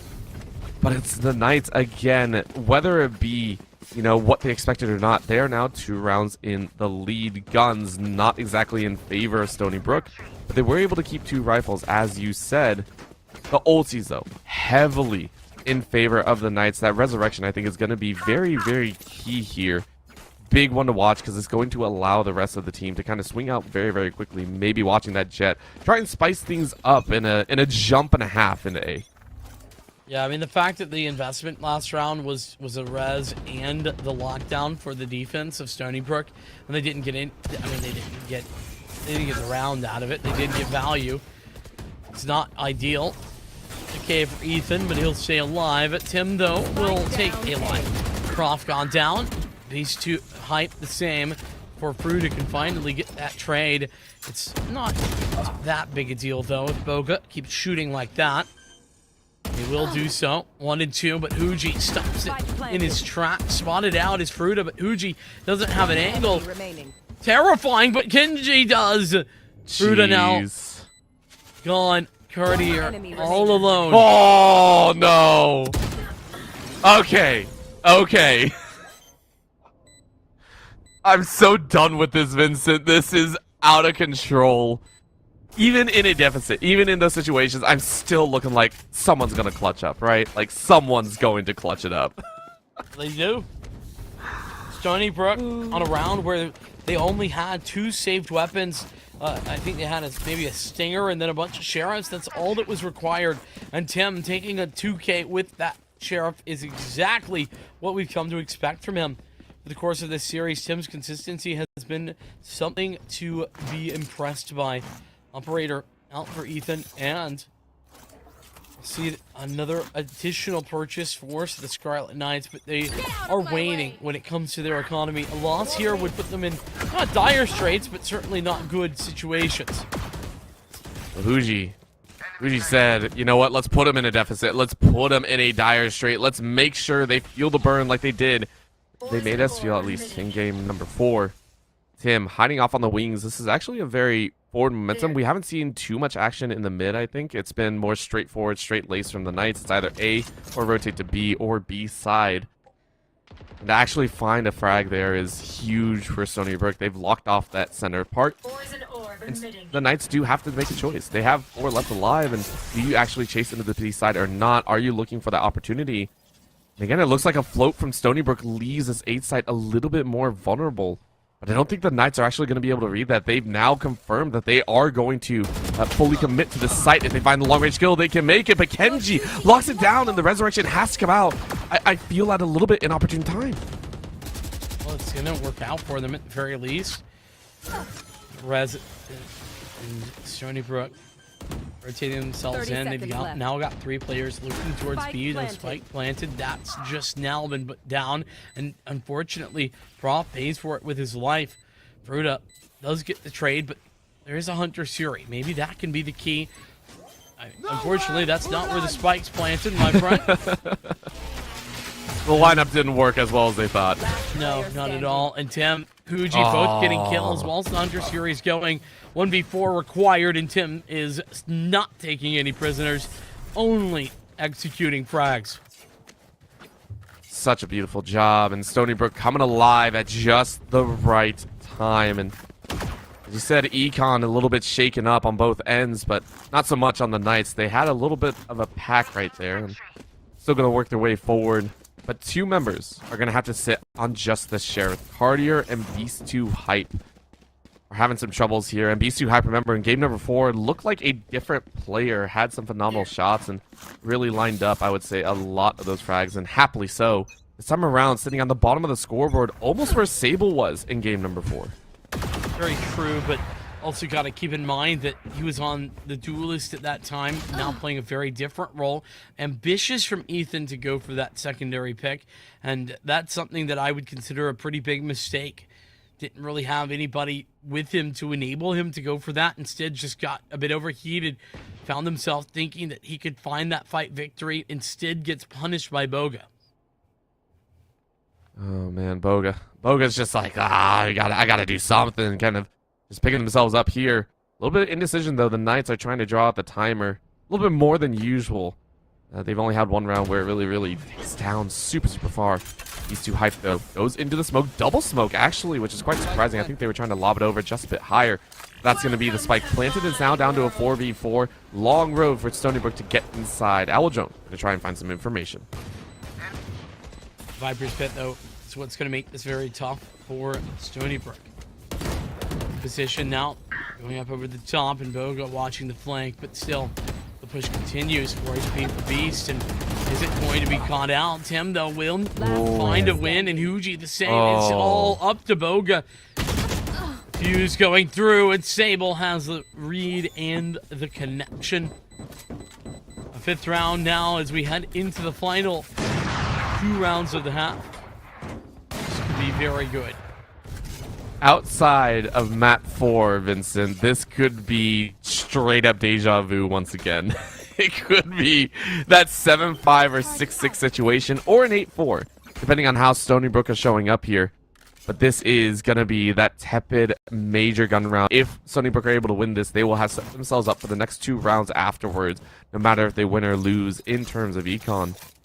The rest of Scarlet Knights, though, they've been fortunate enough they've been able to buy up multiple times in a row here. They're going to be quite happy about it. Spike is down. No ultis on either side except for the Viper's Pit on Stony Brook. But that is about the best situation that Scarlet Knights are going to hope for. A bit more of a spread early round from the Knights this time. 2 towards A, 1 towards mid, 2 towards B. It's very defaulty, but, well, Ethan, that 2, bit of a default. By default wins the opening pick pretty much every round. Tim finding Fruta makes it even worse for wear for the Knights. This is painful cardio, though. Able to make it not so painful. The headshot comes out. Of course, the spike is still down, and they have to chase all the way back. Going to eat up a little bit more time for them. They're still looking for those random frags. In the back, though, take a look at this. Huji finds a beautiful headshot. Such a nice flank angle. And Ethan finds Boga in the back lines. Ethan has been showing up, whereas his teammate could not. The jet-on-jet action has now landed in Stony Brook's favor. Beast 2 hype, though. Against 4. You make it happen. You do find 1, but through the smoke, you are spotted. The gun barrel gives away the location. 6-4 is the score as Stony Brook take a lead and breathe a sigh of relief at 6. I don't think there's going to be enough in the coffers here for the Knights, and yeah, it's pretty piss poor here at the buy. There's just nothing really that they can invest in fully. I say that Fruta has picked up a rifle, but I think this timeout is to conversate about what exactly they want to do and how they want to adjust.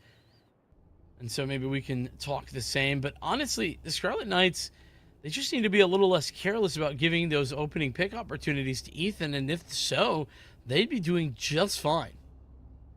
Oh, man. It really would. It's been Scarlet Knights maybe getting a little bit too frantic for these moments. Their actions have felt a little bit too rushed, at least in some of those angles. And Stony Brook have been able to pick up on it. And I said it at the beginning. I'll say it again.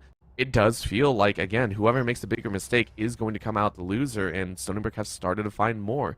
Scarlet Knights, though, this timeout should get them back. Limit, go ahead, talk to them. Say, hey, slow down a little bit. Take your time building these advantages. Don't allow these first bloods to not go your way. You know this map. I'm sure you practice it.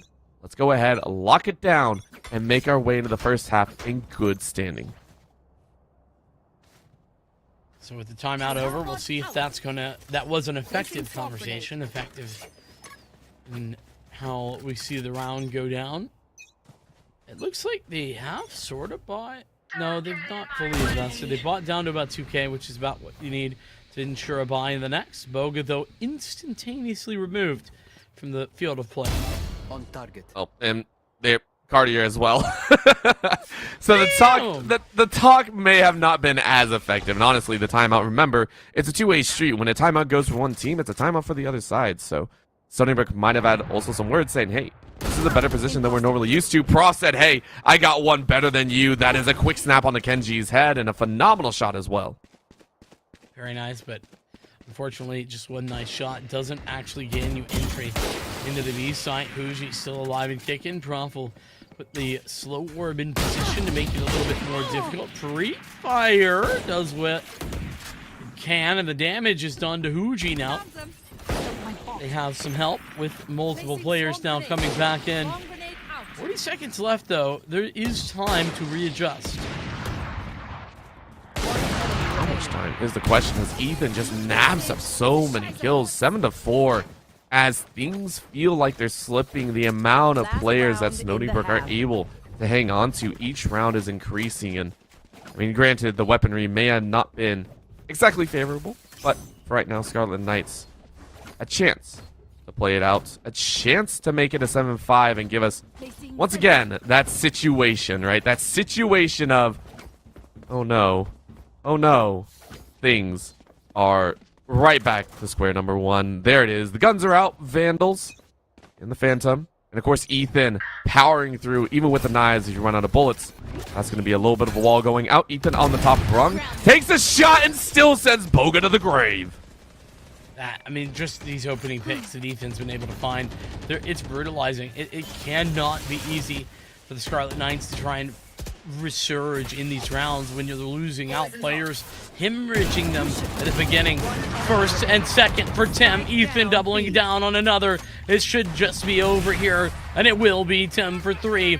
The full house of frags between these two players. The standouts right now for Stony Brook as the Seawolves take an 8-4 lead into the half. Wolves fighting their way around, and hopefully I get to see some of that aggression again in the attack. They look alive, Vincent. They look alive, and I'm so excited. The Knights have to be ready for the pack to come running towards them. And I think Stony Brook, they're gonna be on point. Again, in games 1 and 2, we saw their aggression come out. We saw them be so decisive and be welcoming to these fights. And I think Tim is really going to be leading that charge. You can see him 16-6-6. Has had a phenomenal game so far. Piggyback off that Viper. Piggyback off that aggression and that feeling of getting so close to the title. Certainly is. It's closer than it's ever been. Put it that way. Stony Brook leading the way. Charge in towards A.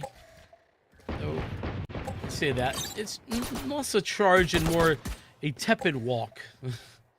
It's a little hop, skip, and a jump. Not committing, not wanting to overextend. And this has actually caused a rotation. An additional player, that's Fruta, who's gone back to B to ensure that nothing strange is going on. Finally, there'll be a bit more of a commitment. But Ethan, he's done it again. And this time it's through a wall on the Boga's head. Oh, man. Boga has not had a fun time so far. Boga's been trying, right? Like, Boga is trying, but that magic spark is gone. And it feels like Ethan has their number. The constant eye check for this other jet just not letting itself. And that shutdown has really put a thorn into the Scarlet Knight's side. Tim gonna walk forward into the poison, knows that something could occur here. And through the smoke they go, even on the A side, so it's a little bit of a shift and glance. The Knights prepping themselves for this aggression as Huji runs up on Beast 2. Hype around the corner to go, and Sable finds another. It is all death and glory for Stony Brook Red as the Seawolves take their 9th. The Seawolves are, I mean, they're just doubling down on what they ended that first half with, which was a run of insane performances. 6 rounds in a row, now a 7th on the board. And, it really is starting to look more and more like Split, but in the opposite direction. 7-round lead, or 7 rounds in a row. That's a 5-round lead. I am starting to feel as if Scarlet Knights might be in trouble. Of course, they are on an eco round, but we've talked about it time and time again. These rounds are never a guarantee. There's only 2 Sheriffs, though, to work with. The rest are just normal classics, and that's all.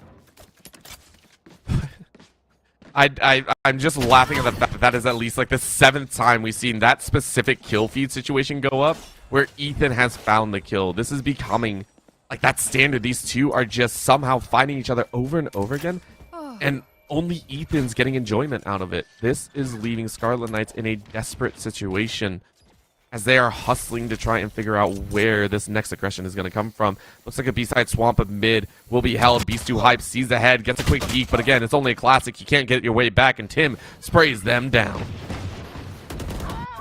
A kill from Bruta, the bot, doing damage. Love to see it. Unfortunately, it's just going to be the 1 kill thus far. And with a spike down and 2 players remaining, it's not the best of scenarios for the Knights to retake in. By that, I mean, it's pretty brutal. Trying to get anything. Exits are really the name of the game at this point. Winning the round seems a chance. Not just outside, but entirely out in the cold. A little healing going towards Cartier, though. And at least he's got a Sheriff to work with. The bunny says hi as well. Just good luck. Might not be a rabbit's foot, but, you know, it's close enough. mean, around the there's corner a they go. rabbit's foot on it. Player standing. That's fair. I think. Does it? I don't know. Tim said, don't pick that one up, please. That will be the kill, and Cartier accepts their death as Stony Brook are almost doing what Scarlet Knights did in game number 4, by the way. If they win 3 in a row here, this will be an absolute almost slap in the face. The best of revenge stories. It truly would be. By the way, it would also be very poetic. 13-7, 13-7 first 2 maps, 13-8 third. If it were to end 13-4, 13-4 on the backside, that would be just some great symmetry on the scoreboard at the very least. Of course, that is not a guarantee, not even a real plausibility at this point, because the Knights, they have weapons. They're looking to find success, but Stony Brook, it's hard to argue with their run of rounds that they have had here just recently throughout the second part of the first half and the beginning of the second. It's been all of them all the time. And Kenji just trying to break up that wall that was set down once again, just making noise while the rest of the team circles into this A site.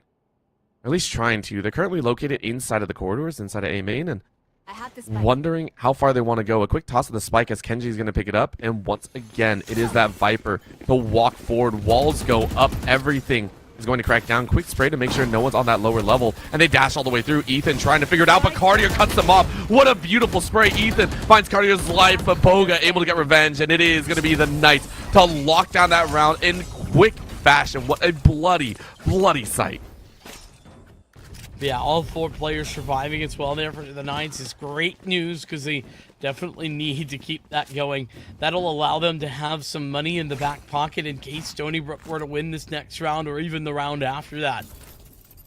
Though I say that, Stony Brook, look, their money is not exactly perfect. They don't have money for the next round, so despite winning a couple of rounds in a row, halftime making it so that, well, bonus successful. Or at least so good. finding the successful bonus win, that is, for the Knights.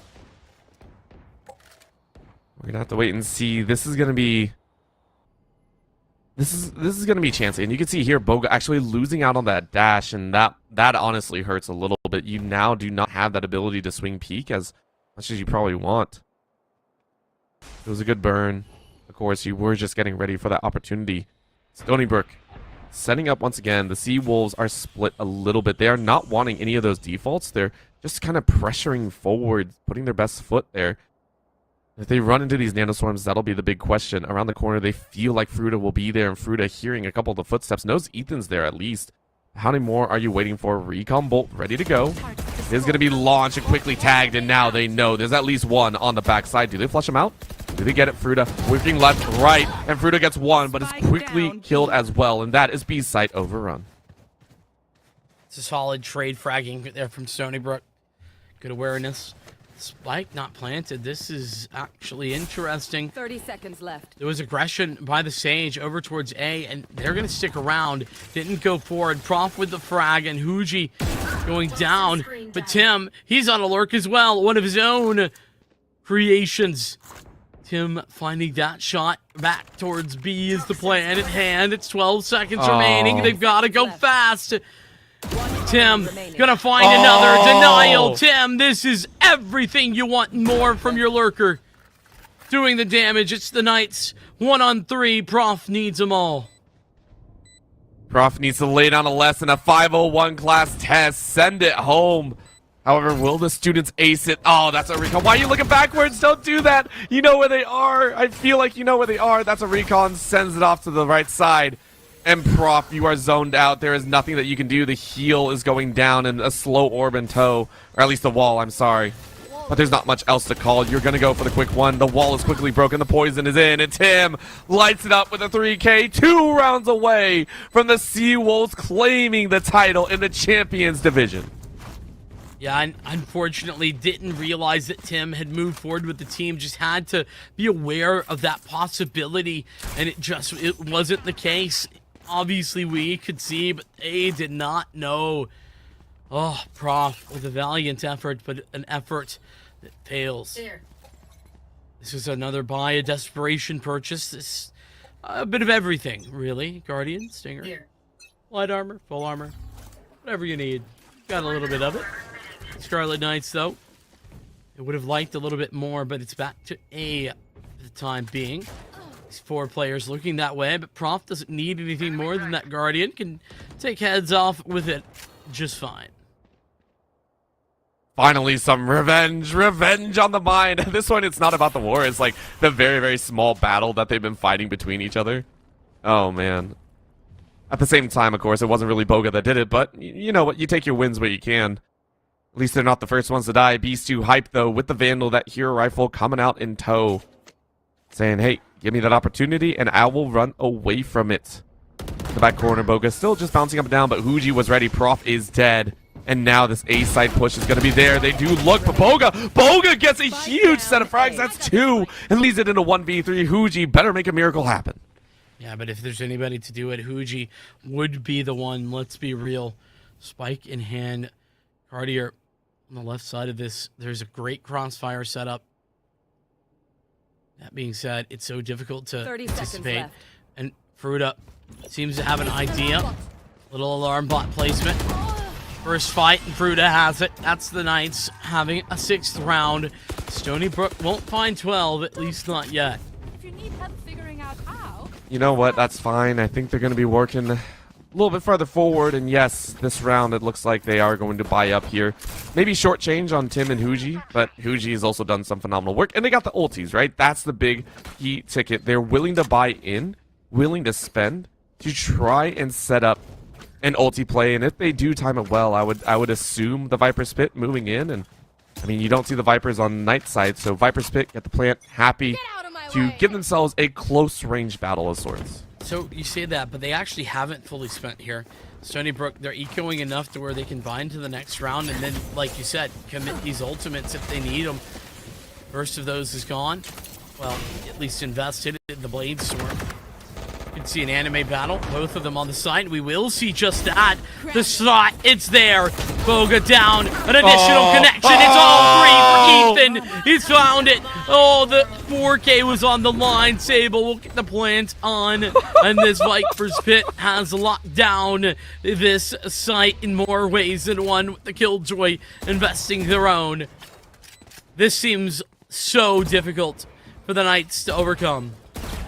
I mean, let's be honest, Stony Brook sat up in their chairs, they leaned forward, they got in their game in position, and they have given us an absolute shellacking. Now Fruta still looking for at least one more of a run straight into the wall, and they know where they are. That is a chance. Ethan with a 4K. Tim finishes off Cartier, and it is GG on that one. A map point, series point, championship point on the line. Scarlet Knights need 7. They need 7 in a row to be able to come back, and not even that, 6 to tie, and 8 if they want to win it in OT.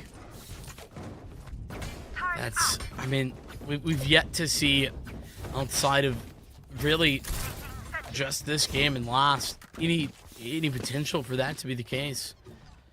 Scarlet Knights, they have mostly a good buy, so they'll be able to do it here. And of course, Stony Brook, once again, doing it with limited weaponry is sort of been their bread and butter. But Boga goes for an aggressive play, gets found out, and Tim finds his frag.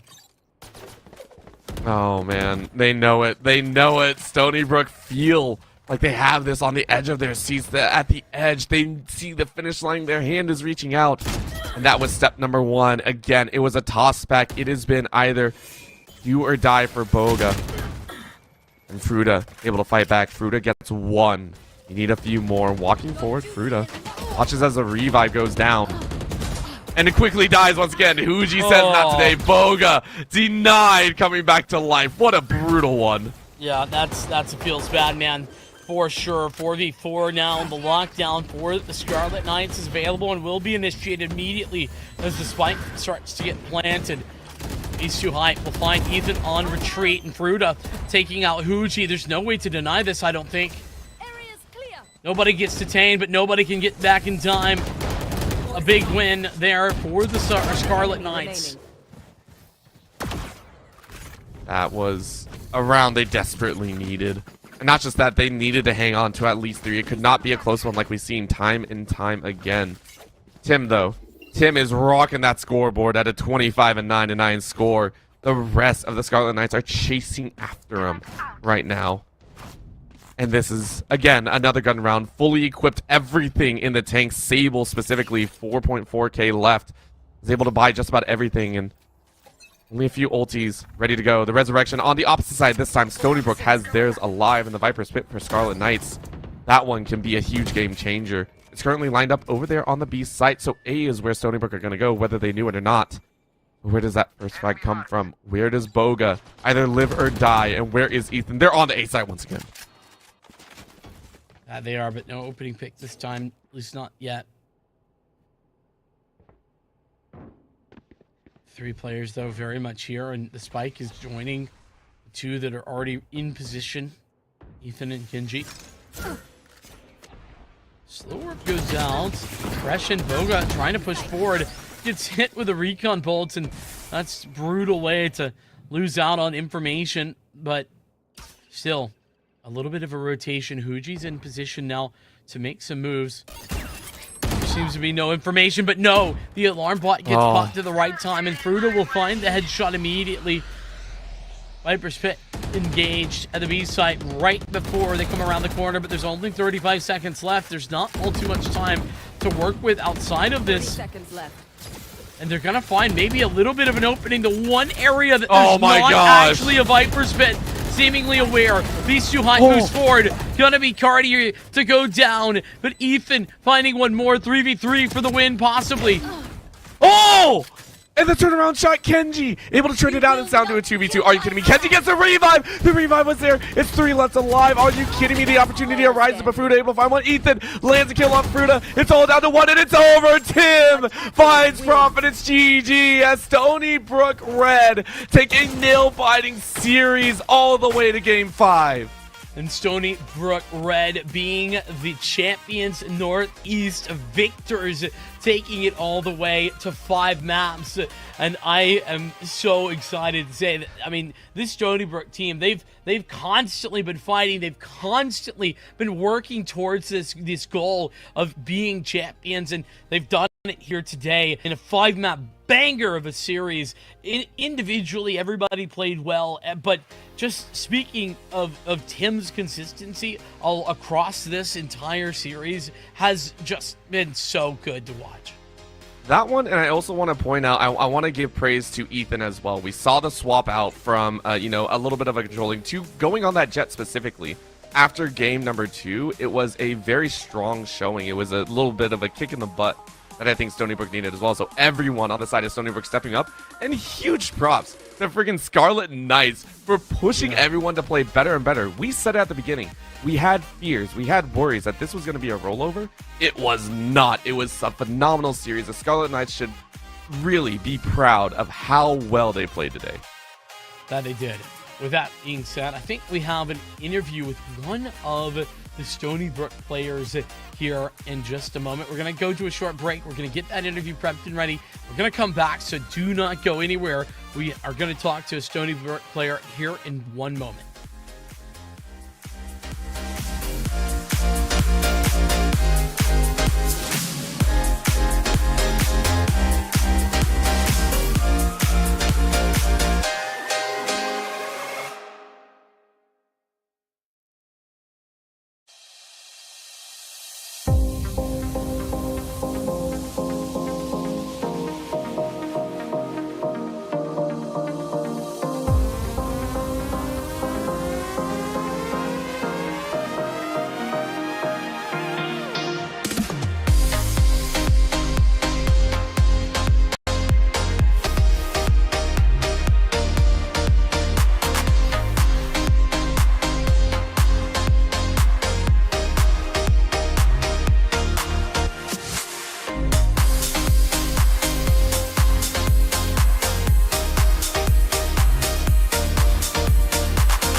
have returned, and we've now got Tim from Stony Brook. I think the first question, Tim, just has to be, like, what's the feeling in the team? Like, how are you guys feeling after this victory? Grueling series, by the way. Yeah, I mean, that was 5 maps of Valorant. That was definitely a little bit difficult on the mental. You know, I got a little annoyed during split. I'll definitely take that. You know, I was like, oh my god, we got another map of this. But it was a great feeling, obviously, to win. You know, I really wanted to win for Sable, as this is his last semester before he graduates. So I'm really happy I was able to get a win for him. Of course, and I think that leads into kind of what I want to talk about at the beginning. You know, we saw the fire come out from you guys, but were you expecting this heavy of a matchup? Because, I mean, coming into this, you had played them before. You had 2-0'd them last time. Were you expecting this much of a fight out of the Knights squad, or was it something that just kind of caught you by surprise? No, they caught us by surprise for sure. I don't know how much they practiced or what they've been doing, but, you know, they had a good game plan for every map. You know, they were ready to play. They were ready to play. And I got to ask you as well, because not only did you step up, but there was another player that I think stepped up as well. And I want to ask, just for fun thoughts there, what was it like in game number 5 watching Ethan basically trade blow for blow with Boga just consistently? And it was just hilarious kind of to watch there. Was that something that Ethan does regularly, or? Yeah, I mean, at game 5 on Icebox, you know, we switched Ethan to Jet mid-series. Kenji's usually our Jet player, but he's normally a flex player, and what's it called? And Ethan plays a lot of Jet in rank. So I was like, you know what? Let's just completely switch it up. Let's, you know, because it wasn't working. Kenji on Jet just wasn't working. So I'm like, all right, Ethan go. And then we just did Ethan go kill, just throw supporting util for him, make him go shoot everyone. And it worked out. You know, it was a crazy map 5. It was just, oh my god. Well, I mean, just to kind of go off of that, I mean, that's crazy to make that call mid-game and it worked out so well. Really impressive, and props for making the call, because that's not one I would have wanted to make or felt confident making. Yeah. That's for sure. But I do want to ask, you know, I watched you guys last semester struggle in a different league up against one of the best. What is it like now getting the victory where you fell short before? Obviously, you talked about Sable being last semester. You know, what was it like in the voice comms, like right when you guys pulled that off? It was awesome. It was almost a sigh of relief, because we were like, you know, we were kind of coming in and we were like, 3-0, easy. You know what I mean? But it wasn't a 3-0 and it wasn't easy. So at the end of map 5, it was a big sigh of relief. It was, you know, a couple let's goes, you know what I mean? Like, you know, like really happy, you know, a little bit of banter, but it was great. It was a great feeling. Well, Tim, before we let you go, I do have to ask, do you have anyone that you want to shout out, say hello to while we have you on stream? Shout out to my girlfriend, shout out to my teammates, you know, for playing with me for so long. You know, this has been a great experience playing collegiate, you know, coming from playing tier 2 and then to playing collegiate is just a completely different thing, and I've made a lot of friends and I've had a lot of fun. So yep, shout out to all those guys. Awesome. Well, Tim, congratulations one more time to both you and your team. You guys played a great game, and it was so much fun to watch. Thanks, man. Hey, thank you for having me. With that, it is just about that time for us to say hello to the next game coming up. A whole another best of 5 of Valorant coming up. And, well, unfortunately, it's time for us to say goodbye, though, because Orbital and I will not be taking you through that. It's going to be Mick and Infernosis, a fantastic couple of people, and we will get out of here and let them take it away. Stay tuned for more Valorant.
Welcome back, everybody. We've got more NECC action. Game 1 was a bit of a long, drawn-out burner, but Game 2 got started. Map 1 has completed, but we got plenty more action to go. My name's Infernosis, joined here by my good friend Mick, and we've got ourselves UVic Black facing off against the University of South Alabama's varsity roster, and this one was a bit of a head-turner.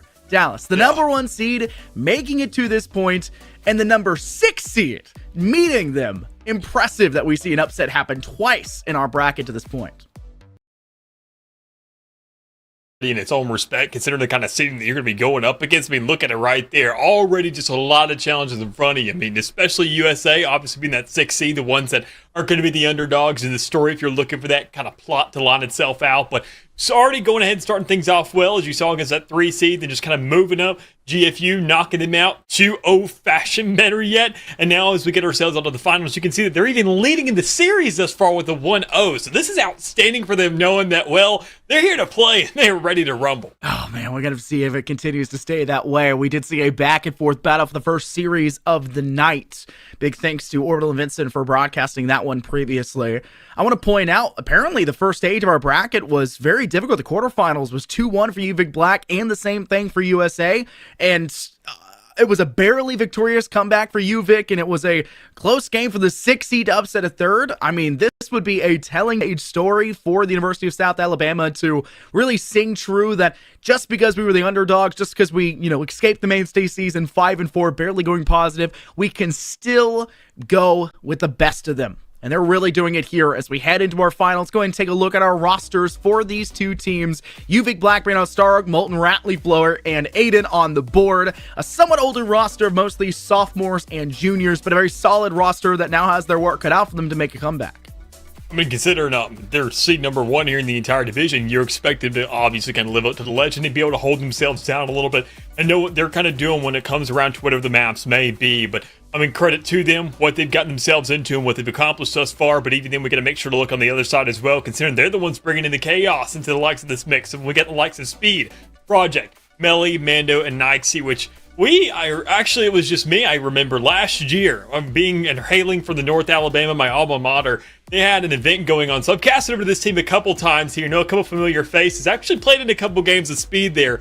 Quick little fact, the guy loves to joke around in lobbies and turn his crosshair off as a warm-up. So whenever you have the crosshair on, something different may be going on here. But as a duelist main that I've seen him in, obviously he's going to be trying to lead the charge here today with the energy he has going on. Well, we'll have to see if our Alabama brethren here, Dallas, be able to pull things off. But let's not forget the other side, who deservedly took themselves up to first seed. They did have 2 forfeit victories. Now, also repeat that, 3 forfeit victories in the mainstay season for UVic Black. But the rest of their victories were pretty much all unanimous 2-0s, except for against UHWO Black, who they did take the victory in a pretty good and solid result of a 2-1, a 13-5 and 13-6 for their 2-map wins. So they have very much so deservedly gotten to this point. And they're going to be a team that we're going to have to keep our eye out for. Maybe the first map just was USA's favor, and they picked it and really wanted to go with the best of them. Let's go ahead and take a look at that. Let's go ahead and pull up our map selection screen and see where we have been and where we are going to this point. And no, Haven was the first one on the board, and it was stolen away by USA, and UVic will now have to play on the proving ground of USA for their first map selection, a split. Yeah, I mean, knowing that Haven started things off and obviously being the number 1 seed, we're expecting UVic to get that first ban and that first pick, obviously selecting that Haven. And that map, it already is just very, very troublesome. You have to make sure to really kind of figure out what's going on there. The 3 sites, you can kind of get inside your head. And honestly, they want to double things down. Knowing that Haven didn't go exactly their direction, doubling down and going into Lotus, another 3-point map, is a little bit interesting, I gotta say. Obviously going to be a little bit shaken up going there, but they have to prepare for it and check off that last map. But no matter what, if they get things rolling along here on Split, it's not going to be a problem. This is a best of 5. They got time to go ahead, kind of settle down, figure things out, and collect their thoughts. But, well, Icebox and Ascent being your last 2, you got to get at least one of those to say. And once you get those 2 site maps, things are going to really start to just settle down a little bit, and you can actually really start to communicate a lot more efficiently, especially if you're warmed up over these first couple maps. We're talking about Icebox. You got to get it out now because it's not going to be a possibility soon, so that may be a concern for some of these teams, and it's going to be interesting to see how South End will opt to play that one. Ascent being that final map, typically Dallas, we see it be one of the first 2. That was what the kind of go-to norm was before this season, but This season has changed things up, and it's been pretty much unanimously the decider map for most all series. And seeing it go here for BO5 as well, it is still somewhat shocking considering how popular it used to be as a first two. But still being last when there were so many maps before being picked is quite shocking. But we're going to go ahead and start things off here on Icebox. The meta has changed a little bit, but it still is somewhat normal for a map like this. KO's on the board for both sides, seemingly, as it may be Project Lock, and that one ends here soon for the USA side. Sova's on the board for UVic Black, and looks like the Jet will be brought in for both teams. A pretty close matchup, but it does seem to be some variation for strategy, as a Raze and a Jet have been brought out here for the University of South Alabama, and instead, the Sova has been opted for UVic Black alongside that Jet. Yeah, surprisingly enough, on this map, we like to see kind of the double Sentinel setup. I mean, when Chamber was obviously in the meta, he was going to be one of those picks alongside the likes of a Sage or a KJ, but I mean, Chamber kind of filled that role a little bit of the KJ better yet. So we do typically see KJ and Sage being set on this map, and teams like to go ahead and have a lot of just backup plans when it comes around to both sides, and really just opting in for that defense and making sure those post plans are solid. But going ahead and seeing that South Alabama is taking literally the opposite end of the spectrum in terms of approaches here to go for that double duelist setup, the Jet and the Raze. You're going to have options for A site, you're going to have options for B site, which I will say, the more open, that's where you're going to see that Jet go off. That A site, where things are a lot more contested, Raze is going to clear those corners very efficiently. They're going to be looking into a retake kind of approach here, because if they want to hold things down, unless they're actually fragging out, we didn't get to see the specific numbers of the KDA of South Alabama, but they're going to make sure to have to really frag out and hold down these angles perfectly, or you're just going to have to take on that operating role. But regardless, UVic, I'm excited to see what they can do, because their setup is much more versatile. That double initiator can be literally plugged into anything, so I think they're going to be a lot more just kind of flexible and a lot more comfortable everywhere else on the map. Gonna go and make an adjustment here, Dal. So our map selection screen was a little bit wrong. We used the link from the previous, series. In fact, it was Ascent that started things off for UVic Black. So Ascent was the first and loss, interesting enough for them. Iceblock is still South Alabama's pick. Pearl is our third map. Split is our fourth, and our fifth will be Fracture. So it was Haven and Lotus banned first off the chopping block. Seeing Haven banned first is very interesting. Apparently UVic Black just don't like that map whatsoever. But Icebox, we still get to see, and we get to see it here first and foremost, with South Alabama already having the lead, now playing on their map pick. I mean, hey, Icebox, we already went ahead and mentioned this map and how kind of big and troublesome it can be. I mean, knowing all the kind of trivial obstacles that get in your way, you know, they can really give yourself a bad day, especially if you get into a hole in this map and don't find yourself the first couple rounds. You got to make sure this pistol round has all the impact in the world. With a couple shots already raining out and a couple of the players already going ahead and kind of sniffing that Viper smoke inside the air, you know, you're going to be going ahead and canning a little bit before you want to make sure your next approach is taken. Great idea here from South Alabama to try to zone them away. Speed's in a bit of a clusterous spot, as being spotted by that recon bolt. The Sova having been brought out for UVic gives them a lot of early information, prodding intel to maybe snuff out some of those more aggressive players that will be playing behind Yellow Crate here. Considering it is just the first round, the amount of util in the back pocket here of your Raze of Speed may be quite limited, highlighting the improbability of them escaping from behind that crate as fast as they possibly could. If you're Jet, maybe got a tailwind, but lack of boost packs could be an issue. They've been flashed now out. Pop flash by your player KO that was leaf lowered. Unfortunately, they'll lose that fight. Molten gets the first blood of the round, and Rat will follow suit up for a second, leading South Alabama now to a 3 versus 4. Side has not yet entirely been taken by the side here of UVic Black.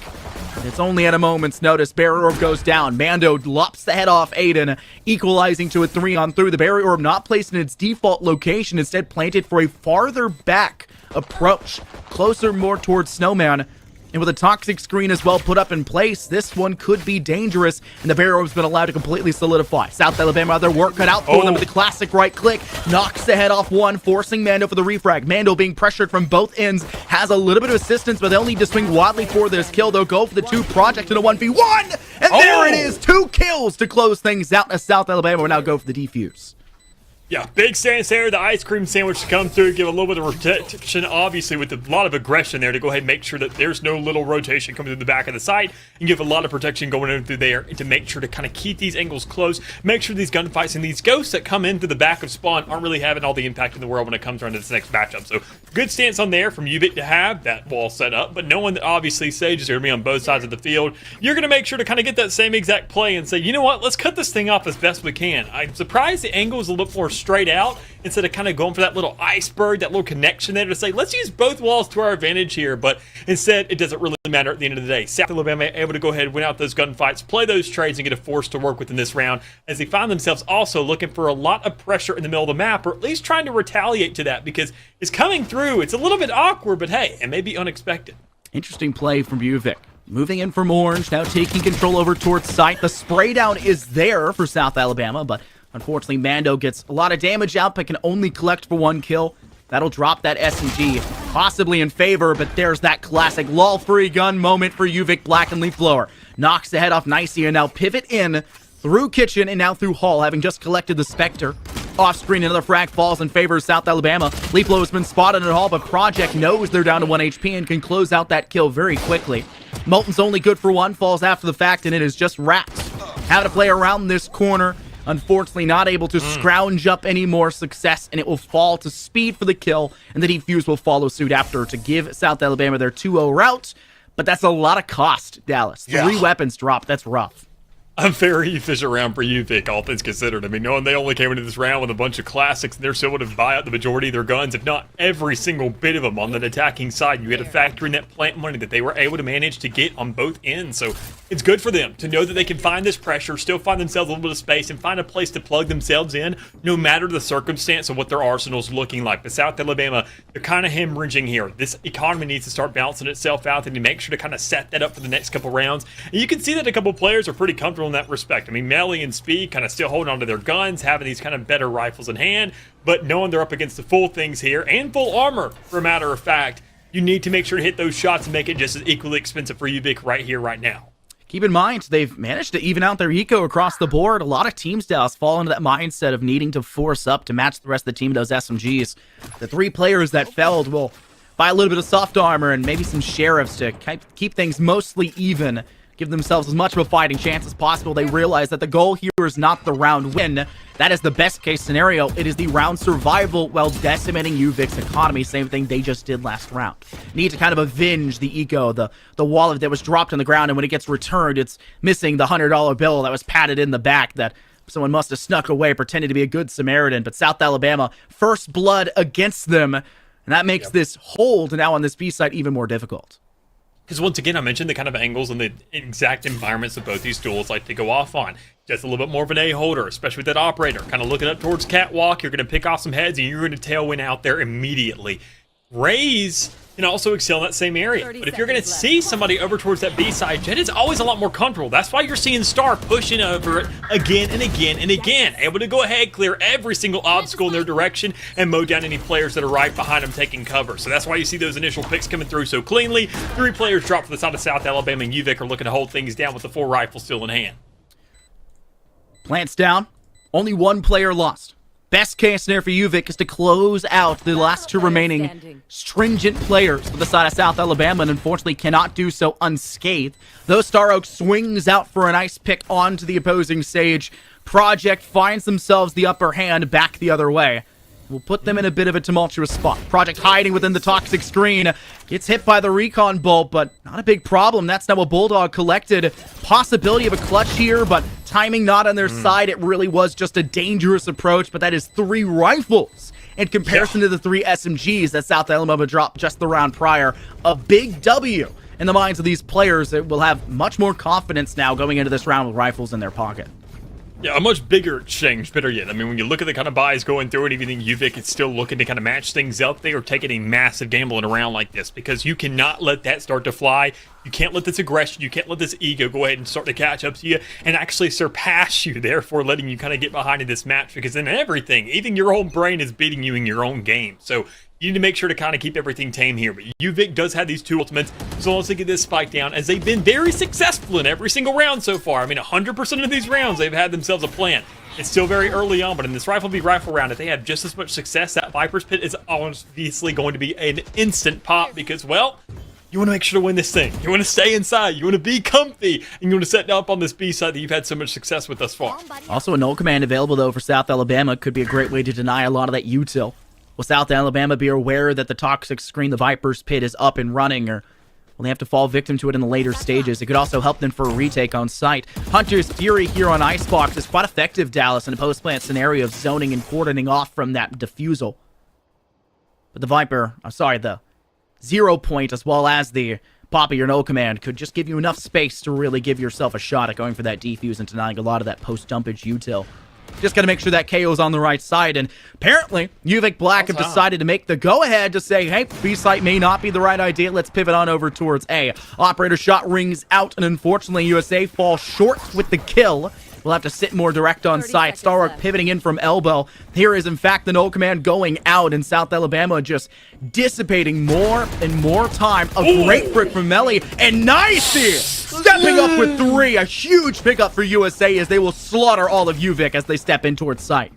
I told you that jet with an operator is going to be a problem towards that A side every single time. You have to know it's going to be there, and especially once you hear that initial operator shot, you're going to know that this isn't going to be the place you need to be. This is not the site you can really hit, and that's just because UVic didn't fill out this site beforehand. They had hit B every single round, whether it be through mid, whether it be over just directly through the B side. They were a little bit slow in that approach, but that's something they can definitely fix up. But their defaulting hasn't really been there. They haven't felt out the map. They haven't figured out what exactly South Alabama's entire layout is looking like. And they learned a very harsh lesson in that in the last round. So they have a little bit of a rebound here and a little bit of a blaze sword to work with in the meantime. But Stark is going to have to make sure to kill their jet counterpart and do it very swiftly. Otherwise, things are going to go south once again. We'll go forward here, and they will find themselves taking the frag onto Melly, but it's Rat forced to go for the pickup. Throw down the Viper's Spit, and UVic have seemingly made a mountain out of a molehill, turned something little into something big, and have managed to put themselves in a good spot for this round. Bolton having to be quite wary of the fact that still Snakebites being sent by USA, and plenty more players to come their way. But there's 2 rifles possibly able to be collected for UVic that could really give them a big fighting chance alongside this Viper's Pit, which just makes this site awful to try to play against. Thankfully, paint shells will be sent forward, and Leaf Blower will fall victim to it. Gotta move, bud. Once you get hit by that initial blast, it still may be too late. Nice with the frag onto Aiden. Seemingly USA are pulling something out of nothing. The Viper's Pit will still manage to stay up as Molten hides within its cover. Rat finding a pick on an Icy back in return. Time running out for USA. They'll have to dive into the Viper's Pit as fast as they can. Speed is good for 1. Playing on the ropes, it's not going to happen. It will fall to the favor of UVic, but it did cost them quite a lot. But the Viper's Pit works wonders in that round. Keep in mind, that wasn't even really a fully invested round there from the side of UVic. I mean, with how many rounds they lost back and forth, going back, I mean, when you see that economy and how it just kind of switches up when you don't find yourself in somewhat of a streak going along, things looked really, really difficult. Knowing that A site was going to work out better for them, knowing that Blaze Storm was really the catalyst they were looking for to cut off one of those players, they found every single angle they needed. So it was good plays by UVic in a very, very well-deserved round. And South Alabama going in, saying, we're going to die for this. Even on the last couple seconds, a little bit of an iffy decision, if I do say so myself, knowing that you could just play for these exit frags because, well, they're going to be pushing you with stingers and such, and that's not really going to happen for you. But regardless, if it ain't broke, don't fix it. We're finding ourselves working on this A site. Let's go ahead and try to see if we can hit that again. And there's a Viper's Pit. So maybe not nearly as nice of an approach as we could have taken in the last one. 0 point goes out to try to get a little bit of information. Doesn't really find too much, all things considered. But for the side of South Alabama, they're readily aware of the fact that UVic are pressuring here. The Tracers being sent back their way are a huge factor to note that, hey, they may still be pressuring here towards this A site. Just got to be aware of the fact that you can pivot back and rotate over towards B, where unfortunately, only Speed is now actively defending that site for the side of South Alabama. Molten as well was going into the later stages of this round after the pop of that Viper's Pit and was down to about 15 HP, forced to use the healing ward from their Sage to bring them back up into the fight. Slow word paused perfectly for the side here of USA to slow and cordon off once again that UVic side, but they'll let that jet sneak in through Kitchen, and that's a ton of information off the back of that 0 point, and Melly just can't take down their doppelganger, which leads to a huge man disadvantage now for the side of USA. Big gun to hold on to in the meantime, especially there in the middle of the map. The problem is you got to make sure to maintain yourself and your life to get over there. So Project with 2 very big picks, cutting down players 1 by 1, and Speed holding it down in the back with the Sheriff in hand. able to cut down one more. This is a very, very influential round from South Alabama off the fact that, sure, they've only used the Viper's Pit in the meantime, but still they have found so much success on the back of that, forcing these players to the middle of the map and able to go ahead and pick up those rifles in the meantime because they got ample time considering that spike just went down. So just play the numbers, work off these trades, and it should be just a fundamental round win for them if they just can play it right. Be a very dangerous one still for South Alabama. Toxic screen, lots of util available for UVic Black. This could be a bit of an issue for them. The toxic screen for the attacking side will fall and dissipate. Needs to be popped back up, but it's not going to matter. Project will set themselves above the competition. A 3K here in this round. 2 of those with a stinger, might I add, Dallas, at range of all things. Finding 2 at the other end of it, and a very effective round for South Alabama, who stepped into this round on a bit of an eco. Despite the solid performance they had taken, going 3-1 in the first 4 rounds, they had to, adapt on the fly. And this is a perfect time for UVic Black to say, hey, we've seen a defense on A, we've seen a defense on B, we've seen ultimates used on either site. This may be the perfect time to talk things through and figure out how we're going to counteract this through the rest of this half. Even then, on a round like this, where once again you're going to go into a budget situation, you don't really have all the just resources at hand to kind of figure this thing out. You're trying to lay out a game plan for this entire half at a point like this, considering how early it's being called. You typically kind of see it once you get around to 5 or maybe 6 when one team has that guaranteed half and you're saying, all right, rebound time, we're back in this thing. But an early call can definitely be an advantageous one if you make sure to really get things lined up for yourself. So knowing that Hunter's Fury, that Resurrection is available, a lot of things are being set up there for the post plant or just kind of there as a safety net rather than an actual kind of engage going on, because your Null Command and your Blaze Storm are going to be the only 2 resources you can really rely on. That is the drawback of having a Sova in here rather than a KO, because, well, you could get yourself a Fade, and that would be a free push onto site. Or you can find yourself maybe a Gecko if you're starting to feel a little bit spicy and feeling out that player. You never know what's being brought to the table in terms of these compositions. So I'm excited to see what UVic could do, considering their save is going to be coming out here. Maybe what's being forced up and what's not, but it seems like a couple of the players are kind of keeping themselves in line here to say, look, don't get overzealous. Don't choke up your economy, because then we're really just messing ourselves up. Yep, no Blade Storm available for UVic, so they don't have an eco ultimate to really give themselves as much of a fighting chance as they had in that round 4 that they managed to squeak back the other way. Showstopper sent out by the side of South Alabama, and unfortunately Speed does not find much off the back of that one. It gets tagged twice by the Recon Bolt, sent up over towards Pillar by Snowman. It's just enough to really cordon off UVic. Melee, who decided to bring no rifle or weapon whatsoever in this round besides the Sheriff. Unfortunately, that Blade Storm falls short, and it will just give a free kill over to the side of UVic Black. Though one I think South Alabama was really expecting to not find very much success. Melee was saving their credits, Dallas, because more likely than not, they're going to buy another operator for that next round. Yeah, and that overzealous push there could have honestly just cost you the entire round. I mean, the KO now has, not really a gun to work with because it was a Sheriff dropped in the meantime, but there is a Null Command available now. So obviously that makes it cute for the rest of your team to say, do not overextend here. That was my fault. Apologies. But they don't really have anything out of it that they didn't already have before besides an ultimate now. That they're not going to invest to in a point like this. They have plenty already in their back pocket. They're getting a spike in as well. So UVic had themselves a pretty good stance as long as they find a little bit of aggression, because your weapons are not going to excel in this kind of main setup long way. Gonna be a very tricky find here for UVic. Look at Star Oak lingering around in mid, just waiting for the perfect time to swing out the other way. An Owl drone following alongside to essentially drone their way forward. But notice the util is actually the first thing to find a kill for the side here, South Alabama. Snakebite onto their doppelganger, denying the post-plant scenario, leaving just the Hunter's Fury up and running for UVic Black. And once that third shot gets sent out, there is no chance to stop this defuse bar, swinging this one wildly, and 2 players will meet you at the gates swinging from green, giving South Alabama a much-needed round win to continue their dominant spree. And also, despite the early loss of Melee, they have so many credits to their name now in Dallas. Expect the operator to be brought out just to lock down a site. No, if they send it to Speed. No, somebody's gonna be picking that thing up. Maybe have. It's just, I think it's an exchange of skins here, quite honestly. If we're being real, when you see that exchange going to... But regardless, Jets got to feel themselves, right? The Ion Off is like classic when it comes around that Jet Opping. It matched the color scheme of the girl. Everything just kind of together. It feels like you're one with the gun. But regardless, so you're going to be holding down that A site more than likely. But instead, we're seeing it switch up once again. Not in the hands of Speed, but in the hands of Melee over. And also holding it now on the B site. Kind of switching up these positions in the map rather than the actual gun to work with. And it's going to work to your favor. You already see in the back of the map, there goes Leaf Blower. And you're going to be trying to blow over a couple more players players, all things considered. But that resurrection does come through. The push is coming out, and that null command gets all the actual rewards you need out of it. That's a big loss for South Alabama early. Melee's going to have to give as much intel as they can from beyond the grave, and Star Oak tries to use a weapon against them. It's nicey, though, to find them. A lot of assistance from the team surrounding, though.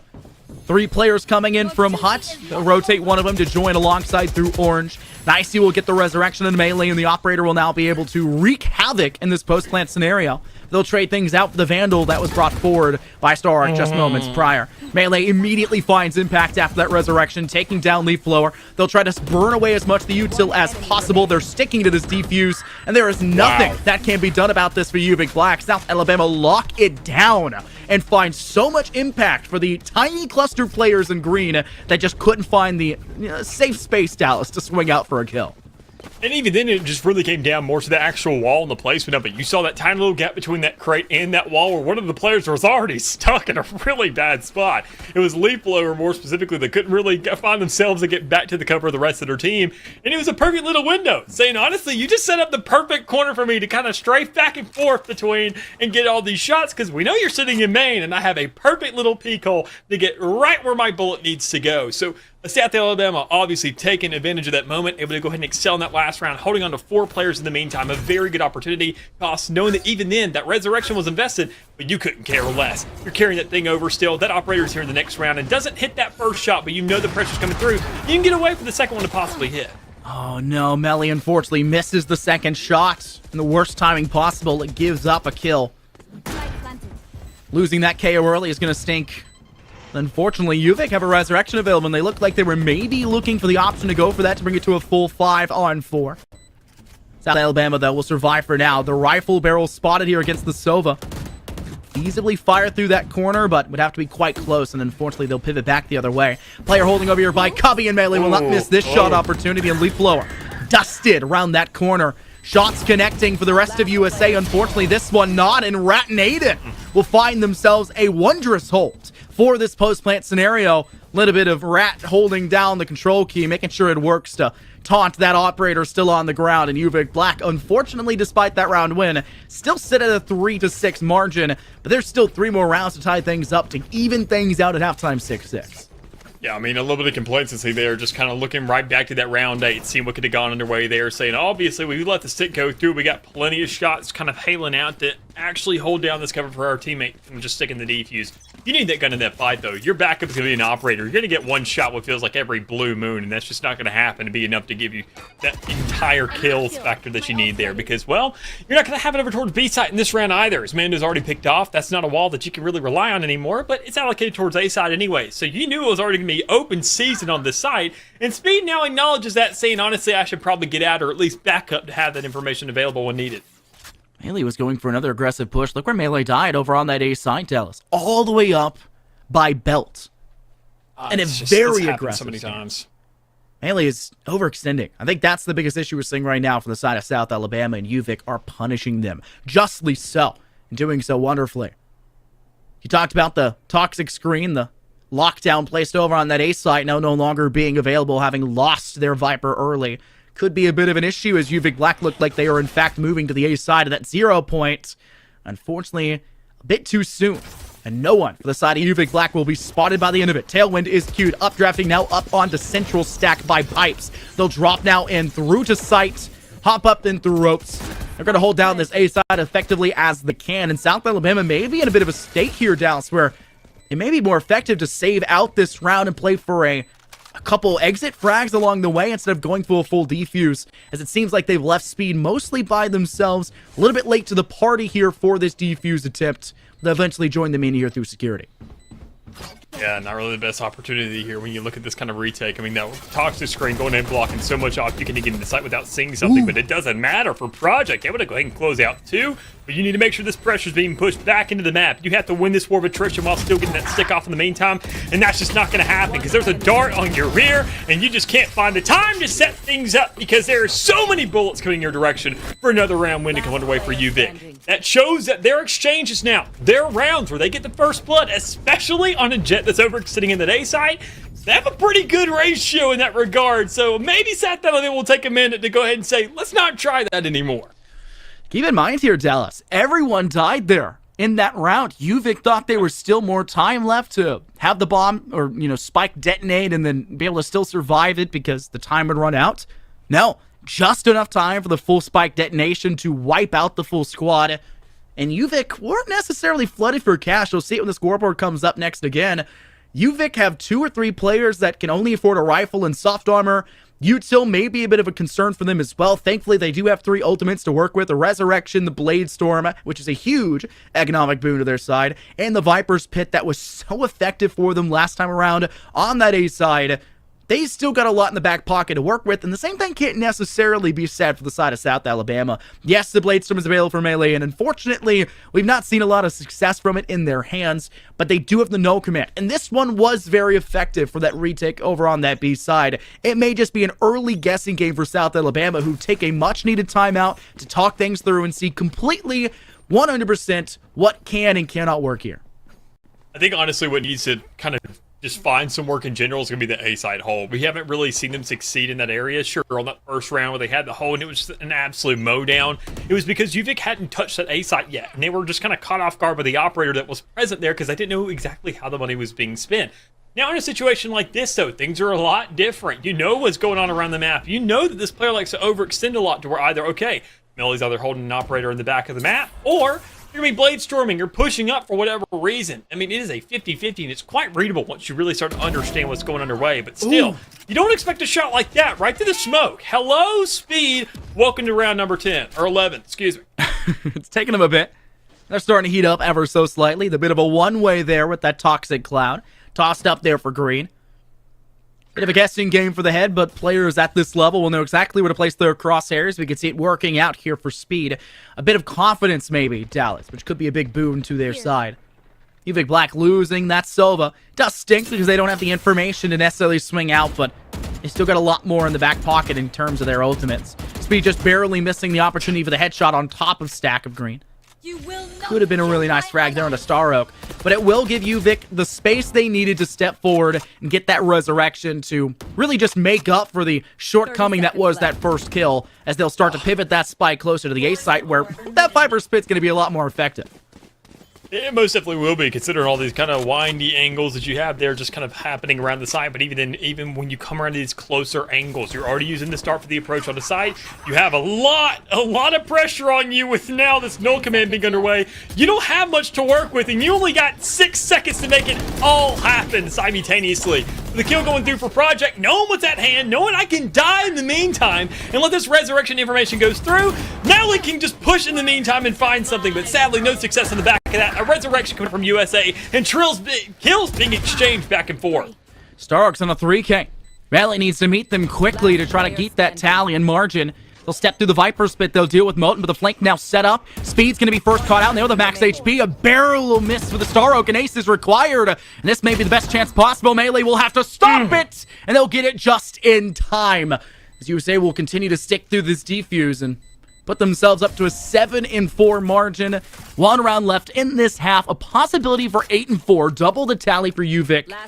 But South Alabama has had a very tough time allowing 2 rounds in a row for UVic, who for a while there, Dallas, looked like they weren't going to be stopped to tie things up at halftime.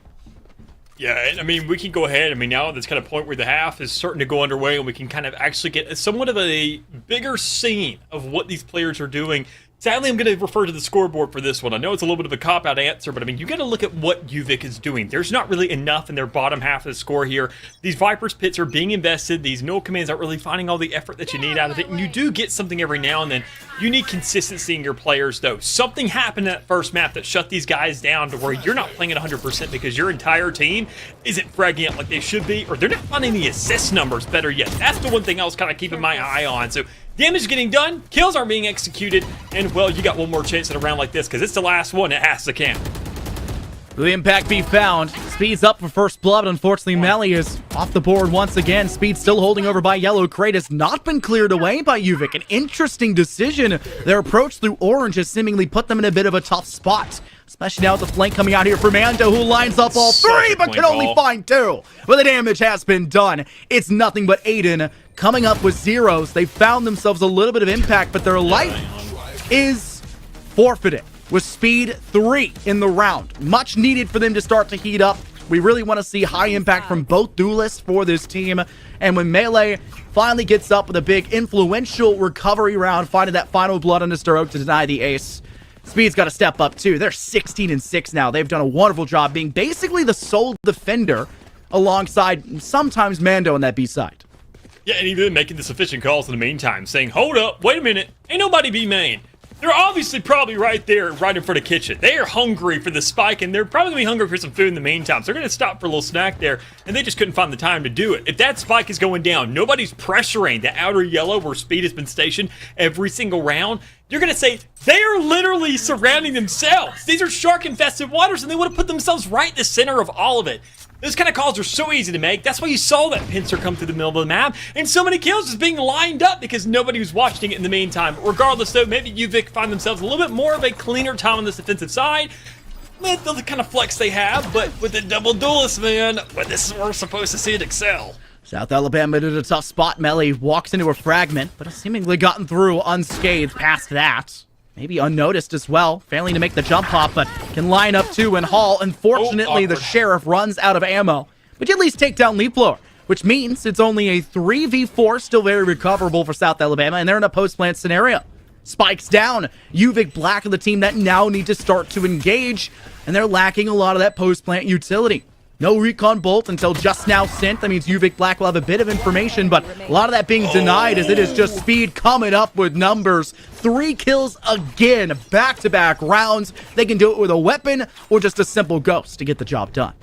Yeah, there's an ultimate somewhere in the midst, and go ahead, feed it to me, buddy. I need it in the meantime. That round number 3 is going to look mighty juicy, especially if you give me a showstopper to work with. I'm sure that's the exact thought going through Speed's head in a round like this, knowing that you can double things down right here. That Bulldog looked also like a menace in the last round, and you're going to double things down towards that B side because, well, you have rifles and a Marshall. You are set up for the long game. You know that, okay, what's going to stop us? Classics. They're going to hold close angles. Somebody's going to clear those things out. More than likely Project, who has that star or that knife to throw out, has all the information, has the flashes, and, well, the duelists, we're just going to be taking a back seat on this one in the meantime. But with the shot on the 0 point going through, you know a player's present on that site, but they're probably going to back up as well.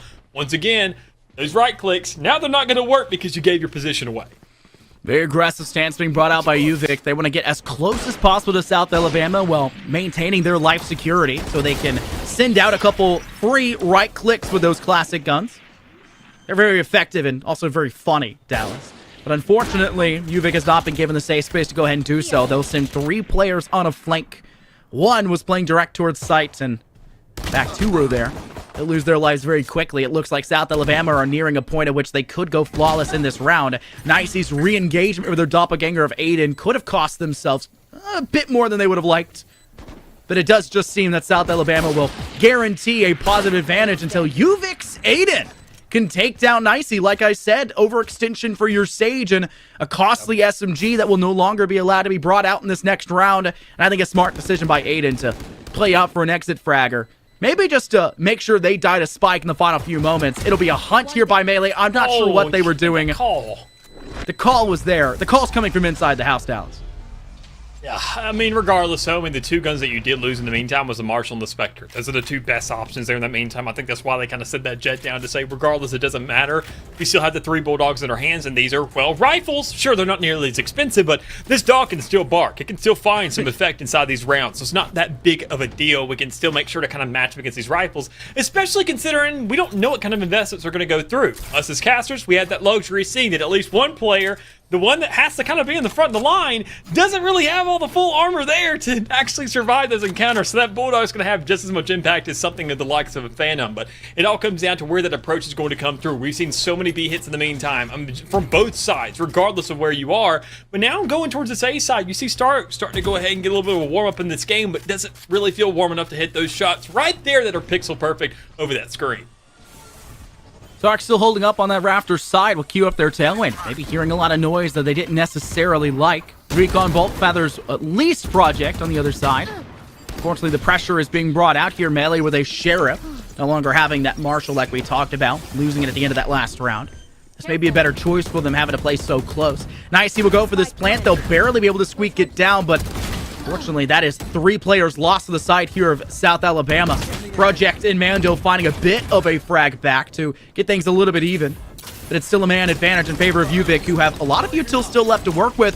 But there's another frag in favor of South Alabama. Mando's holding things down. The dog still has a bark and bite, and it is coming through, paying dividends. Mando with 3. Project finding yet another one. I believe a buddy ace between the two of them. Full house, whatever you want to call it. South Alabama now up to 11, and they're looking like they want to take a 2-0 start here in this best of 5.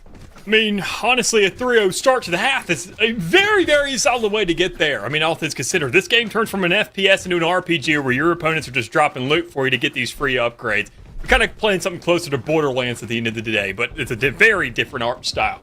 So considering 11-4, this is quite the gap we're looking at here. Let's be realistic. I mean, UVic, they have a chance, but knowing they're buying around like this, knowing it happened in the second half, and you're allowing this reinforcement to follow through, things get really rough. 8-4, I mean, it was very feasible then, but looking at it now, you got to make sure Leaf Blower can hit more shots like that. Leaf Blower's had a bit of a tough game so far. Dallas was by far the most negative player on this team. Thankfully, they did find 1 kill, but not so thankfully if you're a UVic fan. South Alabama can collapse quickly upon them and punish them for that kill, putting themselves another spot for a spike plant. Rifle having been collected, maybe a chance for Star Road, but shut down by their doppelganger Jet of Melee, who is finding and feeling themselves a lot more effectively. They'll swing back over behind Yellow Crate, another head off of a shoulder, hunting for that 4th, and it is Melee coming up big, trying to match what Speed has been capable of so far in this series. You're bringing a double duelist, Dallas. You want to bring it out in full force. Yeah, you most definitely do. I mean, already sitting in this match point situation, UVic have to play this game flawlessly to a T. I mean, not only just in regards to these rounds, but for their players as well, because you get these points where we haven't even seen them able to flex themselves on these thrifty rounds, on these ecos, and they don't really have the space or breathing room to give anything a try. They just have to do and succeed, and it's a lot to ask for them considering this kind of stance right now. Say if it was 10-12, if it was 11, or even then I would give you the bare minimum of 9. But I mean, anything under that, you were asking for a lot, and you really have to just go ahead, flip a switch, and really get it going. Problem is, Melee's got murder on the mind, and it's already starting things off in this one. That's a big boy, and the Blade Storm being so effective. Something that we haven't seen really from either side today so far in this map, Dallas. The Blade Storm has not been the end-all, be-all ultimate, and not even the showstopper. A lot of the duelist util hasn't been as effective as it necessarily could be. It's been a game for Project on that KO. It's been a game for Molten on that Viper. But past that, UVic and their possible last round of this map need to catch up, and they'll do so by finding an ice pick onto Speed. Losing the capability of that showstopper, South Alabama will only have the Blade Storm, but collecting the ult orb charges the Viper's pit, and that may just be the death woes to the side of UVic, but they sneak in perfectly. Mando's dusted. Melee will join them in the afterlife. Just nice seeing Project remaining an icy false victim to the fragment. Project has to clutch things up in a 1v2. Thankfully, Leaf Blower, 1 HP, but Star Oak unknown, and they'll pounce from the flank to give themselves a round win. The unknown factor and variable in that round, able to go ahead and finish things off and add punctuation to that sentence. I mean, it's just perfect there for your squad to know that you're carrying things over. But once again, as I mentioned, sure, you found the round. You're happy with the just kind of circumstance handed to you. You're happy with the result, knowing that you won that last round. But once again, it doesn't come without a price, because you're going to have to pay a lot of it in the next one in terms of your actual legitimate money in hand. And you don't have much of it. Things get pretty difficult here, but still enough to squeeze something out. You're still really bar minimum, but there's some of these players, but it's not the biggest deal in the world. UVic does have that Blade Storm, but I mean, for somebody, if you do kind of want to opt out of that buy, but man, there's a lot on the line here, and South Alabama are well aware of that. Don't let UVic get any kind of momentum in this fight. So let's shut things down right now, and a showstopper will be a great way to start that. Resurrection's available to the side of South Alabama, and that's a somewhat recoverable position for that player, but they may want to opt for Melee instead. Loses the fight over towards Aiden. That one a bit easier in the back corner, but South Alabama will just fall back and play for a little bit more of a safe position in this post plant. Star Oak is going to come from this flank, and seems like Molten's going to be close enough. Sorry, not Molten. Mando is going to be close enough to be able to deal with them. Molten's been revived by the side of UVic. What once was a huge man advantage is still only now to 1. Starrock not allowed that flank mage thing's dangerous. Leap Blow will hop onto the defuse. Barrier Orb goes down. A great chance here for the side of UVic to stop and go for this defuse, but forced away. Mando clearing away the Barrier Orb. A second one to go forward. Aiden drops in too soon. This could be rough. They've got to go for the spray down. There's no chance. As South Alabama will rise through to take down UVic on their map pick, going 2-0 in the series. In a 13-5 fashion at that, man. I mean, we are seeing some absolute dominance here towards South Alabama. It doesn't matter whether we're in the complete opposite side of the country, and sure, their time zone may be a little bit later. They quite frankly couldn't care less. They're at pure gamer hours right now, saying, look, the later it gets, the more warmed up we are, buddy. That's when the demons start queuing up and we get some legitimate practice in, and they're obviously flexing that right here, right now on Icebox. That was their map pick, keep in mind. Pearl's going to be a little bit more different, but knowing that even then, they started things off on a scent. They're starting things 2-0. UVic have their back against the wall because they can't allow any more mistakes to happen in terms of these maps. That's a whole 13 rounds kind of ahead of them. Sure, we're kind of overestimating into the future here, but regardless, you got to think about the consequences of that.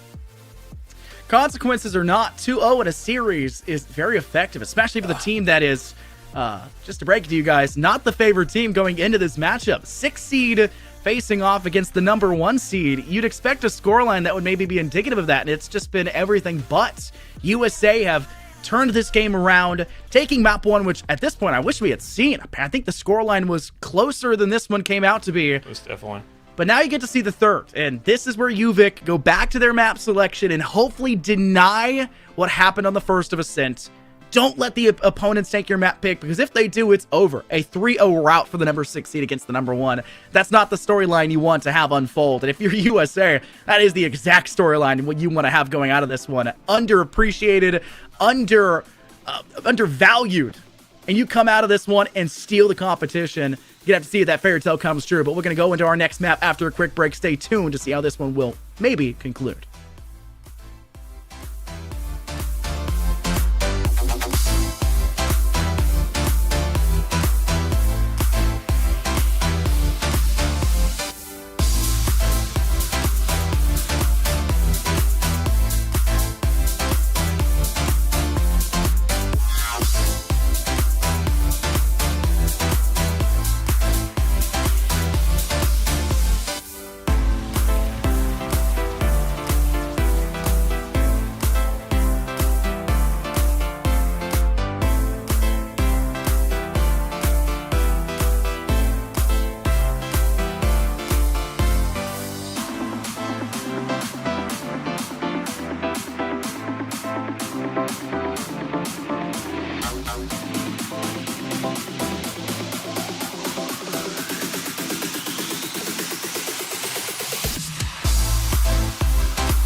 feel like we're all Miley Cyrus here, Dallas. It's a party in the USA. No, it's a party at USA. They are 2-0 in a BO5 series and one possible map away from concluding this one and a landslide victory as the upset team, the underdogs, the underappreciated. Will that story come true and unfold? Time will have to tell. This is UVic's chance back on their map pick to try to bring things back in their favor. I mean, they had a chance there in map 1, but sadly they decided to choose Ascent there, which, I mean, I would say kind of have as your third map as a safety net, or, you know, number 5 as your decider, but let's start things off and get punished for it, because that's never a good idea, and I hope they kind of learn their lesson. But regardless, they do have a rebound here. They have opportunities available. They got 13, as a matter of fact, because that's all it takes for the South Alabama to win things out.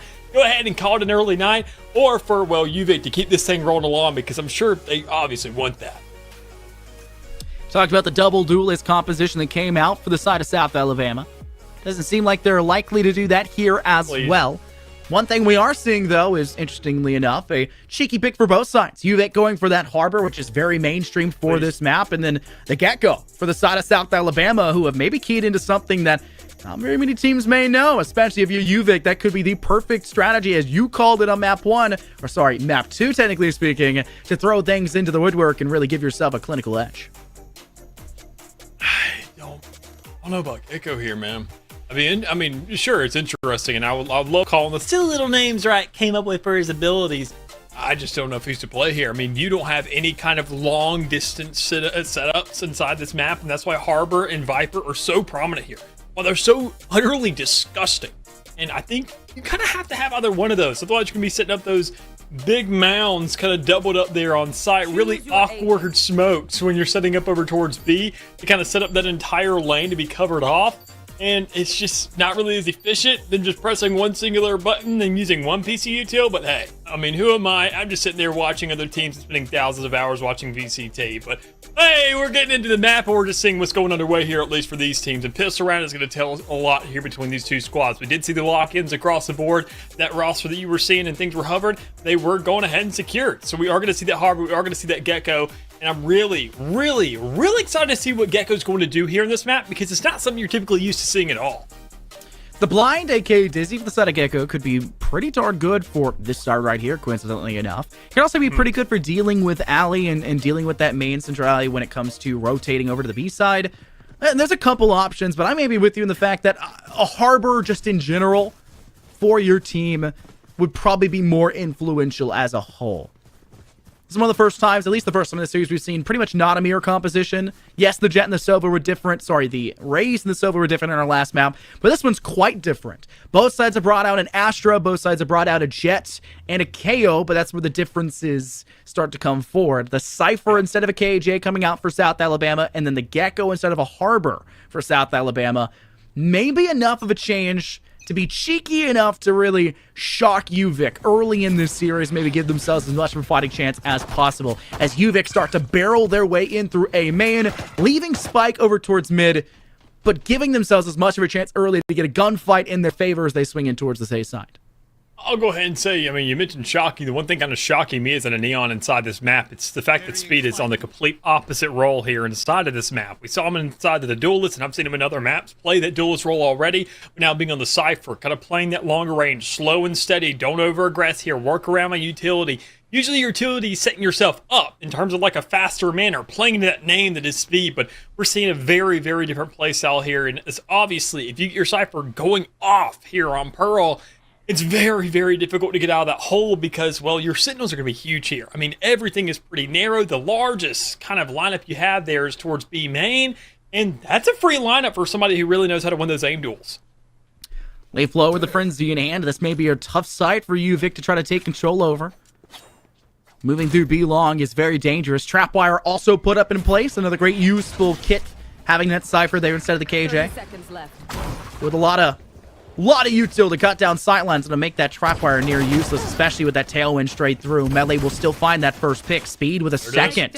South Alabama have opened things up for themselves. But a player having snuck forward could be quite influential, but it's only good for one. Rat with a huge shot towards speed, but Melee with a frag back the other way. Having to deal with 3 players, this may just come true for UVic. Rat has now found themselves in a 3K. Spike must go down. Project is too scared to swing this, Dallas. They were too worried about the player, and because of that, they give up spike plants, and now have to retake in a 1v1, where they're going to have to be worried about the util, but thankfully Project just outside of that whirlpool, and they'll get the kill to close things out. You really blame a player when you see a player just kind of going on a 3 spree saying, I don't really want to peek that, but sadly enough, you kind of have to. Otherwise, you're putting a 1v1 and you're putting your other teammate into a 1v1. But, I mean, it doesn't really matter. You went out the round anyways. Project able to go ahead and kind of have that rally of confidence there in the back of the head, especially moving into this round, and especially with the effects we saw there out of Project in that second map, because obviously being a huge catalyst for that starting side that we saw on that defense, and obviously looking to want to run things back. The Bulldog going underway here. Oddly enough, no Marshall being opted for on the side of USA, especially out of Melee, I would expect. But still, you're up obviously saving for an operator on that round 3, and you're looking to see if that Joker can just look right down the lane and get a free kill. But in the meantime, you're not going to even see anybody towards B side, because it looks like to be somewhat of a full A push going underway, or just quick little form or orb farm to get out and kind of play that rotation, see if anybody over peaks in the middle of the map, because, well, obviously, the first thing that comes to mind is when your opponents have guns, they're probably just want to shove them right in your face. You see a lot of the orb farming on a map like Haven or a map like Icebox, where you can get to those orbs somewhat quickly, though the A-site one is a little bit more dangerous, obviously speaking.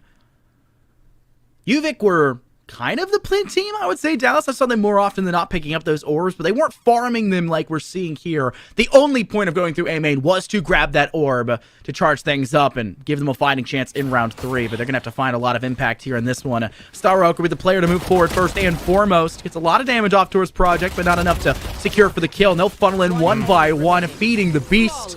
2 kills for Project, 2 for Mando, and NECC follows in with a cheeky one of their own, giving a flawless victory for South Alabama. None of that success from UVic we saw in the first half of Icebox on their round 2 loss, where they dropped 3 weapons.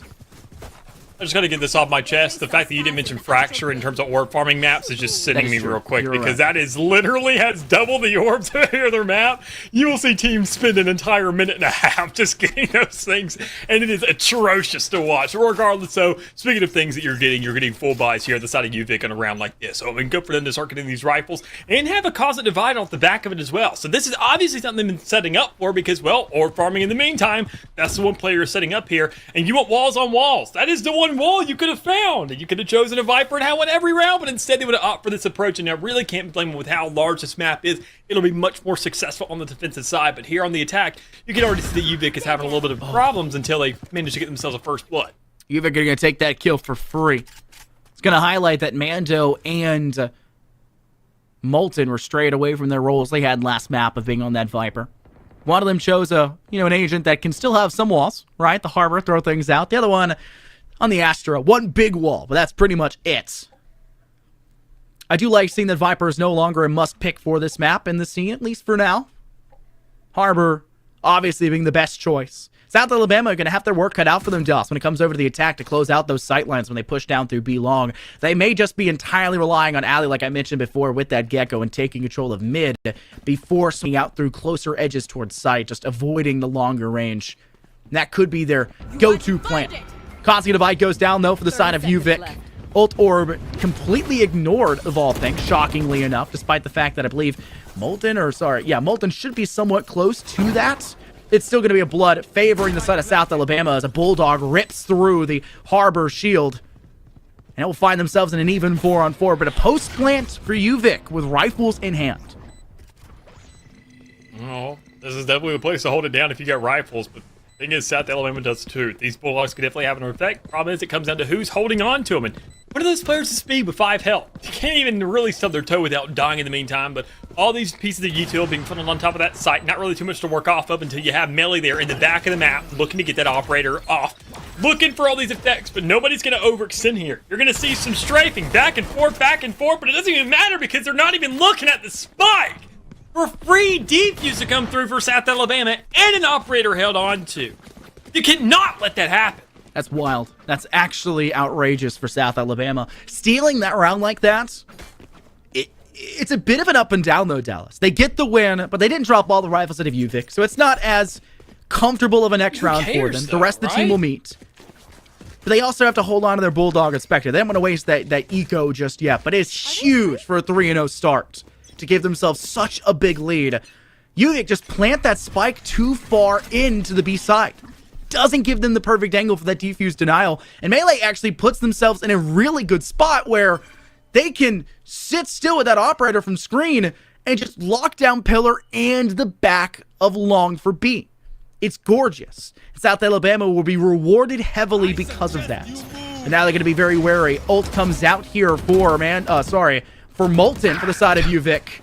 Both M's, both were playing the same thing last round and last map, so it's a little bit confusing. Leaflow and Rat, though, finding 2 big picks to open things up for them on the site, refragging after that first blood loss. And they'll get that spike down where hopefully this A site will play out differently than B.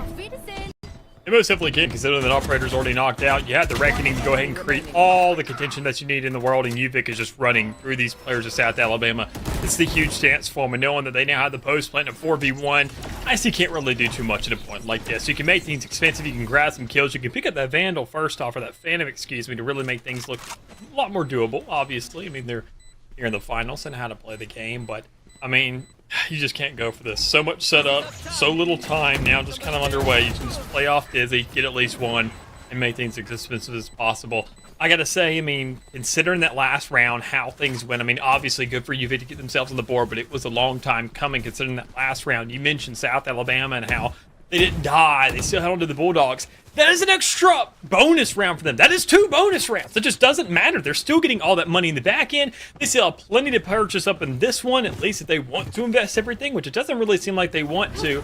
But knowing that even then, in the back end, looking at everybody else and what's available to them, that streak was really starting to pile up towards their favor, but that last round was very expensive for them. UVic doesn't really have anything to go off of, but Speed definitely has a neural theft in hand, and doesn't really have to worry about that spike, considering that it's going to take very long to get to whatever site's being pushed, with it being all the way back in spawn still. Interesting position for Melee to sit in. I'm very impressed. They were kind of looking outside the map previously, holding up on top of screen, but does give them an early angle, the slightest pixel to work from. Could be very... it could work out for them. But you have to keep in mind, UVic have had these rifles for a little bit. They brought them in that last round. They kept most of them into it. They're going to be feeling themselves quite wonderfully, but it's just going to be a matter of, is it even going to be the B site they take? They defaulted for a 3-2 split. 3 players through A main, take that ult orb, pivot over to join the rest of the team, leaving 1 over by Arcade and 1 inside mid. They'll meet up the Arcade player, pivot in through Long, and this is where Melee will have to find success. If they fall first, it may just be the beginning of the end for the side of South Alabama. Great wall to be sent out, creating a little bit of space. Pop flash, Om's going to be behind it, but it's not even going to matter. Splash makes a huge one there. It's Melee off the board with the operator shot connecting.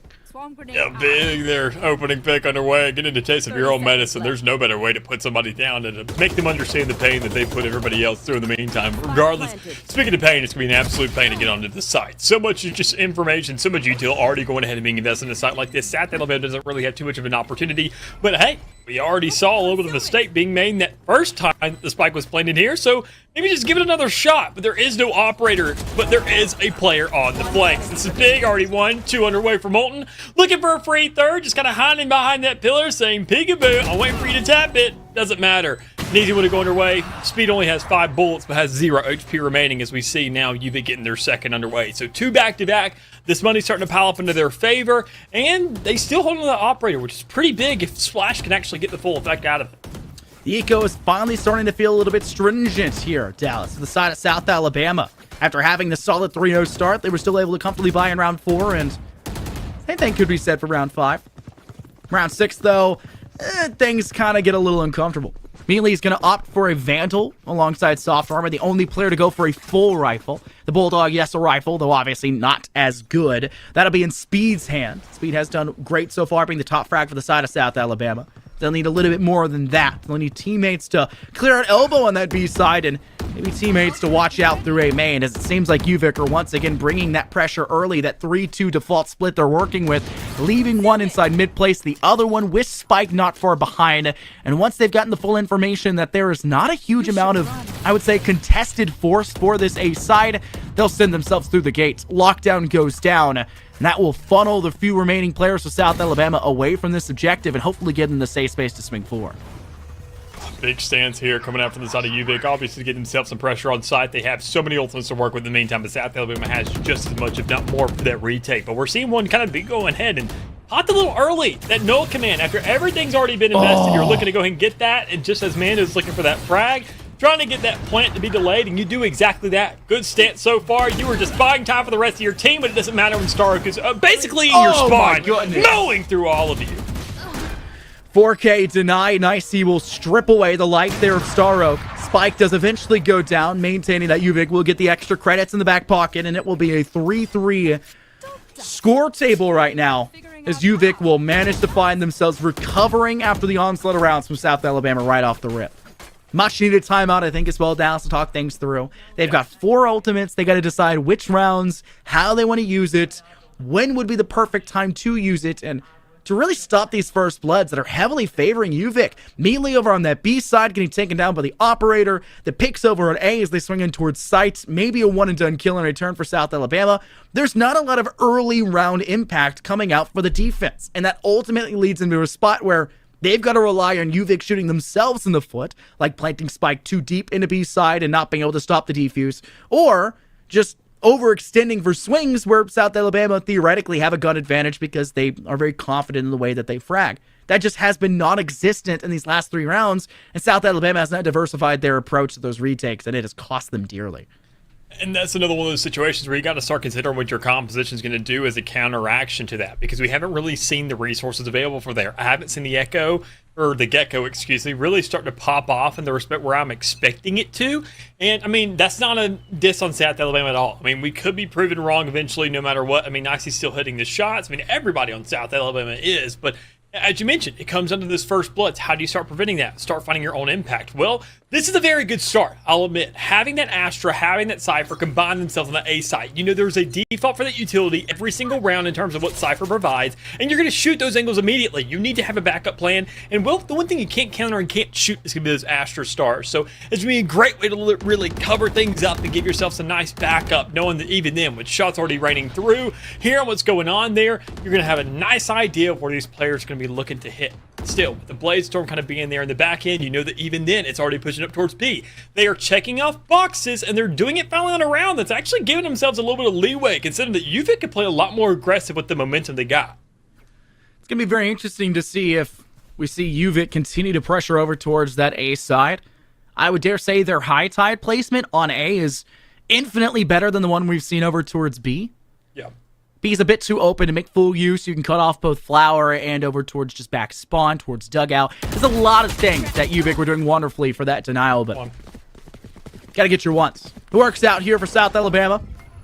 Melee takes down one, falls after the fact, but gotta at least get the ones. 4 versus 4. Site now being taken. Smoke being planted up on stack towards heaven, and the Spike now seemingly going down, covered by a cove.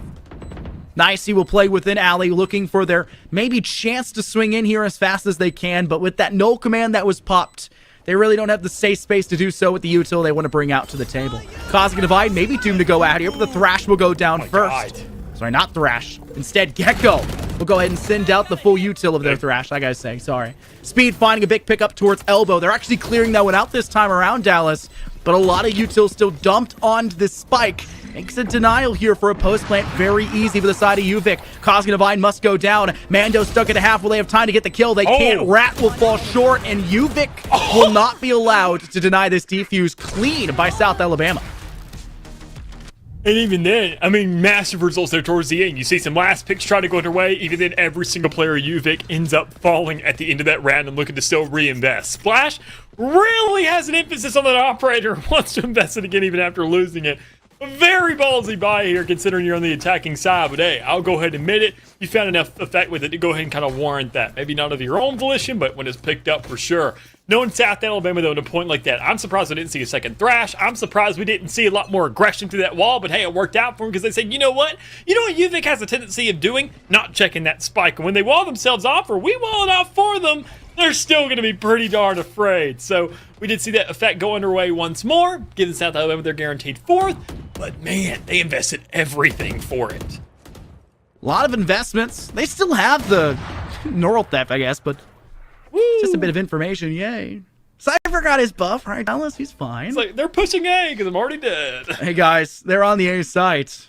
Where are you? Oh, they're already dead. It's fine. Information tends to come a bit too late when you're that Cypher, which is still declaring weakness to the kit. Talk about pretty much using everything on the board there for South Alabama. That value cannot be understated, though, with that round win. UVic have a Cosmic Divide of their own in a Blade Storm, though I bet they'll save and hold on to that Blade Storm for an eventual eco round that may or may not come their way. With a loss here, that could be what comes forward, but considering Stark has 2,300 credits in that back pocket, I'd like to believe that they could still buy up with a loss into that next round. But they bought another operator. It's a big expense. And just because of that purchase, it could be another situation where South Alabama get the win. There's not enough money to go around. Melee, huge pickup onto Molten. Star Oak finds a frag back over towards NECC. But that's an operator. Duel and Melee finds a big flick up to Splash. Already, big start here, considering that you got no time left on the board. You need to place that 4 button right here, right now, and I don't think UVic's going to let that happen. I mean, that is going to be a round going away here for South Alabama. You just kind of cut your losses, get out of sight, and just play as safe as you can. Who cares about those 300 credits in the back end? You need to kind of let that happen there. Make sure to hold on the guns already within your grasp. So, good call here from the side of South Alabama. And UVic just holding on to what they can, kind of showing that mutual sign of respect. But South Alabama, the one coming out on top. You didn't get that plant money. You didn't find yourself really too much off the back of that. You're now getting your losing streak to keep on going. And you don't really get nearly as much money for dying for the round that you just lost for once again. This is the 3rd round we've seen that South Alabama has won rounds off of UVic just not playing around that spike and objective as much as they should be. Highlighted it early when the timeout was called by South Alabama. The only way that South Alabama's been winning these rounds is when UVic makes big mistakes. Whether that be time management or spike displacement or just proper or improper post-plant positioning. South Alabama are really keying in on this UVic problems, and it's working round after round. This could be the best chance, though, for UVic. Cosmic Divide goes down, taking full force now in towards site. They'll send down the Cove, but look, Mando's just going to walk right through it, and they'll get the kill, 1 for 1. Just enough to get the job done. But still, Cosmic Divide soon to dissipate, and that will give South Alabama a pretty nice situation in which they could retake over towards this site as it finally goes down. Player and you. This is another spot that's caught South Alabama off guard. Maybe his speed swings out too early and that elbow's not been cleared. They'll have to smoke it off just to be sure. Star Oak and still get a kill off the back of that one. South Alabama now still need to clear this player, and they've got more pressure on that side. Project can't win a 1. Star Oak now with another kill there, hunting for a 3rd. Finally shut down, but the damage has been done. South Alabama are left in a 2v3. Spike is out in the open, but Leaf Blower is holding quite close, and they've got disparaging angles to work from. They don't even need it. Melee goes 1 for 1 against Rat. It's a NECC in a 1v1, but can't get it done in time. So despite all 5 players for both teams dying, Dallas, it still is a UVic win at the end of the day.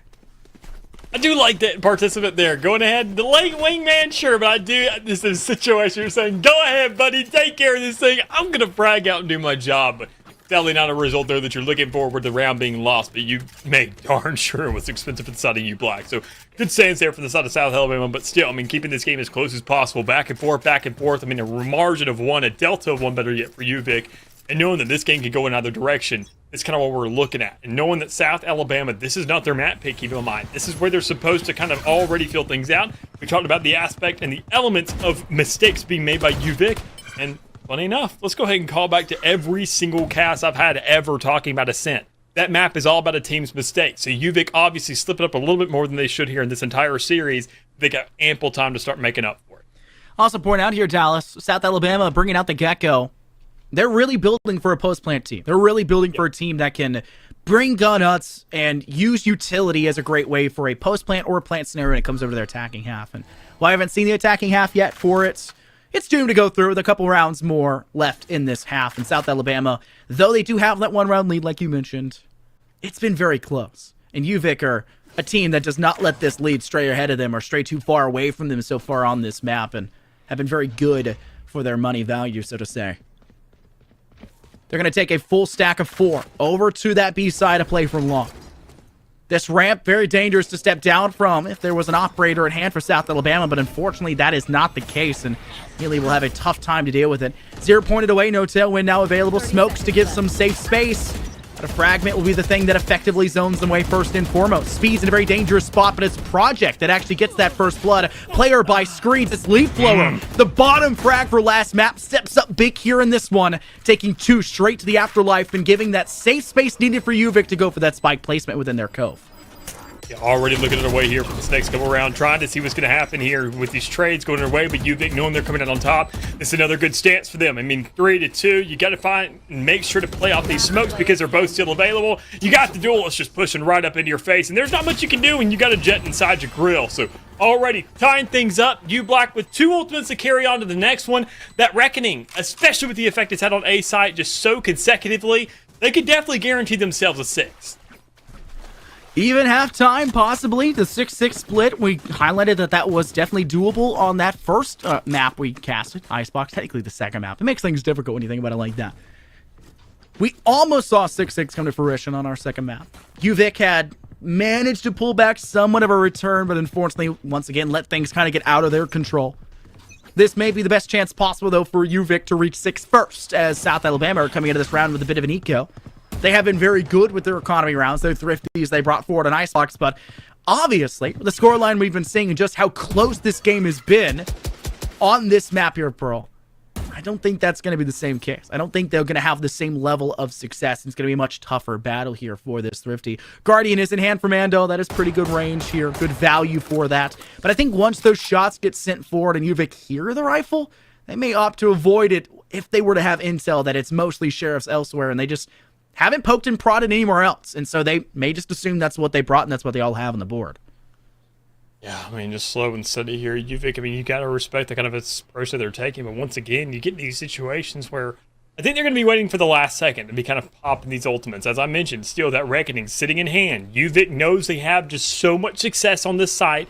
They always flood players out, and even then, South Alabama always want to fight it for whatever reason. But still, they're not going to do that this time, except for Project, who's holding over close angles and willing to die for the cause, and they would at least get one in the meantime. But everybody else is flooding out, respecting that PCB utility because of how oppressive it can be. Fragment forces Mando back even further. The Guardian, unfortunately, not able to find enough damage off to close out anything in favor.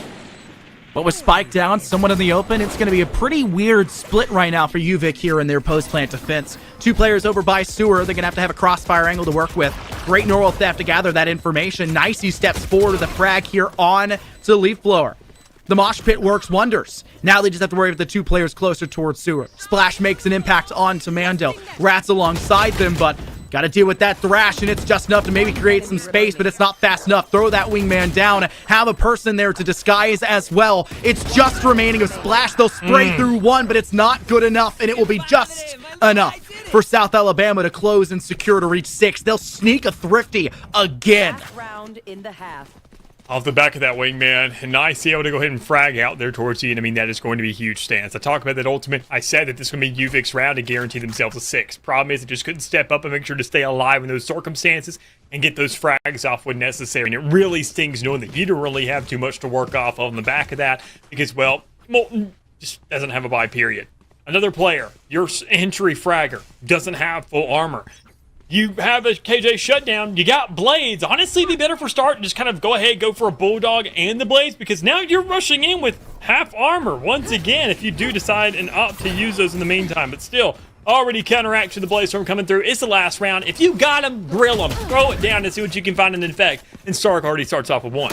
Shorty in hand, though. It's just not enough. Melee gets caught out. Star Oak aiming at chest, and it hits head due to the crouch player. They'll pop their blade storm. Maybe praying that it's good enough, but the 0 point, no, I'll start it back. The no command sent by South Alabama gives them some safe space for denial of that util, but time is quickly running out on it. The overload officially ends. It's this final piece of util denial, a perfect swing in time there for Molten, but Project has to do everything by themselves, and it is just not going to work out. UVic will tie things 6-6. Dallas. How many times have we seen Project be the last player standing, and typically the only one making impactful plays in the final bits of that B push and plant from UVic? I mean, just one too many, but I mean, it's okay. I mean, you found yourself in a 6-6 half. You just obviously want to have yourself a little bit of a leading. You mentioned it now that South Alabama, this is not their map. This is not their half that they started on, but they opted for it, hoping that they could just keep their head above water. And they've done exactly that. Sure, it just may be by the margin of just their nostrils alone, but still, It is there. They're breathing. They have the space to once again kind of rise out of this. But I mean, it all comes down to UVic. They're the ones who have to put that pressure on, and they can't really do that on the defensive side.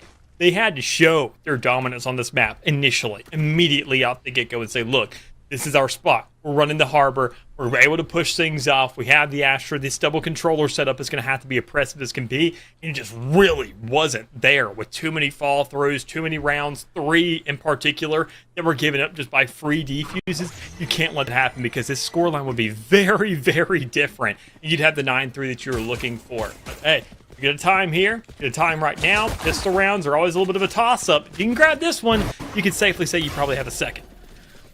Pistol rounds typically get worked out very well for South Alabama Dallas, and I don't think it's probably prone to fall away the other way unless UVic has something they could say about it. Splash hiding alongside their KO of choice. Fortunately, Spike's already gone down, and South Alabama can vacate that side and play a little bit safer. Tongue-in-cheek, one player in dugout, and I see it! What a dangerous game they're playing, but it sets up Melee for a 2K back-to-back, make it 3. Shut down galore. One player remaining, and UVic will have to put all their odds in one basket, and oh no, the eggs and the basket fell. That's why you don't do it. South Alabama getting themselves once again into a pistol round win, bringing them up to 7 versus the 6 now for UVic. Spilled all over the place, and I mean, off the back of this, we've already seen it once. The 3-round start here for South Alabama. You can't let that happen again, especially when you know that they're going to have these Spectres, they're going to have these Bulldogs, and better yet, a full rifle with, well, heavy armor in the back of it for Melee. Yeah, that can't be spilled, Chief. It's a big risk to be taken initially, but knowing you get the full armor behind it because of the frags in the last round, not really too much of a problem, knowing that you have that spike money off the back of it, but still, the risk comes with dropping it, especially too far into enemy territory where somebody else could pick that thing up, and you never know what kind of tear one of these UVic players could go off on. So you go ahead, opt to double down, go for that A site. You typically here you go for a little bit of a default and feel out what players are moving towards B, but you don't want a chance that, hey, somebody may be forced to marshal and a rogue headshot comes your way. Turret will give away a bit of information that there is in fact a player Melee close by. They'll send out the cloud burst over towards dugout and give them some sort of space to move forward. The fact they gave up Art as well, Dallas, just kind of sings justice and wonders to South Alabama, who, with a lot of that control for this map, will have no problems decimating the remaining fragments of players on the side of UVic. Though Star Oak does find a nice pickup there with the shorty, something that Melee was not capable of doing on a couple rounds prior in that first half, right at the end. It's not going to matter. A 2 start, maybe a 2-1 again, but we've seen a 3-0 start 3 times today already, Dallas. And South Alabama has always been the, proprietor of that success. Yeah, I mean, they most definitely have. Already going ahead, being the catalyst, every kind of success that we've seen. Sometimes UVic kind of setting them up for it, giving them the alley-oop, and that just can't happen here. Knowing that it's now a rifle round, 3 in a row would be detrimental. Honestly, you could just kind of call the game off the back of that, and you just really can't let that happen if you're UVic. Already ultimate underway here for the side of NECC, and a kill on the side of South Alabama. So, again, rough starts here. Good picks. And that Vandal, it's going to hurt. Bit of a dangerous beast. South Alabama, though, starting off strong first blood. Noted last round, they played through Art. They took control of A main again, and they swung in towards that site with that impactful frag early. And it seems like they were maybe looking to do so as well towards B, but the 2 players, in fact, their Jet, who was all the way at the gate stepping into the A site, just a few inches away from the site itself, rotates back. They'll join the rest of the team over on A that they thought was clear, but Rat just gets 3. All by their lonesome. Spike goes down. Rat may be able to just go straight for this defuse. Time, unfortunately, just not on their side. South Alabama spraying through this smoke as best they can. They'll stick onto the defuse. Cove goes down. They'll have to spray as fast as they can. They'll finally get the job done. It's Project to close out Molten. Swung by 2. They'll find both. It's a 1v1. The fragments. Not going to matter. There's some. Close one. Like the last ditch effort, though. It's still a 2-1 start. And that's also 4 weapons gone. Yeah. Yeah, there is that. A bit of a Kobe next time off the wall. Kind of play that safe. Hug around that corner. There's a lot of chaos going in a situation like that, though, so you really can't blame her for making a call like that. So many kills going underway. Huge round coming up from South Alabama. You got 2 ultimates in a round like this where things are kind of reaching this point of equilibrium, and better yet, you actually have an advantage on this attacking side with the money that you can A, save, and B, the rifles that you are just kind of own regardless. So, I mean, Melee's going to try to go ahead, roll through these players, go ahead, I mean, not even have to do all the work in the world. 2 knives to the body, somebody just spits on them, and that's going to be the finishing shot you need. So, good stance here for South Alabama, knowing they got plenty of breathing room, especially over here towards this B site where there's just open air, open season, open water, better yet. Considering we're on the map of Pearl here, and that Thresh is going to look for the shark, prey. Possibly a player to catch off guard, but it's not the case. You know the B's open.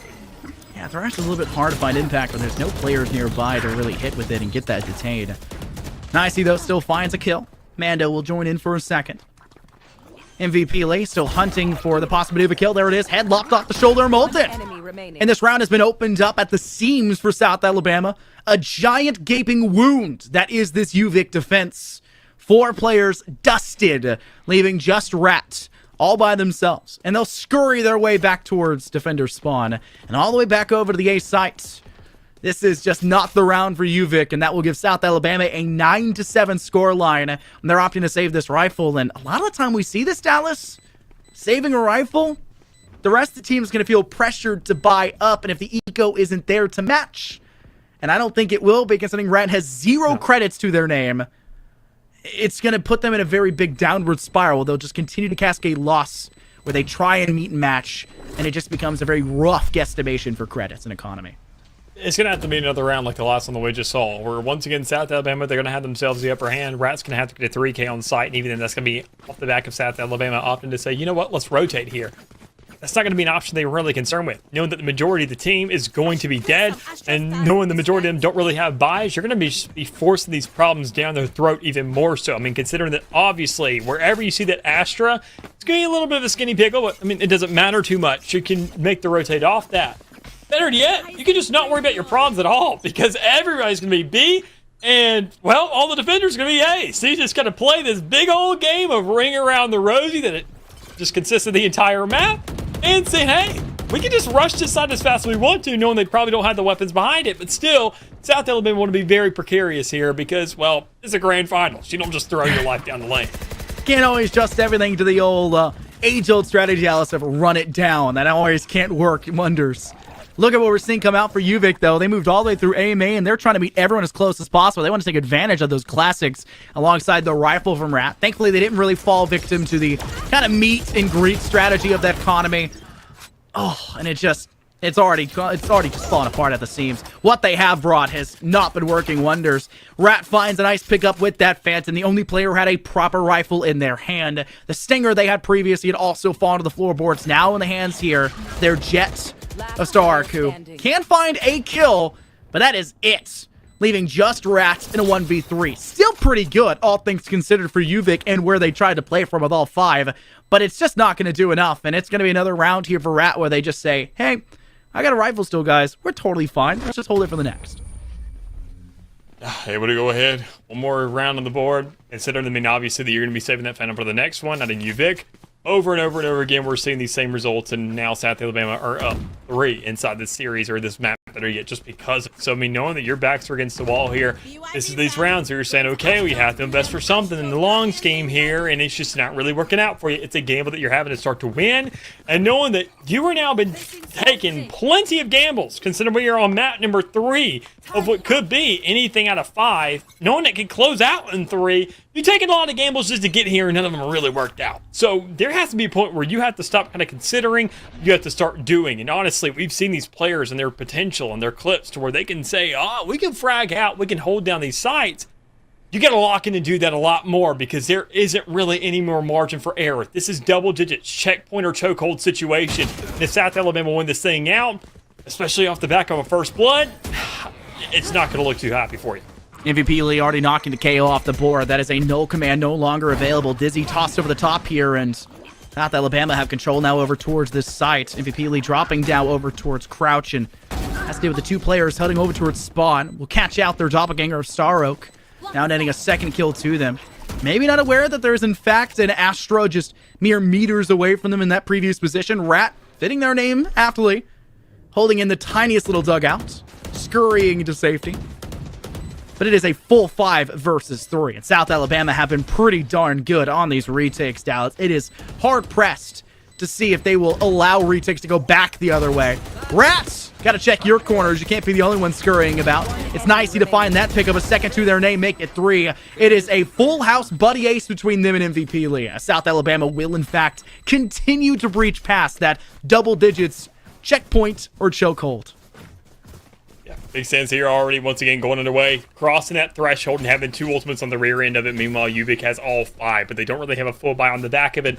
They're going to obviously expect to do something here. They're going to get desperate at this point in the game because you can't really invest everything on that round number 12 to where you have one slip up and everything is just kind of completely gone away from you. So again and again and again, this is where the halt has to take place.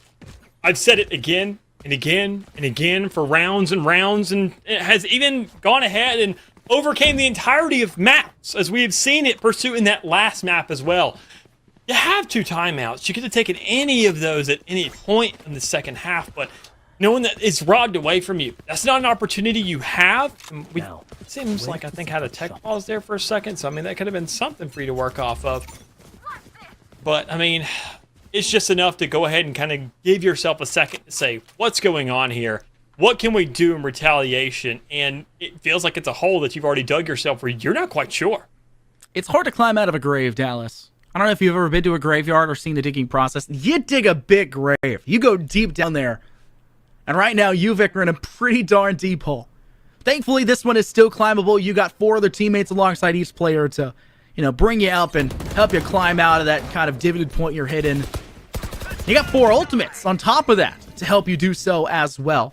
First one goes down. The Reckoning on board for the side of UVic. Unfortunately, doesn't seem to be doing too much. A lot of mobility from South Alabama will initially deny a lot of that effective util. And Ult Orb having collected an A main, South Alabama taking a page out of UVic's book. And it just seems like another state where South Alabama know they've got plenty of time, can play as close to the chest as they need to, but unfortunately they do give up first blood to Molten, who takes down MVP Lee. Yeah. Emperor once again, I mean, this first blood's now going over to the side of UVic, so 30 seconds. things are obviously working out there. You're able to survive. Go ahead, just live through the storm and get yourself a couple more. Perfect placement there to knock down so many players on the side of South Alabama. But a narrow theft is now going to be invested as a little bit of retaliation to figure out, do we push this? Do we rotate? Because we're going to get scraggly here, and we don't have enough time to rotate, honestly. So just back up, save those guns, and see what you can do the next. It's a bit of a tough time for South Alabama. Like you said, save the guns, maybe try to take one away from UVic. It's just a lost cause. Do the same thing UVic had done previously in their half of the attack. Save things out. Just try to keep things mentally okay. You can act as if the whole round was a timeout, essentially. You still have a timeout, I believe. You can pop one in each half, and I don't believe South Alabama popped theirs here. We did see it in the first half, which was also kind of the beginning of the resurgency for South Alabama to kind of keep them in that half, because it was a very tough time for them defensively, as UVic had crawled away a lot of those rounds. 3 after the 3 spree by South Alabama, giving up 2 afterwards, but they took 2 and 1 back in return. They had a good start and a good end, and South Alabama had to rely on UVic shooting themselves in the foot. And I've not been seeing that in this second half. It has been South Alabama dictating the pace, Dallas. And this may be a dangerous time to let them dictate. Stark's got an operator, and it already rips fear straight through the head of MVP Lee. And that's a good way to start things off. When you got that constant divide, go ahead and give you that coverage. Your entry has been done. Your spike can go down. You can chill out for a second, but you got to make sure it's pretty darn quick considering everything that's active against you. So with timers on the clock, you got players sitting things back, an operator taking a shot through the wall, which is going to be stopped by the constant divide no matter what. You are very precarious of what could be sitting around these corners and where these players could be kind of lingering. And I gotta say, I like Speed's placement. Over aggressive, I'd say, but knowing that you can find something if you don't get shot there in the back, things are gonna look pretty darn good. So the KJ comes down, the cause of divide. You see UVic investing literally everything for a chance in this round. And it's kind of giving them everything. Time stalled out once more with the Thresh. Wow. That's it. Both teams really want this one, huh? But it's going to go over to the side of UVic anyways in a flawless fashion because everybody's taking the end of it, and Nicey gets knocked down as well. 3 upgrades for almost everybody in UVic, considering that you are at a very close timer on the end of that, but you don't care. You survive one more round and keep things going. UVic, very aggressive round for them. And there goes the timeout called by the University of South Alabama. I said maybe could have been time to use it. They still had it. They used one in the first half, get one each piece, and it is use it or lose it territory. If you've got something in the back pocket, it's a lot like an ultimate. Use it while you got it. And I don't think we've seen UVic call a single timeout yet, Dallas. That's rough. You have this chance to talk things through, to really decide how you're going to play out each of these rounds. You go into a round where you got 4 ultimates, which has been pretty common for UVic. We saw that 2 rounds prior when UVic was at the 7-round margin. Did not take a timeout to think things through, to really highlight how they were going to use their ultimates. That was when they used the Reckoning, and they just used it to use it. South Alabama used that as a chance to win back, but a great return by UVic for their side hold. But a timeout for the South Alabama side, Dallas. We know how much the pace can change once your team talks things through. But look at how close this map has been. Icebox was South Alabama through and through. Ascent was close, but it was South Alabama taking the W. This map is UVic's choice again, and they're on the downturn, and they've got to find just 4 more rounds. They can give up 1, but 2, it's too big of a margin for error. They've got an operator. They got the big boy in the hands of Star Oak, and that was who picked off MVP Lee last round. It's something they're going to have to hunt for again. They'll pivot that operator away from B, and they'll hold over towards A main, where they're swinging very close to the chest. But meanwhile, I think South Alabama has decided, Dallas, they want A. Then they'll swing Art to get the job done, and there it is, that kill from Star Oak. Love hearing somewhere else on the map, not even seeing the operator initial pick, just hearing it in the background. It's like cannons in the Hunger Games. You know a player's been knocked out more than likely. And it's just that suspense of knowing whether it's going to happen again. And right here, Lightning does strike twice, or at least an operator shot. It's twice, and knocks down 2 players in the meantime. And that's your Spike, already given up. That call from the voice up in the air, wherever it may be, that says match point, also says Spike dropped A main. And that's going to let everybody know to queue. Start rotating across the map. Start finding this pressure towards the middle. Start circumventing these players and starting to isolate them to where they can't really move anywhere else. Because in the meantime, Stark is going to be holding this angle down still, trying to see what can be done with that smoke going underway, and misses a shot as that Spike is now inevitably going to be missing. That's a call for the B side to be go ahead and covered, or at least a little bit more sporadic plays, because, well, you still got 5 players on the side of UVic, and you don't really have too much time remaining. You need to hustle for where you need to go for South Alabama. You got to imagine that UVic are going to put some pressure direct in towards site to have an active defense. Maybe a good time for South Alabama to be caught off guard. They'll throw down the quick use of their wall, the high tide. They'll send out as many 0 points as they can. They'll even throw out their last Cypher cage.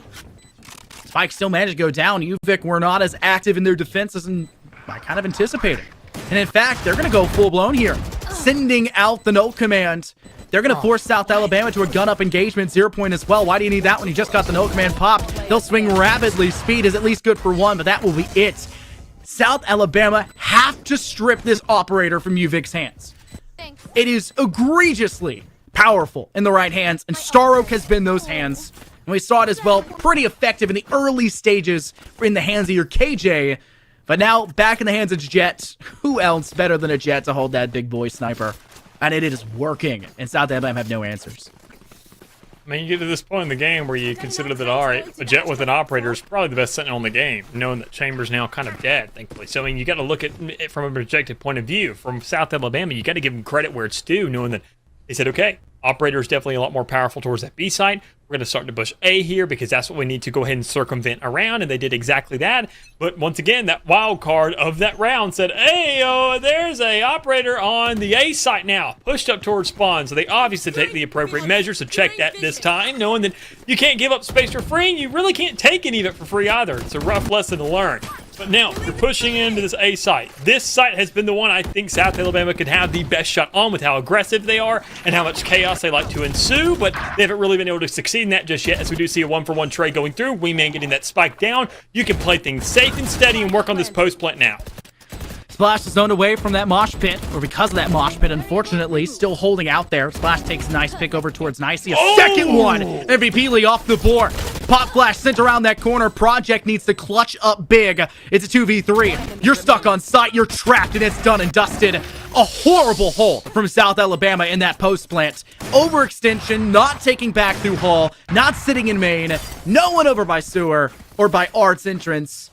Just fighting like rabid animals stuck in a cage, and they get bit back in return. UVic have no problems dealing with those kills. It is just the worst case scenario. And to make matters worse, UVic will take their timeout now, right as they tie things up at 11-11, and allow themselves 4 rounds in a row. This is disparaging for South Alabama, who wanted to close this out in a 3-0 fashion. Whenever you're looking at it from a perspective, climbing out of a hole isn't really all that difficult in the world compared to cushioning yourself from a fall.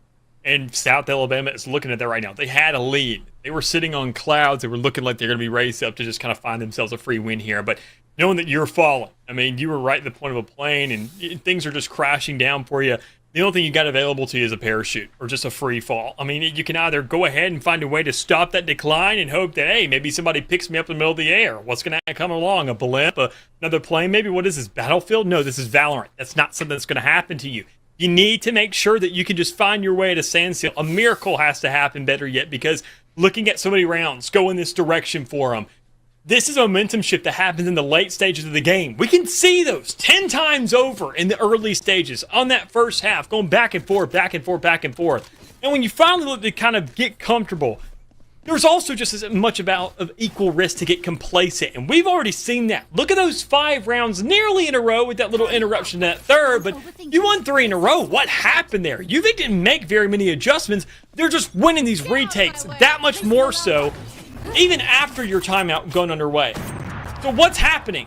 Well, that's a question you have to ask yourself because, well, we had the benefit of looking at the map. You don't. MVP Lee squandering maybe the only chance that would have been given to South Alabama, getting that Bladestorm kill early and shutting down the operator. Missed every single blade. Not even a body shot to their name to strip some armor away to make things easier in the later stages. It's rough. They'll now pivot in. They'll be the first player through the gates onto this A site. Maybe trying to burn a little bit of that util, the Astral Stars placed. Kind of give them that go-ahead. Tailwinds. Queued up, but not popped. They'll wait things out a little bit further. Finally, the smokes will go down after the cloudburst was set out by MVP Lee. But the noise is not coming from inside the house. No, Spike is pivoting in through this B side to join Speed over on that Cypher, hoping to take this side all by their lonesome. Could be the best chance to do so, but Star Oak will strip Nicey's life away. And that is Spike off the board. You got to connect that shot. Speed does exactly that. Now has to swing over towards the defender's spawn. Rips away the life of one, but can't secure for the final pick. And because of that, it will be an even 4-on-4 here for this post-plant scenario where Splash just ripped away yet another life of another player for the side of South Alabama. This is the best chance South Alabama has, quite honestly. That was the first time we see them get onto a site and find a plant without losing a couple players in the meantime. They only lost themselves one and made sure to equalize it. Now with all that pressure going on right here towards the spawn, that is so big on a project. The largest fragment, I'd say, in the entire game. Better yet, entire series, unless I'm proven wrong. There's one more round possibly on the board as South Alabama can close things out to show that there is still more potential with it, but I was highlighting how important Project was on that map of Icebox, how much of a difference there was between them and Leaf Blower in terms of util and kill potential, and Project is showing that again here on map 2. Leaf Blower has nearly tripled their kill tally and performance as a whole. They've been playing wonderfully for UVic, and Project does not like the idea of taking a backseat to another KO. They want to be the one and only. They want to be top dog, and they've shown that there. Star Oak, operator in hand. You can't hide behind. Speed's already off the board. This is rough again. That operator, man, it's taking us to overtime. I'm calling it right now. Another first blood underway. Anytime Speed is the last player standing with somebody else, we usually see those rounds go successfully. Because, well, you have one of your best fraggers sitting in a sentinel position who can work around their utility, knowing a Spike is going to be kind of encapsulated inside of that. You've also lost your entry now out of melee. You have, well, 2 initiators and a controller. You have all the resources you need. You got the right players in the right spots. Project can kind of be that standstill and just utilize that Gecko there in the back end to kind of set them up. But you don't know where everybody is. You don't know really what's going on. You don't know where these players are sitting. You haven't even gotten to sight yet. And you're looking to go ahead and clutch out this round once more. Oh. Leaf Blower. Big pickup on a Project. Getting the upper hand of their doppelganger. South Alabama at a 2 versus 4. Yes, Cosmic Divide is charged, but he may be running out of time to go for it. Wingman will be utilized to go for that plant to maybe give some space for Nicey. They'll send out as much of a, zone control util as they can, which is pretty much just the Cascade to this point. It is just NECC. Cosmic Divide has gone down. NECC is apparently facing mouse problems. Yeah. Very jittery. I'm not sure what was going on there, but there's no chance to clutch up in that moment. It is going to go to OT. UVic may be able to swing us into a fourth map, Dallas. Seems like it. Switching sides. Problem is, they got to make sure to kind of flip it on the other side of the map, too. We get to see this consistency on both sides, or at least back to back.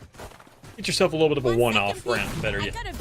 Knowing that, how things are going here for both sides, you're sitting at 12-12. We get a full buy from both squads in this round, thankfully. This doesn't go down into an overtime or into a finished game without having some legitimate buys and some legitimate gear saying this is our all-out, this is our point. This is Valorant in its purest form. This feels like an overtime. Look at that.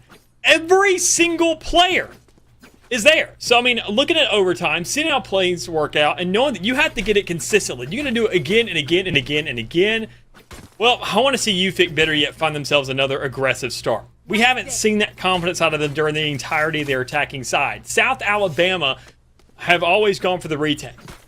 And it seems like there's so much time that just diminishes there in between both of those instances that allows South Alabama to take those just last-second pushes, those holds on the number 4, and rounds work out for them. And even then, the same kind of opportunity happens on the opposing side as well. South Alabama has had a very troublesome time just staying alive to get onto side. They keep on wanting to go over towards B. They keep on wanting to hit A outright. They keep on running into this operator. My question is, when are you going to start hitting the middle of the map as a unit? When are you going to start spreading yourself out, allowing these individual highlights, these stars that you have in your roster, to let them do their own thing and just kind of do it wherever they want to? So by the end of the round, you're left with a plant, maybe 2 players surviving on the side of UVic because you have just gotten in their heads because of the maze that this map is. There's a lot of possibilities both these teams could go with going forward, but we got a little bit of a pause before we really get there. Yeah, it was in fact an issue with NECC. Apparently they were at a nice 1,000 ping, Dallas, so definitely not playing in their element. And that is the worst case scenario, to have your player 1v4. in a 1v4, which technically was a 2v4 at the time, which would have been very closable. But I think because they were lagging, Mando decided to swing out. They wanted to go for the next pick. They had to go for the fights. Because of that, there's no chance, right? It's unfortunate. But it is a part of the game. You don't like it? Meet on land. Not that that's necessarily possible. This is like a West Coast team versus a South Alabama team. So, quite the distance. Blame our boss for that one, I guess. I'd like to be at land, too. Hell, sign me up. Well, if the land was at NECC's house, we would not be able to cast this one. Because apparently, it would just not work out. Things would go astray. Cut out for a second. I think we'd be fine for the rest of the night. Yeah, it's totally fine. Seemingly, though, I think he is back, and I think we're ready to get back into the series. Yeah, there it is, thankfully. NECC will be at full strength, and it will, in fact, be OT forced by the hands of UVic Black as we swing over with South Alabama starting off on the defense, Dallas. Well, adjustments underway. Got to see what happens with them. I like the default. Kind of a 3-stack. As I mentioned, I always kind of see some Cypher utilities stationed over there towards that A site. That kind of trip that's in the back of the map, maybe covering off U-Haul there. You know players are going to fight for that anyways. You always check it. Who cares? You don't need that definitive, oh, somebody's there. You just go ahead and kind of make the guess say, oh, somebody's there. Because, that is the most impactful thing when you're looking at retaking that site. Comes down once again. First Bloods. Who's going to find it? Or better yet, who's going to lose it? Because Staroak is the one who wants to engage it. And doesn't fall for either side, unfortunately. I think Staroak goes for an operator when it comes to the flip to the defense. Of course. Yeah, I just don't think it's possible not to. I think it was hemorrhaging players for South Alabama. Yeah, it is the end all be all. It is Himothy. By far. Put that gun in the right hands and it will work wonders. And UVic have been putting a lot of coins in the wishing well, and it has been paying off against South Alabama. And it's seemingly been what's required of them, considering how much South Alabama have been doing in this series, let alone on this map. We're here in OT. South Alabama defensively need to pivot more players now over to the A site. Only 2 players there. One of them's been cut off entirely with the use there. for the Giant high tide. They moved over to a bit of a cheekier angle. Mando's going to try to go for a spray through. Unfortunately, just not really any chance to do so. Takes shots back the other way. Spike is officially down for the side of UVic, and it will be a retake required for South Alabama's varsity squad. Mando playing from back in spot. 2 players over by Flowers. 1 in towards that Art escape. And it may be a bit slow for UVic to pivot those players in this post plant. Rat has some assists along Star Arc, but they've lost lead blower. MVP lead takes them off the board. Project now is in a great spot to deny the play in from Art, but just gets sprayed straight through. Project has to fire back. Now they're going to watch from there. Mando gets the pickup back. Molten with another one, denying the rotate through. South Alabama just have no chance here on this hold because Project lost the 1 leg left from Art. And UVic only had to defend from 1 way. Switching sides. Match point. This definitely did. Already. You know, when the South Alabama had a hellish time on the attacking side, I mean, this only has to, once again, I mean, you spell outlier, and there it is, right then and there. I mean, UVic found themselves a lot more consistency across the entire game. Alabama felt like they had themselves a little bit more of a spree going on, and they seemingly somewhere kind of tripped over their own laces, and that was when the operators were being brought into the game. Obviously, when you find all the impact in the world off of that, Star Oak is definitively going to use that again. And actually going to aggress with it as well. Looking for a shot when you miss that first one. Honestly, if you're South Alabama, you take that opportunity to either run or fight the beast head on, and you end up beheading it. Can't stop. Can't stop, won't stop. South Alabama, they fought the Beast. Now the Beast has a chance to let the rest of the team fight back. Corner dogs tend to bite first. South Alabama feel cornered being around down. Unfortunately, they can't get that second yip back in return as they'll lose speed off-site, more towards mid.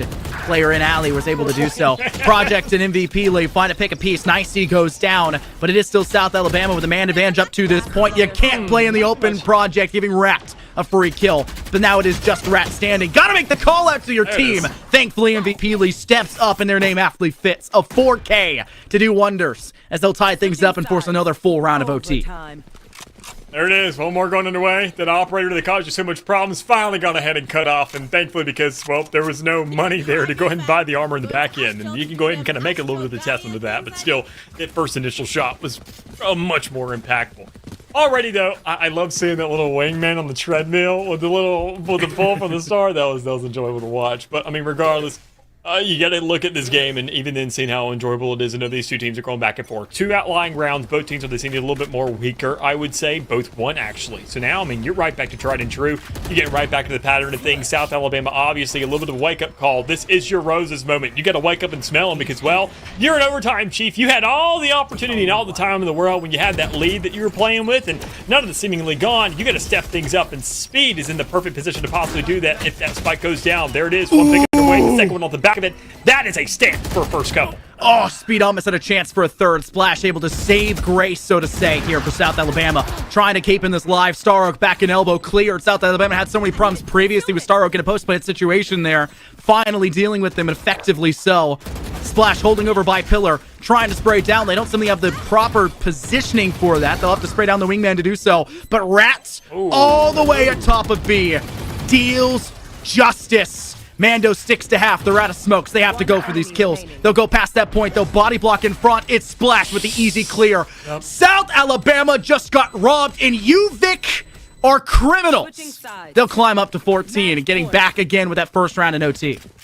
Again and again and again, man, we see it over and over. I mean, still in those post-plant situations, you were getting that util down. I mean, that spike is wide open, and you just didn't have the players there to go ahead and stack on top of it to make sure that everybody had an angle there. It was even a 1v1 for a second, but when you got that half, you're in a weird spot where you can also kind of step back because of how long that retake took. You couldn't find yourself enough opportunity to kind of really bait it out. So it's very, very unlucky there. A little bit awkward. Very contentious as well, but knowing that still, you got to go again. Game isn't over yet. There's another round to run it back. South Alabama said, honestly, if it's worked once, we can go ahead and replicate it and do it once more. Hey, thankfully we haven't run into an operator yet on B. Wait a minute. We haven't run into an operator on B. Something's a little bit odd here. Take your time, find your picks, and make your execution once more. Look at the way South Alabama are playing this one. They're spraying through every surface they can possibly think of. They want to pray that Star Oak is nowhere nearby with that giant sniper. Fortunately for them, Star Oak did not bring a sniper this round. a rifle is in hand, interestingly enough. Molten sends out a quick use of that cascade. Just trying to, once again, cut down sightlines. Spike has rotated away from that B side. Last time we saw South Alabama do this pivot with 3 over towards A. One man, Rat, closed out 3 kills on the A side. This could be another scenario where Rat steps up big for the side of UVic Black. Rat has assistance this time. They'll try to get a spray down, taking damage in the process. Mando, though, takes down their doppelganger, a big pickup. They'll have to deal with Leap Blower, finally sprayed down, but they get a free kill out in the process. And it's going to be a hasty rotate made for South Alabama. Note, MVP Lee nowhere nearby. Same thing can be said for your KO. MVP Lee, though, from that flank, can't run out of ammo, only good for 1. And that would have been it if South Alabama could have closed that. But there's now still a chance for UVic. Spike has gone down. Molten down to 28 HP. Mando being pressured from that flank. But Molten will go ahead and pivot in through Flower Shop and just try to bide their time. Spotted again. Molten sprays Mando for free. Hunting for another. But thankfully, if you're a South Alabama fan, they will close things out closely and reroute for another full stage of OT. Overtime. Again and again we go. The corner beast versus a gluttonous king is what we're kind of looking at right now. Somebody who really doesn't have too much to lose, but it's the pride that's on the line here. From 3-0ing the opposition, the #1 seed here, and tied the entire division. And obviously the 2-0 circumstance as well, which is just massive. Something you didn't expect even, I mean, honestly, probably would have bet on. I mean, it just comes down to the South Alabama fans just being hopeful and saying, we 2-0 in this and we run it back. And it's typically one of those situations where you're saying, yeah, have fun in, buddy. We'll put money on that one and I'll make myself some free buckos. But that's not the case right here. UVic Black, they are corner beasts. They put them in their spot. They are desperate for just one set of 2 rounds in a row because they've gotten to this point saying, look, things are so close. Sure, there's a much longer road after we open this door, but at least get there first. And it comes down to once more an attacking round. You've already lost a good bit of health on a singular player. No heals in this entire roster for anybody. What's done is done. Unless you're a KO.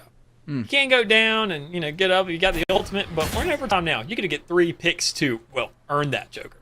Project inside Art. Sends out a 0 point, cleared away by Leaf Blower.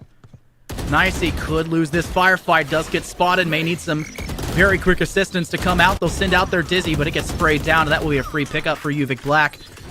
That's 2 now in a row. Mando off the board to join. This is rough. They've stuck they're at MVP Lee in the back here view. They'll spray with the operator through that blind, shorty in hand, and it's not going to work. You didn't get the angle you were hoping for, and should have pivoted back over towards long instead. South Alabama now in a 2v4. Speed and Project have to clutch up big unless they want to go through a whole nother round of OT and play back the other way. The longer this goes on, the more advantageous it will be for UVic. Not because time is ticking in this round, but because time is ticking. It is getting later in the day for the South Alabama side. And it's still nice and chill for UVic. Tapping the spike slowly but surely. Project will hold, needs assistance, has it. My God. This is perfect. They just need to hold on strong. Rat's gonna have to engage here quickly. Speed needs to buy themselves a little bit of time. This may just be stolen. There goes! South Alabama will rob them right back. Felons across the board.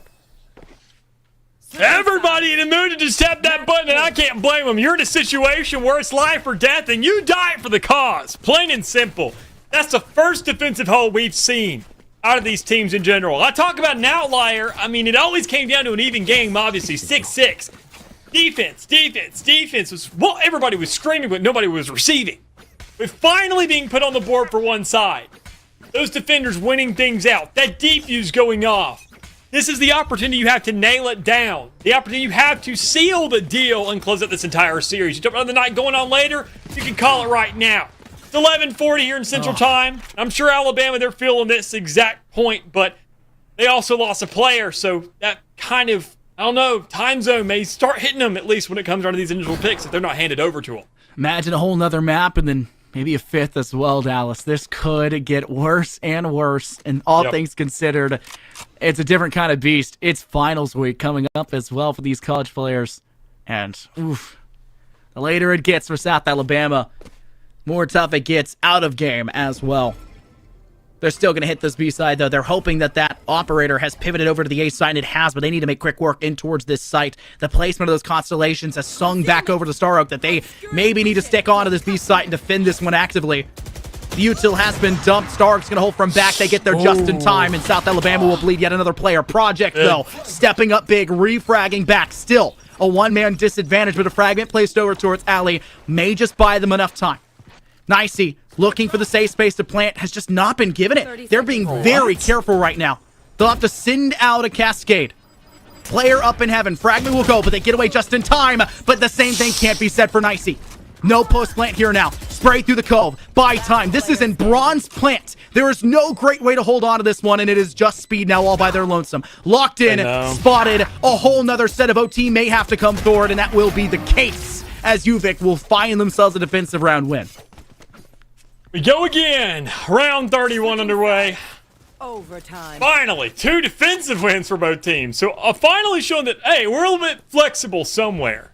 Once a defense is one, a defense is one. Once an attacking is one, an attacking is one. It doesn't matter what it is. We're seeing a mirror matchup across the board, and we're seeing the stats actually able to hold that thing down. Look at Project's assists off the back of that KD ratio. Good God is all I have to say. That is outstanding for a player.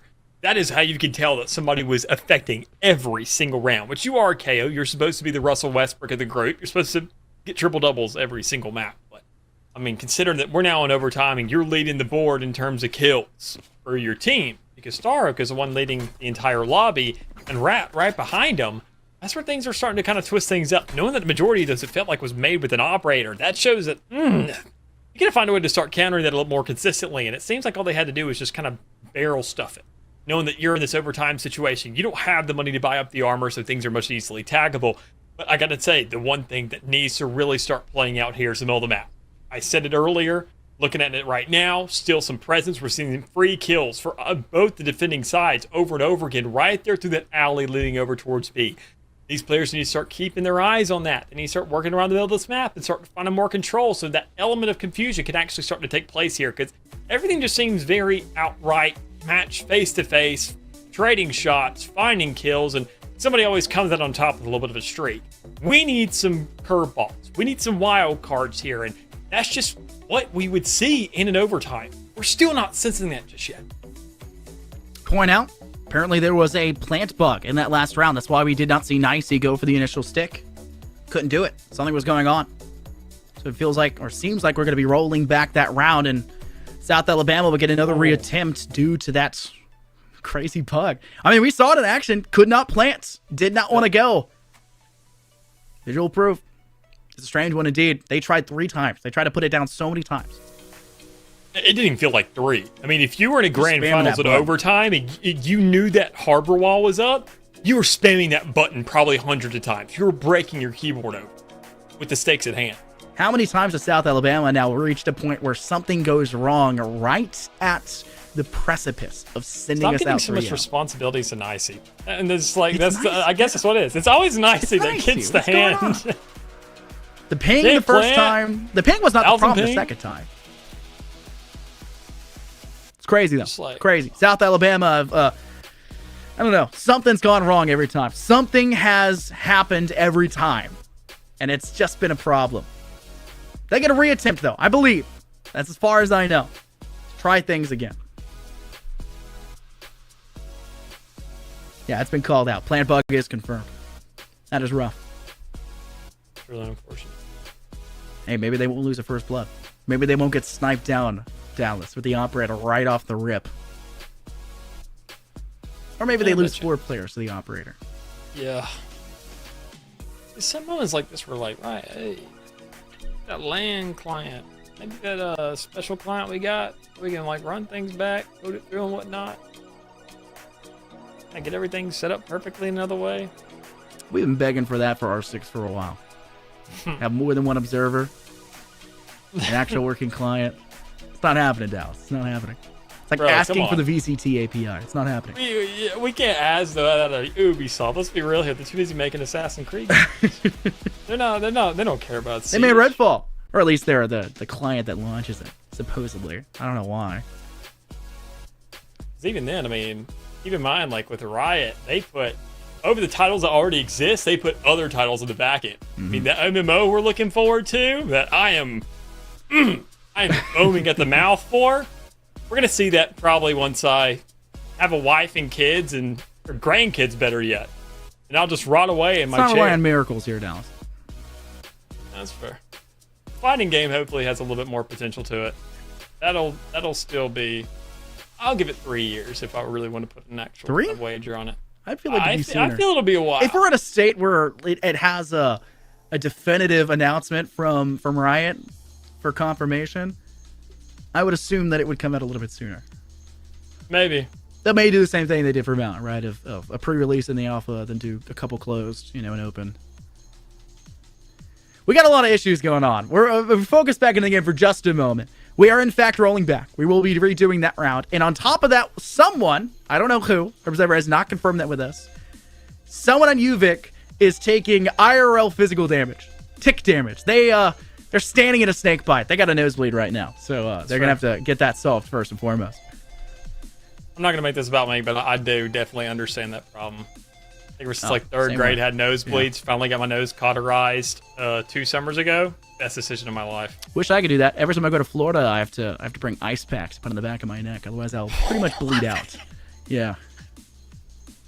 Is it only on the so dry boats? there. Like, is it like a water thing? Or is No. it You've never done that before? Like, your nose will pretty much Nah. like stop bleeding to put an ice pack to the back of your neck. Never did that. Really? I was Yeah. always just a guy who just found something to stick up his nose and would leave it there. No, Toilet that paper, was an old paper Boy Scout towels, trick. An old Boy Scout trick. It's also a trick Tampons used, are really good for that. used by Olympic judokas for a long time as well. Mm-hmm. Putting ice pack in the back of the neck because you get a lot of broken nose and stuff like that, and it helps. It's either instant or it's very quick once you put the ice pack back there. Interesting. Yeah. Thankfully, I didn't get to worry about that anymore. Oh man, I still do. It's terrible. I refuse to go to Florida for that reason, among other reasons. But that reason probably more specifically.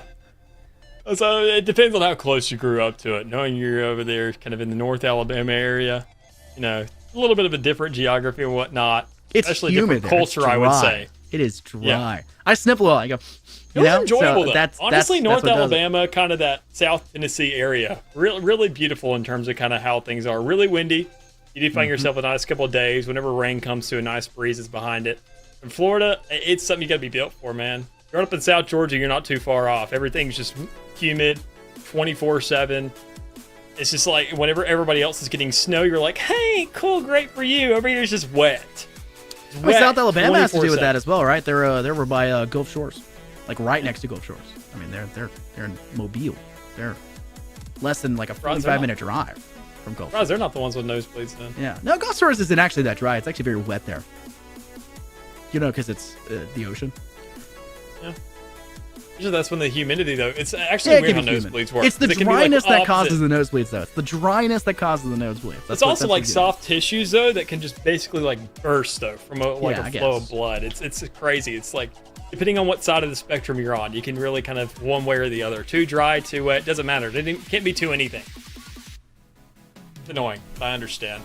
At this point, get a little bit of a toilet paper, shove up the nose. Like I said, tampons work perfectly as well. You get a nice little picture with your buddies making fun of you, but it's a nice little memorabilia. Please don't keep that. don't not, keep it as a not memorabilia. the tampon, the picture. Oh, gotcha. All right, yeah, that makes sense. We're gonna cut to a quick break, so you guys don't have to hear me and Dallas just vamp on and on and on about bloody noses and southern states. We'll let you guys head to a quick break, and then we'll be back when these players are seemingly solving the nosebleed issue and ready to get that round re-rounded to see if USA can, in fact, finish things off in a 3-0 fashion. We'll see you guys when it's ready to go underway.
South Alabama, Dallas have the chance now to close things out. We've seemingly solved our medical predicament.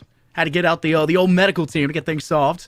In fact, I think players on both sides, MVP Lee and Star Oak, both had to go in for a medical examination. And unfortunately, with the x-ray that came out, it was both found that they both had that dog in them. They're going to have to see which one barks the loudest and bites the hardest in this possibly final round where you, Vic, need to win this to reach another section of OT. Yeah, already looking underway here for another initial pick going under. And the thing that goes under is the shot. Operator still in the game. You're expecting UVic to hit those shots and able to go ahead and close out these initial picks because they've been just so impactful on a consistent basis. But you don't get that chance right here, right now. Instead, you get another chance to go ahead, hit another site. You get the information, better yet, to say, look, that is the longest range site in the game right there towards B, baby. And there's not an operator there? That seems like it's free. UVic at this time in the last round before the reround. Rewind? Whatever it is. They'd already gotten a pick with Star Oak with that operator. And in fact, the second one was pretty much right after the fact. The second one came from right here. Project had to refrag it. They need to set down a smoke, and they need to do something to completely cut off that sight line. They did throw out a mosh pit over there into you to make sure nobody could swing out. Nicey will go ahead and have the wingman go for the plants, and there it is, buddy. Put themselves in a pretty good space to now go for this post plant. Star Oak up inside of tower, trying to hold on as best they can. Maybe a perfect time for Speed to lap all the way around here, Dallas, but it's not even going to matter. MVP Lee takes down Star Oak. Huge pickup towards tower. A second one to Molten, and South Alabama have their foot in the door, having to lie back. Fragment goes a little bit too high on top of the Radiant crate. Pop flash to join in after the fact. MVP Lee has a crossfire, and it's flawless! South Alabama! It's not a nosebleed for you, Vic. It's full-out bloodbath. They'll take themselves 3-0 to win it all. I thought we were stuck in purgatory, quite honestly. We're here. We're back to our faces. That means the series is over. You thought the nightmare or the dream would never end, but here we are, closing things out with a Cinderella run coming out from seed number 6. Huge out of South Alabama in a 3-0 fashion. Damn! You never expect a final to go 3-0. You never expect a final to go 3-0. You expect 4 maps or 5. And you especially don't expect the 6-seeded team to come out and beat the first-seeded team 3-0. Map 1, unfortunately, we didn't get to watch. That was really, really sad because we didn't get to view it and talk over it and continue to highlight what was going out. So it still feels like a BO3, sadly, but it is a BO5, and they take 3-0. That is beyond impressive for South Alabama. It is indeed. I mean, you saw the entire series through and through. I mean, just the way they were kind of playing out their game. They had absolutely no respect for anybody. They played their game. They said, obviously, you're there as number 1. We're going to go ahead and just lay the law down right off the get-go. We're not letting you go ahead and sleep in on us. We're going to start things off on your pick of Ascent, which, I mean, as I mentioned, once again, a little bit of a iffy game, but I mean, considering that back to back afterwards, I mean, 2 of UVic's map picks being won by South Alabama, I mean, you got to give it to them. They deserved it. It wasn't just that long road to get there. It was just outright saying, look, we want this, so, well, we're going to get it. Yeah. Both these teams in the quarterfinals had a 2-1 victory against their opposing teams. For UVic, that was kind of shocking that they faced the number 8-seeded team and it required 3 maps. It was, you know, the victories they had, the second and third map that they took, they were pretty lopsided. It was like 13-5, 13-6, so they took it very confidently. But the same thing over for South Alabama, who faces the number 3 seed and beats them, faces the number 2 seed and beats them. That one was a 2-0 victory. And then faces the number 1 seed and beats them 3-0. Cinderella story may not even be the best way to describe it. It is just by far the best result for South Alabama they could ask for, and they get to bring that, you know, that Legion honor back to their university and, you know, stay high and mighty. We got an interview, though, with one of the players here for South Alabama. I'm just going to jump over to that one. I'm sure they want to get on to celebrating, and I'm sure UVic want to, you know, fully escape the booth and, you know, start healing up some of those wounds, such as that nosebleed they had previously. Yeah, I mean, just already, you got to give credit to them, knowing what they've gone through, knowing to get here, even then, I mean, talking about what they've done, knowing that this isn't, I mean, for a Cinderella story, this isn't the end, this is a sequel, because, well, they got to go to Nationals afterwards, and they got to set themselves up for that. All right, we got our interview ready to go underway, Dallas. Let's go ahead and get this party started, and we'll get those players, or this player, and probably the rest of the team out the gates to go back home. Speed, thank you very much for joining us here in the booth.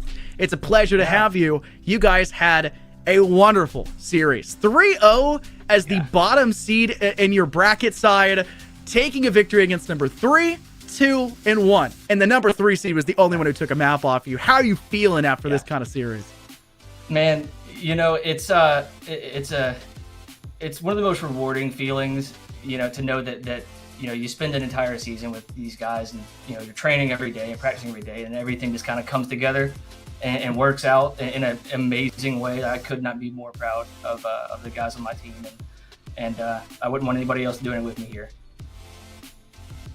And impressive enough in his own right, and obviously, I mean, well deserved, knowing that the work that was put in has definitely paid in dividends today. But knowing that, I mean, going forward, talking more specifically about tonight and what was done, I mean, we didn't get a chance to obviously hop on that first map because of that last series going so darn long. But I mean, what was your reaction to the map picks? Because obviously, considering that y'all were dominant in every single one of them, there has to be these moments of excitement saying, Ascent first? Honestly, this is a little free.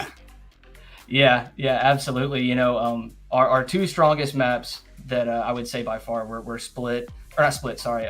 Icebox and Ascent. And so when I saw Haven was banned, it was the one map that we all kind of didn't really want to play, that and Lotus. I was like, oh, they lined us up with our 3 favorite maps. So, you know, this is great. So we were all pretty excited about it, and we were even more excited when we had the 4-8 comeback on Ascent. So that was huge. Oh, we did not know about the 4-8 comeback. We didn't get to watch it, so I only got to see the final scoreline for it. You talk about how you got your 3 favorite maps kind of lined up. Obviously, that last map was a little bit close for comfort, right? And it goes into 3 full rounds of OT. When that plant bug comes through, and you guys have managed to squeak some now, you just need this round, and everything falls apart. What's going through your team's head? Because then you have a long break, you get more time to talk things about, you got a question up in the air, you got a player on the other team with a nosebleed. What's going through your team? What's the communication like in a moment like that? Man, I think we were all more so worried about being able to re-roll it, because we knew that if we were able to get that plant down where we initially wanted it, then the round would have gone completely different. You know, the energy was there, and we were all, you know, set up to win the round. We were confident in it, and so it took a little bit out of us, like initially, whenever we first lost the round because of the bug, and then, you know, the whole time we're waiting, we're just goofing off, chilling, you're just keeping the vibes high. You know, we had already talked about what we were going to do, what we needed to do. Everybody kind of knew it, so there wasn't really any point in harping on it. You know, just executing it and making it happen. And that's all it really takes. I mean, considering talking about executions, making it happen. Right there towards the end, you guys were obviously in a bad little hole there. I mean, so many rounds back to back there on the side of UVic when it came around to seeing that operator there on that attacking side. It felt like a hurdle y'all could never really get over. Was it more just kind of in the mental game, setting up for that overtime and saying, look, there's not going to be armor on that operator anymore. We don't have to concern ourselves with that. Or was it just more, let's just take it right now? And I mean, things are going to suck. It's going to be bad. But finally, you found yourself going ahead and getting over that thing once the overtime rolled around, because that was a back and forth that we weren't really expecting y'all winning on what felt like both teams' weaker sides. Yeah. You know, the op was definitely a big issue. You know, we had a little bit of a mechanical problem with each other about not jump spotting angles that we should have been, and, you know, whatnot like that. But I mean, it was definitely hard. He wasn't missing shots. He was dialed in with the op, so he made it extremely difficult. And, you know, at first we might have been a little scared whenever we heard the op ring out, and so just a little bit. But no, when we were able to kind of finally figure it out and realize what we had to do, everything, you know, like I said, it kind of fell right into place. Y'all had a lot of problems throughout that series. Obviously, the plant bug, Nicely having a problem with ping for a while there, and despite all those problems, y'all come away with a victory. Despite some rounds being stolen, rounds for you stealing right back, it was by far the best map you can ask for to send out in a BO5 series to close. Shockingly enough, 3-0. But it is now midnight for you guys, as well as us here. We're going to give you guys a chance, give you a chance here to shout out anybody out there. You know, give props to your team, your family, your college, anything. We're going to give you a platform because you guys deserve it. Yeah, thank you. Yeah, you know, I just got to shout out the guys, you know, Tate, Mando, Dylan, Bryson, Diggy. You know, this semester, this year has been truly a Cinderella story. And you know, going back-to-back championships. You know, one in the Navigators division last semester, then getting up a division and being able to do it twice. You know, I could not just explain how proud and how happy I am of you guys. And I want to shout out to everybody, at South Alabama Esports. They're so supportive. Bree, Will, our caster throughout the season, awesome. Michael for doing all of the camera work. So this is a group effort. We couldn't have done it alone. So thank you, everybody. You can feel the camaraderie, Dallas. You can feel just how close they are. Thank you very much, Speed, for joining us here in the booth. And once again, congratulations on your victory. Hope you guys have as much success on your exams that I'm sure are coming up for you guys. Fingers crossed. All right, Dallas, that is it. Once again, thanks to Speed for joining us. What a series to close things out on here for Valorant, Dallas. We had a very solid rocky start. I think it went to all 5. A very tough battle. Yeah. This one only needing 3. And for those of us in the central region, big thanks for that. It would have been a 2 a.m. finish otherwise. And with exams coming up, these collegiate players, it's not the best thing to do in the world. Back-to-back championships as well. What a Cinderella story. They lost their shoe, 6th seed in the main season, and they find it, and they stride ahead when it comes to playoffs. Congratulations, South Alabama. Dallas, you got any more closing words? Not really, just besides, obviously, good luck to them because Nationals is also coming up here soon. Once again, another situation they have to. They traded out a glass slipper for a trophy, but they can go for much more if they can really find themselves in good shoes. And knowing that even then, we saw the players, we saw their years, we know they got one more chance to go up in a division even more. So you can see a lot more of South Alabama come up here soon. Depending on really how they like to perform here in this next upcoming series they got.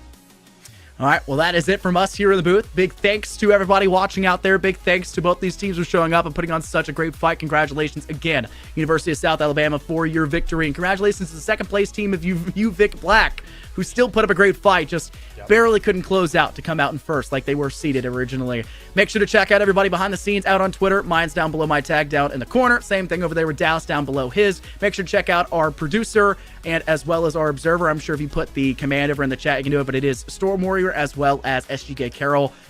Big shout out to everybody behind the scenes that gets the NECC running. It has been a tough Valorant season, but we're finally done. Stay tuned for more games the rest of this week as we close out our playoff stage. Thank you guys very much for watching.